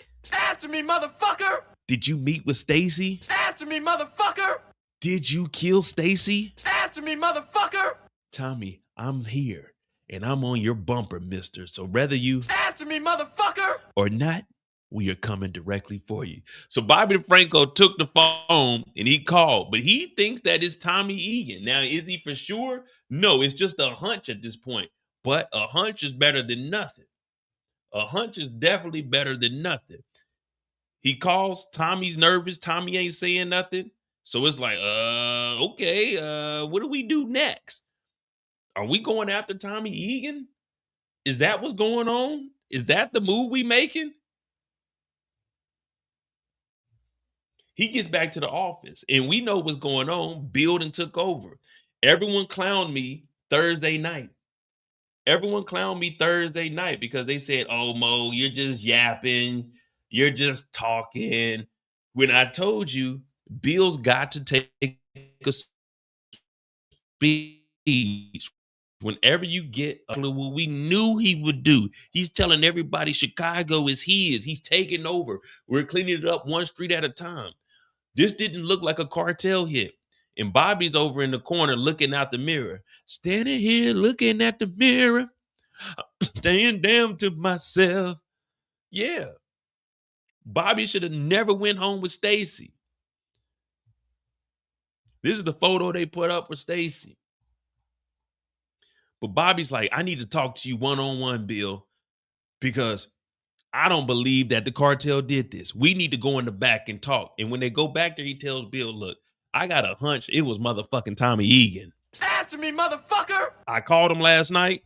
Answer me, motherfucker! He ain't answered the phone. Answer me, motherfucker! But he answered the phone. Answer me, motherfucker! He ain't speak up, but he did answer that phone. Answer me, motherfucker! So Bill's like, did you take that? He's like, I did take that, but you gotta let me work this. You gotta let me work this.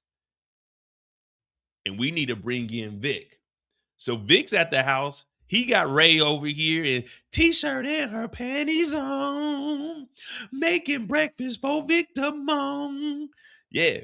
So she coming over here. She talking about she's about to just quit her job out of nowhere. You know this some white people shit. I'm just going to quit my job and live with you, Tommy. And we're going to move far, far away from here. She ain't giving her 2 weeks notice. She ain't doing nothing. She just tell Vic, I'm quitting. It's over with. I'm done. And Vic is like, okay, cool. But well, she gets a text message. She looks on her phone. Stacy Marks is gone, y'all. Stacy Marks is no longer here. It is official. We have confirmation. Stacy Marks is gone. She ain't coming back. Here today, gone tomorrow. That's what they say. Here today, gone tomorrow. Well, she's trying to tell him this is what we need. We need more ride or die chicks. She tells Vic, I'll go and give a statement for you. I'll give an alibi. Vic was like, I ain't had nothing to do with that shit. She's like, I know. I'm here for you. Well, while that's going on, Bill and them call it, hey, Vic, you need to get your bitch ass down here. It's getting crazy out in these streets. And Vic is like, what are you talking about? Look, we got a hunch that Tommy took out Stacy. We need you to get down here ASAP. Vic is like, oh, shit. Now, Ray's in the back talking about,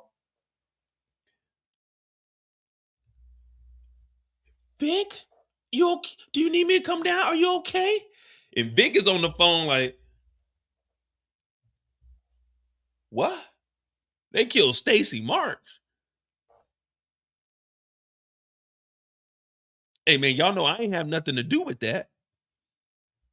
What up, Natural Virgo? You know, hey, welcome to the channel. I'm Modi J. We do this each and every Friday. Right now, we on the phone. Hold on real quick.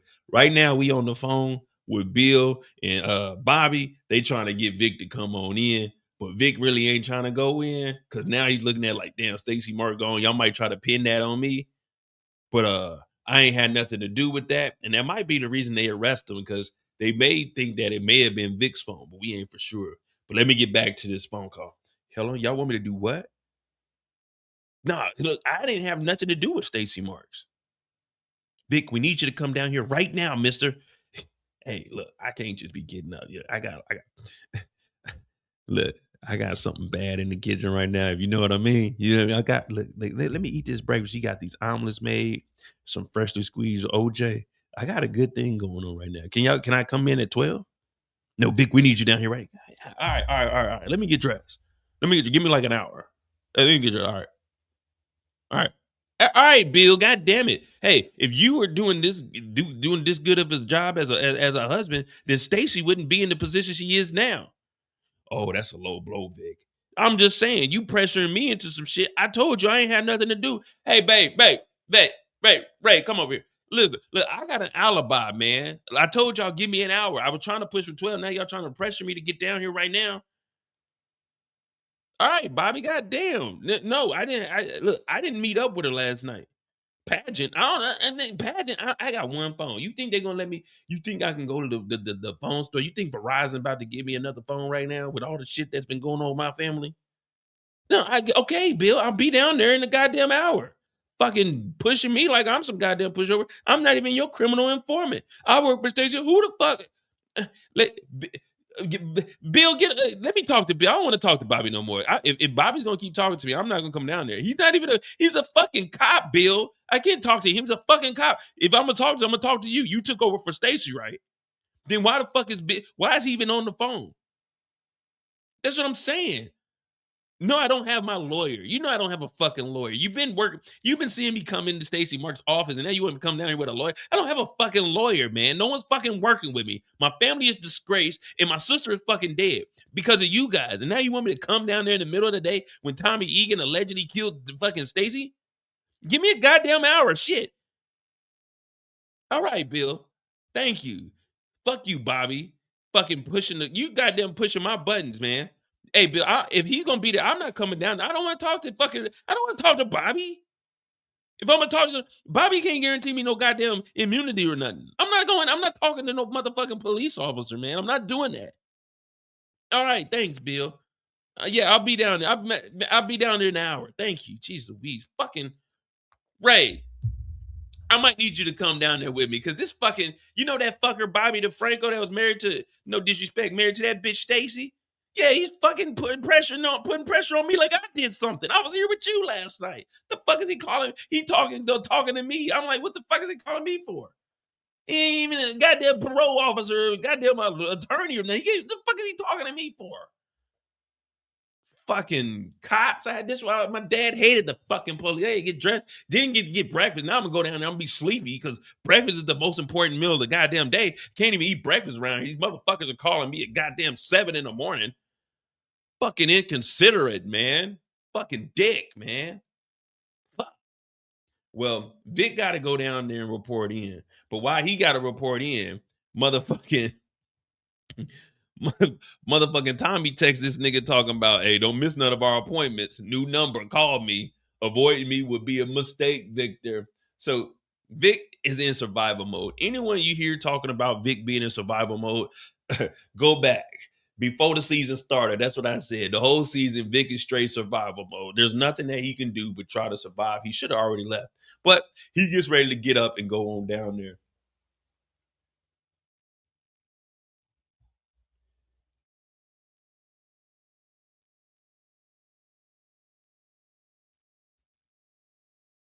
Does he ever make it down there?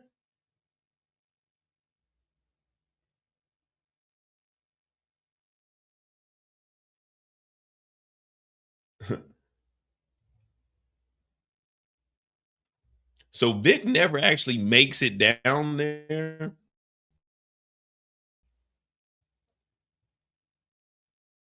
But Chan makes it to the damn office. Chan makes it to the office to talk to goddamn Bill. Like, hey, you need to be letting Ortega go. You need to be letting Ortega go. And just like I was telling y'all when we were doing our little spiel, he's dropping that case. He dropping the case like, nah, I'm gonna get him out of here. I'm the AUSA now. I'm the district attorney. This is me, big dog status. Bark like you want it. So Shan is just making sure, hey, you get your shit together, nigga, or we gonna come and kill you. You hear that? We'll kill you. I need to put that on the damn soundboard, that the 3 hyenas, when they told Simba they'll kill him if he ever comes back.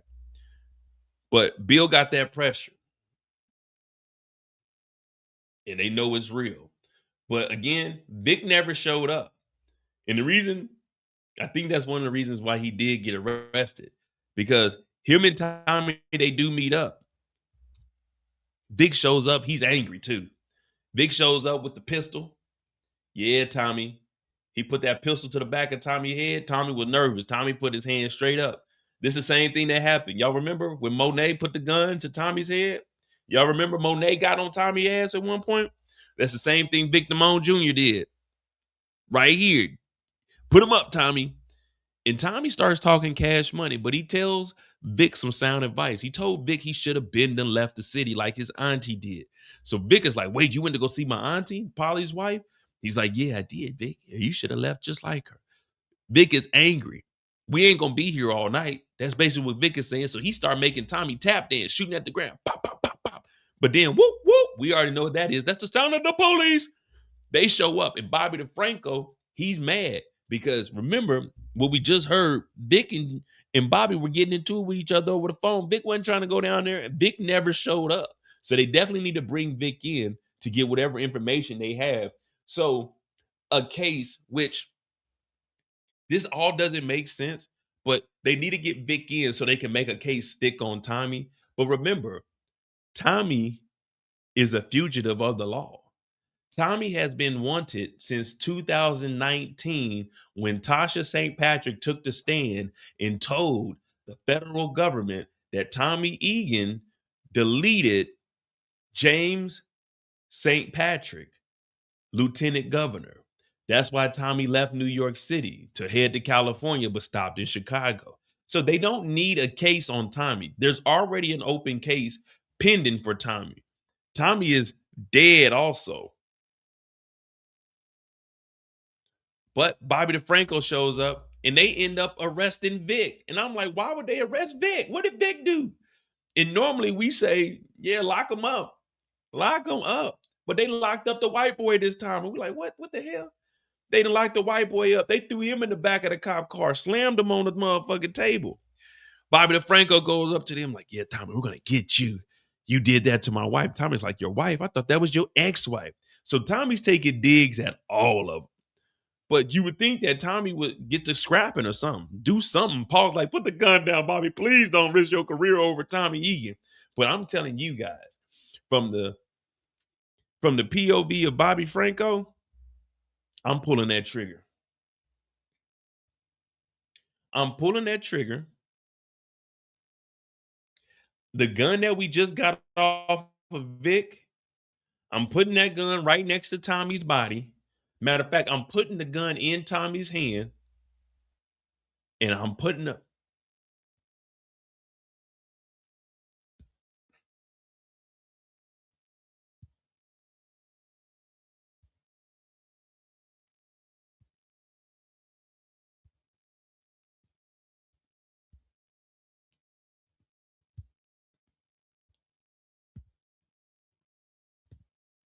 Right there. Boom.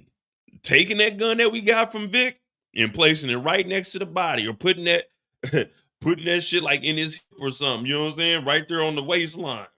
Yeah, we getting rid of you tonight. Some of them going to sleep. Fuck God! But they locked Vic up and they let Tommy Egan with the white privilege continue on about his life. And that there is the story of Bobby DeFranco and Vic Damone Jr. They let Tommy just walk away. You get it? Walk away.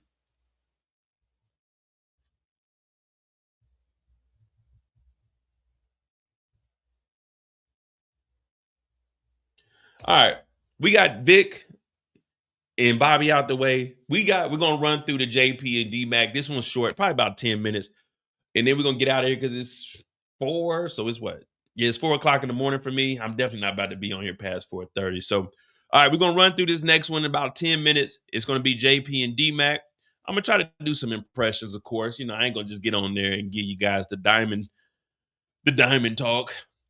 But we do got the JP and the D-Mac story to finish the whole thing off. Let me see. The first time we see JP,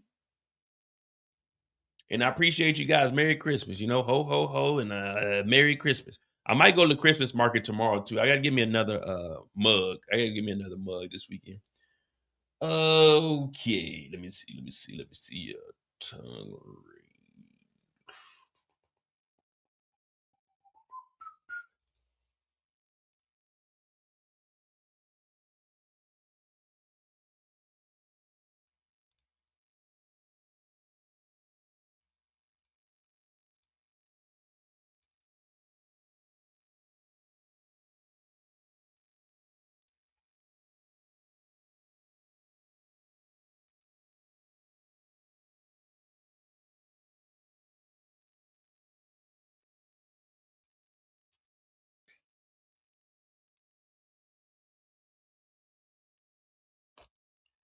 All right. Damn.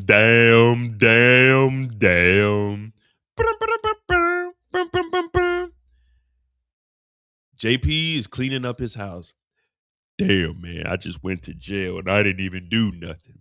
I ain't commit no crimes and they took me to fucking jail. They ruined my whole house. Look at this mess. I got to clean this place up and I was just getting it together. I know a lot of people been saying that I haven't done anything around the house, but I was just about to clean this place up and renovate it for the better. But the damn police, what the fuck could they possibly want with me? JP's look at my son.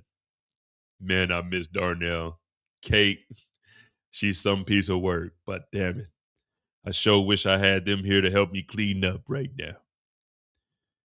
Fuck. I really went to jail over some bullshit. I don't even know what they arrested me for.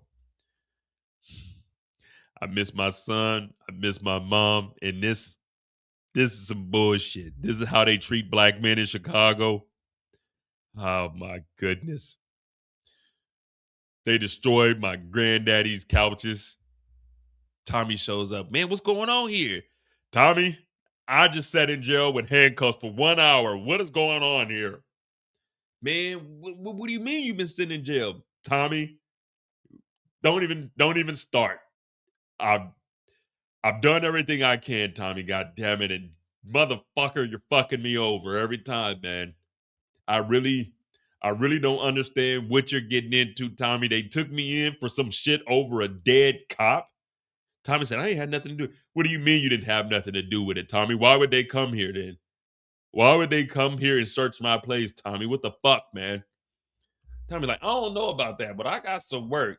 Oh, Pops, what's going on, man? I can't believe what happened to the house. Darnell, I can't either. What is this bullshit? There's something about a cop. Are you into something? No, Pop. You know I ain't into nothing like that, Pop. You know I wouldn't even do nothing like that. Tommy talking about, yeah, it is messed up, D-Mac, but I got some bricks. I got to move them within 24 hours. Tommy, what do you mean 24 hours? So I got to move these bricks within 24 hours, but I need someone I can trust. Oh, Unc, you mean I could be your number two? You mean I could be your number two, Unc? Yeah, Unc, let me get them bricks up off you, man. So Tommy ain't even worried about the police.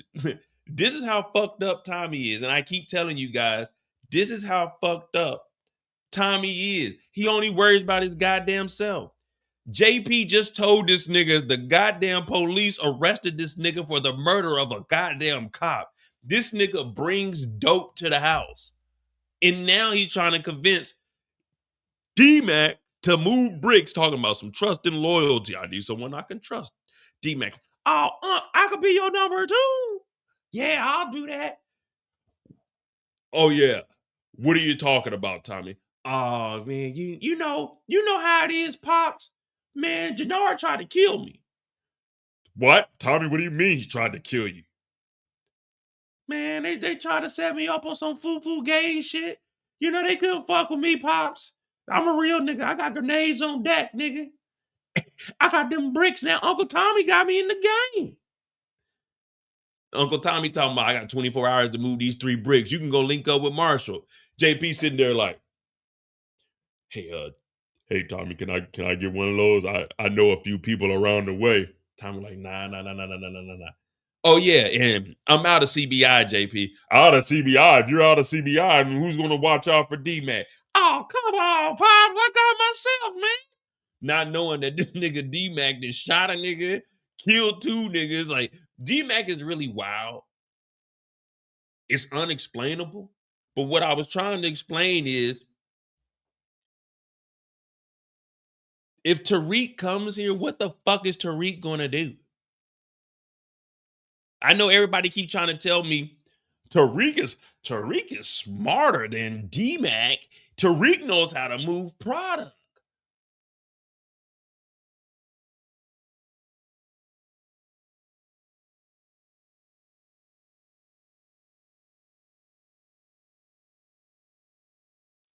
When have y'all ever seen Tariq moving product?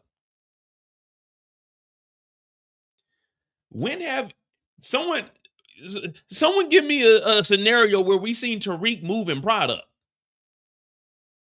We ain't never seen Tariq move no product. When? Tariq ain't stepping on shit. We don't need Tariq to come down here and help move dope. We need niggas to boom. We need niggas that gonna shoot. We ain't never seen Tariq move that dope. When they say young nigga move that dope, we ain't never seen Tariq move that dope.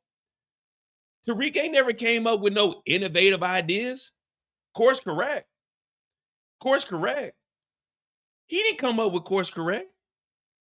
He didn't come up with course correct. He stole that. You know, on the roof, you know how they got this shit on the roof? It wasn't because of Tariq.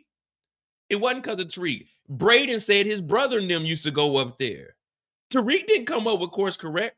That all cap, no frap. Tariq didn't come up with that. Effie and Braden came up with that. Tariq didn't come up with none of that shit. The only thing Tariq had was he knew Noma. He knew Dante and Mecca and them. Tariq didn't come up with that shit. Braden said we could use the roof. Remember? He said his brother and them used to go up there and store shit. Then they went and got the guy. All cap, no frap. That wasn't Tariq's idea. That was Braden's daddy warehouse. Braden said my daddy got a warehouse. Tariq didn't do that shit. Tariq wasn't moving nothing. Tariq wasn't moving nothing. The underground concert, that wasn't Tariq's idea. They were already throwing parties, and then they were just implementing the drugs. Remember, they already had a music group. They didn't even know nothing about the music group until last season. And then they went underground, and they just started selling dope. But guess who started moving the dope down there? It wasn't Tariq. It was Braden, because Braden started getting high. Braden was the one down there doing it, because Tariq was running around the city. Oh, Tariq wasn't doing none of that shit. Tariq wasn't doing none of that shit. Tariq was telling Effie all his goddamn business. And when Tariq was in high school, he got snitched on by Effie, which started this whole thing that made Braden take the stand and say that he was selling drugs. But the only reason they knew about Tariq selling drugs is because he got snitched on because he was telling Effie. So if you compare where they were at in high school, D-Mac's way ahead. D-Mac scored a 1,400 on the SAT. D-Mac could go to any school that he want to. Guess what? He wasn't born with a silver spoon. The first time we seen D-Mac, that nigga had a Mac. The first time we seen Tariq, hey, Uncle Tommy. Hey, Uncle Tommy, you want to play the video game? Tariq ain't that smart. We don't need Tariq to come down here and move dope. We ain't in school. The only dope Tariq can move is in school. Remember, he was running away from Kane. You think D-Mac gonna run away from Kane? No. And we ain't never seen no hand-to-hand transactions with Tariq. Tariq always got to do some elaborate bullshit. But if Tariq is so smart, why ain't none of Tariq's shit work? Why did Tariq leave last season with no motherfucking work? Why doesn't Tariq have a goddamn brick in his hand at the end of the season? Why isn't Tariq, this big mastermind, the biggest drug dealer in fucking New York City, if he's so fucking smart? He lost everything. Tariq has never been smart. That's why James St. Patrick left the letter, because he knew Tariq was an idiot. He left the letter. I knew your stupid ass would end up in jail, because James knew that Tariq St. Patrick is not smart. Go back and look at it. Every single thing that he did, it failed. It failed. We ain't never seen Tariq put together a crew and go take out niggas like the 9-7s. When Tariq was over there, they had the snipers in the goddamn hills. That was Noma's plan. When they were getting into it with goddamn the Tejadas and shit, Tariq wasn't doing nothing. That nigga was running. Remember at the beginning of season 4, him and Braden are driving away scared as hell. You think D-Mac's about to ride away scared as hell? Hell no. What did D-Mac do? He said, we're going to go take out the 9-7s. Everybody say that Tariq is a mastermind. What did our boy do? This nigga went and got a fucking grenade. He went and got a grenade and said, this is going to be some real shit. We need to do it. We need to go do this. We're going to do it right. Grenade out. D-Mac is smarter than Tariq. D-Mac is doing this out the streets. D-Mac doesn't have $1 million to play with to make shit happen. He didn't grow up with a silver spoon. He didn't have nothing. His dad is a he. It ain't helping a motherfucking thing.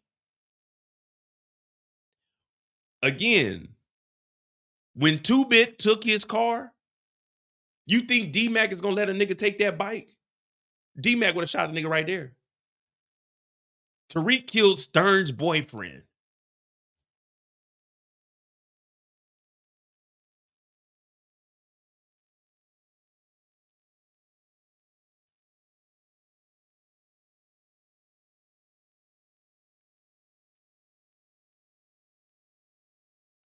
Tariq continuously got played by Effie.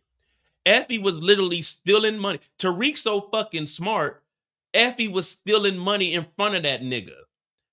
Stealing off the top of Noma's package, and he didn't do a motherfucking thing about it. That nigga almost cried when goddamn he found out what Effie did to Lauren. That nigga took Effie, the bitch that stole from him, the motherfucker that snitched on him in high school. This smart motherfucker took her to goddamn Italy with him. Only for her to fuck Kane and give Kane all her money. This nigga's mama had to come and save him because that dumbass plan, Mr. Smartass Tariq St. Patrick, where he was going to slide on Monet with Diana, it didn't work. It didn't work. Tariq is not smart. He had the nerve.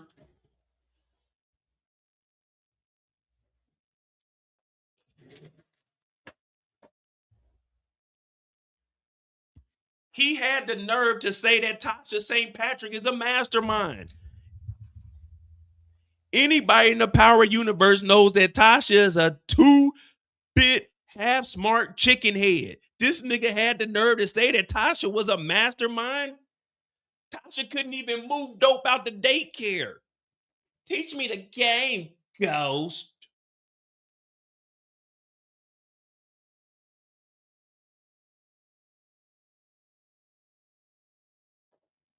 Tariq ain't smart. If Tariq's so goddamn smart, why? Where's course correct at? If Tariq is so goddamn smart, where's the dope at? Tariq's so damn smart, where's it at? Where's it at? They try to say where Tariq is right now and where D-Mac is, Tariq is better than him. The end of season 4, Tariq didn't have no dope. This episode alone, right here, right now, D-Mac sold some dope. So if we're going off of where they are right now, D-Mac in the game. Tariq is a college kid. D-Mac is in the game. Tariq is a college kid. What's he about to go to Chicago Institute or some shit like that? The UC, University of Chicago or something like that? No. We got D-Mac on our side. We got D-Mac on our side. Y'all said Y'all said Tariq is smart. Didn't Tariq almost lose everything in a Ponzi scheme? Y'all forgot about the Ponzi scheme? Y'all forgot where he signed everything over? He brought RSJ in. RSJ almost lost everything. Tariq so smart, his mama over there working goddamn 14 hours at Piggly Wiggly. We supposed to be talking about D-Mac. We got to get up out of here. Let me finish this thing on up. Y'all done got me. Hey, don't do that. Don't do that. Tariq ain't that smart. Tariq ain't that smart. And if Tariq comes here, dude, we're getting ready to go to war. The trailer literally says this is about to be the biggest war. We don't need Tariq in a war. Now, of course, we want to see Tariq here. I'm just saying, from a standpoint of what's going on in Chicago, we don't need a smart nigga. If we make an app, and then if we calculate the angles, and then we divide that by the fraction of the denominator, with the equator rotating at 37 degrees north by northwest at 45 miles per hour, divide that by 13 centuries, and if we take the pi, the square root of 48, times that by the 36, then we will get the precise answer on how we can move this cocaine. We don't need none of that. We need niggas that gonna pick up guns and go to war. We need niggas that gonna go to war. But let's continue on. All right, so JP figured out that they about to sell that dope.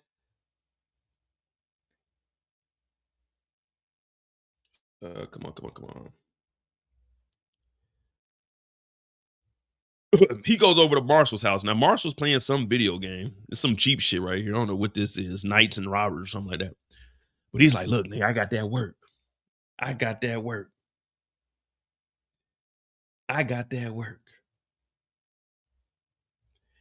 He's like, what's up, man? We in the game. But Marshall like, man, I don't want to mess with your crazy ass uncle. Not at all. He's like, man, come on, cuz. Like, I'm about to be number 2. I'm about to be Tommy's number 2. Marshall like, nah, man, your uncle too crazy and CBI getting better, man. We about to do our thing.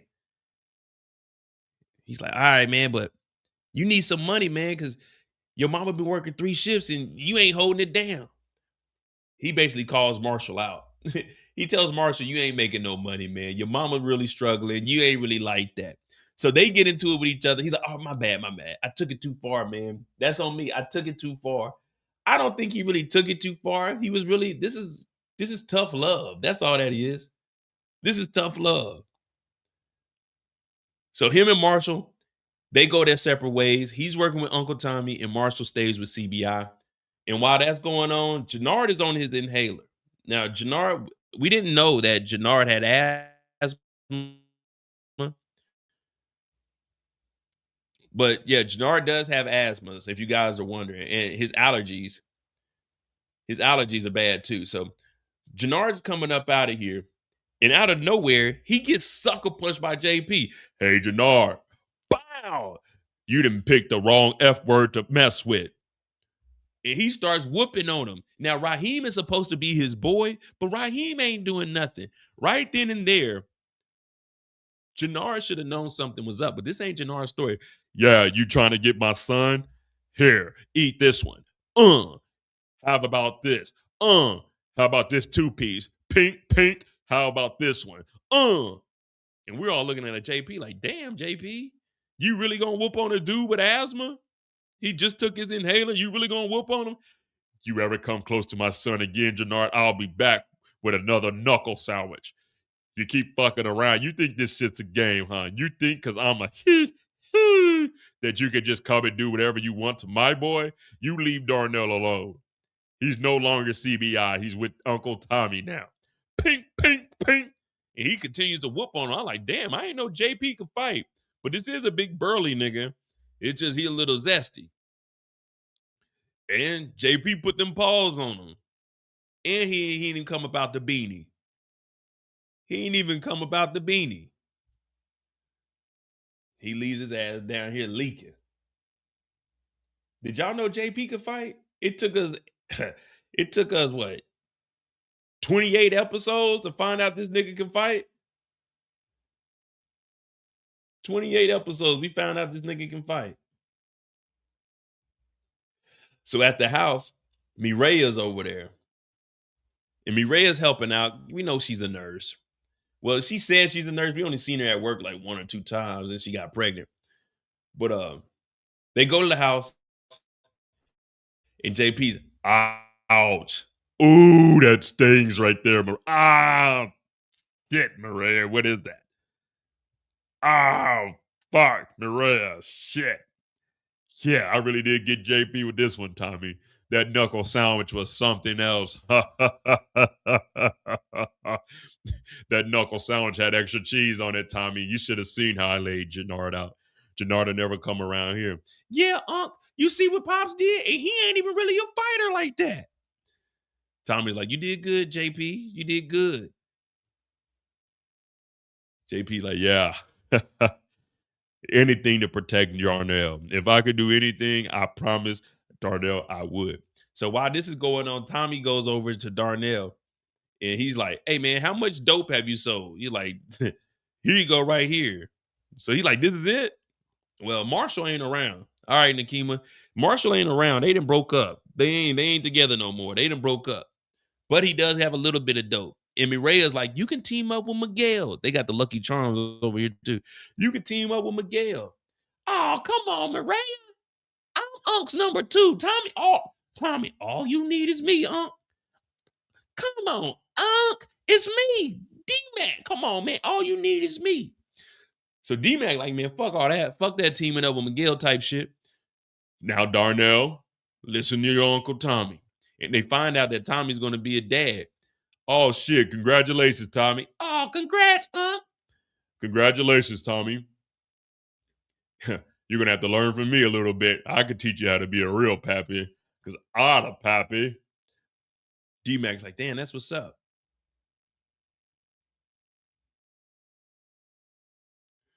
Tommy was salty because JP beat up Jenard, but he lost the fight with Diamond. He been wanting to fight damn Diamond too. I mean, not Diamond, but Jenard.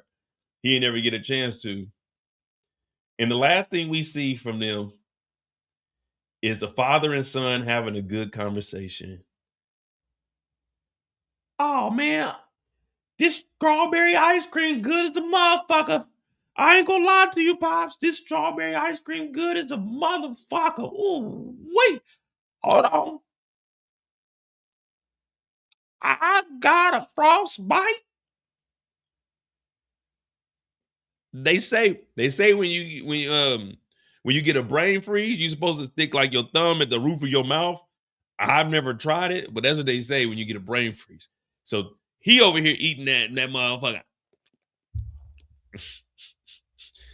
Him and Pops are just kicking it.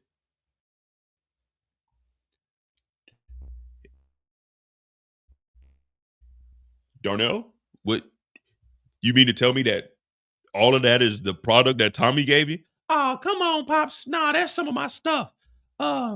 Me and Marshall got into it with each other. I was wondering if I could stay around for a little bit.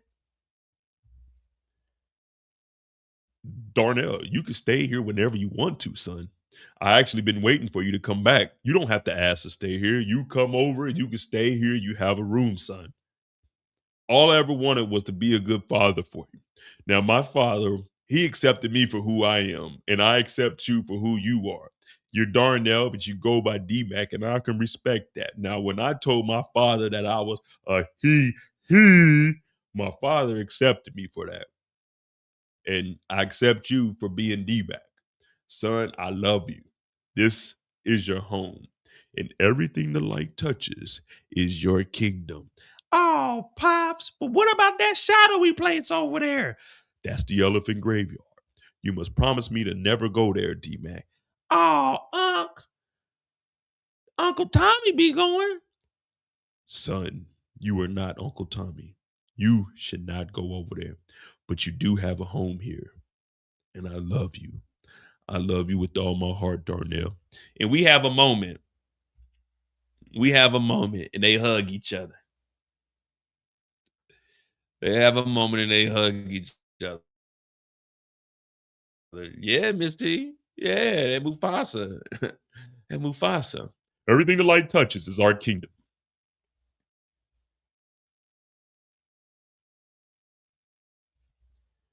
And last but not least, we're going to button this on up. JP's in the kitchen, cleaning up the dishes after D-Mac left. They literally cleared up everything. They took all the cereal boxes. They cleaned up the whole kitchen. JP said, I'm doing a thorough cleaning. My son is here. I'm cleaning up the house. But pop, pop, pop, pop, pop. Outside, some Albanians get popped, and inside comes Jenard. Hey, what are you doing here, Jenard? What are you doing in my house? Man, there goes his bitch-ass daddy right there. Oh, now I'm a bitch-ass nigga, but when I whooped your ass earlier today, I wasn't no bitch-ass nigga. So they pulled the guns on him. Where's your son at? You think I would tell you where my son is? You can suck a nigga dick or something, but you won't find out what my son is. You're going to tell me where your son is. We're going to find out one way or another. So he ended up tying this nigga D-Mac up. Well, Jenard sets damn JP down. Where's your phone at? They unlock it with his face. What's his son's name? Is not in here. Look in the D's, man. Look in the D's, man. He goes in there, and Darnell Gibbs' name is in there, but he don't know what the hell D-Mac's real name is. So he ends up calling Tommy. And we find out that JP was calling a couple of people. DeAndre Adams, Cosmic Heaton, Chicago Public Schools, Northside Beverages, Dominique Bauer, Jameson's HVAC, Danica Collins. We need to go into the credits and find out who these people are, if they even were real characters. There's probably just cast members, or not cast members, but on the set people. But they end up calling Tommy, and in the background you hear JP saying, Jenard is here, Tommy. They're going after D-Mac. Jenard is here, Tommy. R.I.P. R.I.P. JP. It's so hard to say goodbye to JP. I really miss JP, even though he's gone away. I hope to see you soon someday. R.I.P. JP. And D-Mac is now an official homeowner now that JP is gone. That there is the JP and D-Mac story. What we got now. Hit that like button. Hit that subscribe button. I'm Mo.J. We don't really have too much of an outro. Hit that like button. Hit that subscribe button. If you're new to the channel, we do this each and every Friday. There won't be an episode next week. I think we do have the break for New Year's. We'll be back the next Friday after that. Join the Discord is pinned in the chat. If you want to support the channel, the Cash App is pinned in the chat, or you can send a super chat. But just hitting the like button and subscribing is free, and it really helps the channel out. We're on the road to 60,000 subscribers, so I appreciate each and every one of you. Remember, you can run, but you can't hide. No, Tommy paid off the house, I think. Tommy paid off the bills in the house, I want to say, but he do got property taxes in Illinois. But even if he got a mortgage, Uncle Tommy should be able to help out, even though he's broke as hell right now. Hit that like button, hit that subscribe button. I really hope you guys are entertained by these lives. I like to do them for you guys. I stayed up late. It's about to be 4:40 in the morning, so we went from 12 to almost 5 a.m. But I wanted to make sure, since it's the holidays, I do it a little bit later. Hit that like button, hit that subscribe button. Like I said, supporting the channel is free unless you want to donate. And if you don't have it, I really understand, but I really do enjoy doing this for you guys. You can run, but you can't hide. I'm out. You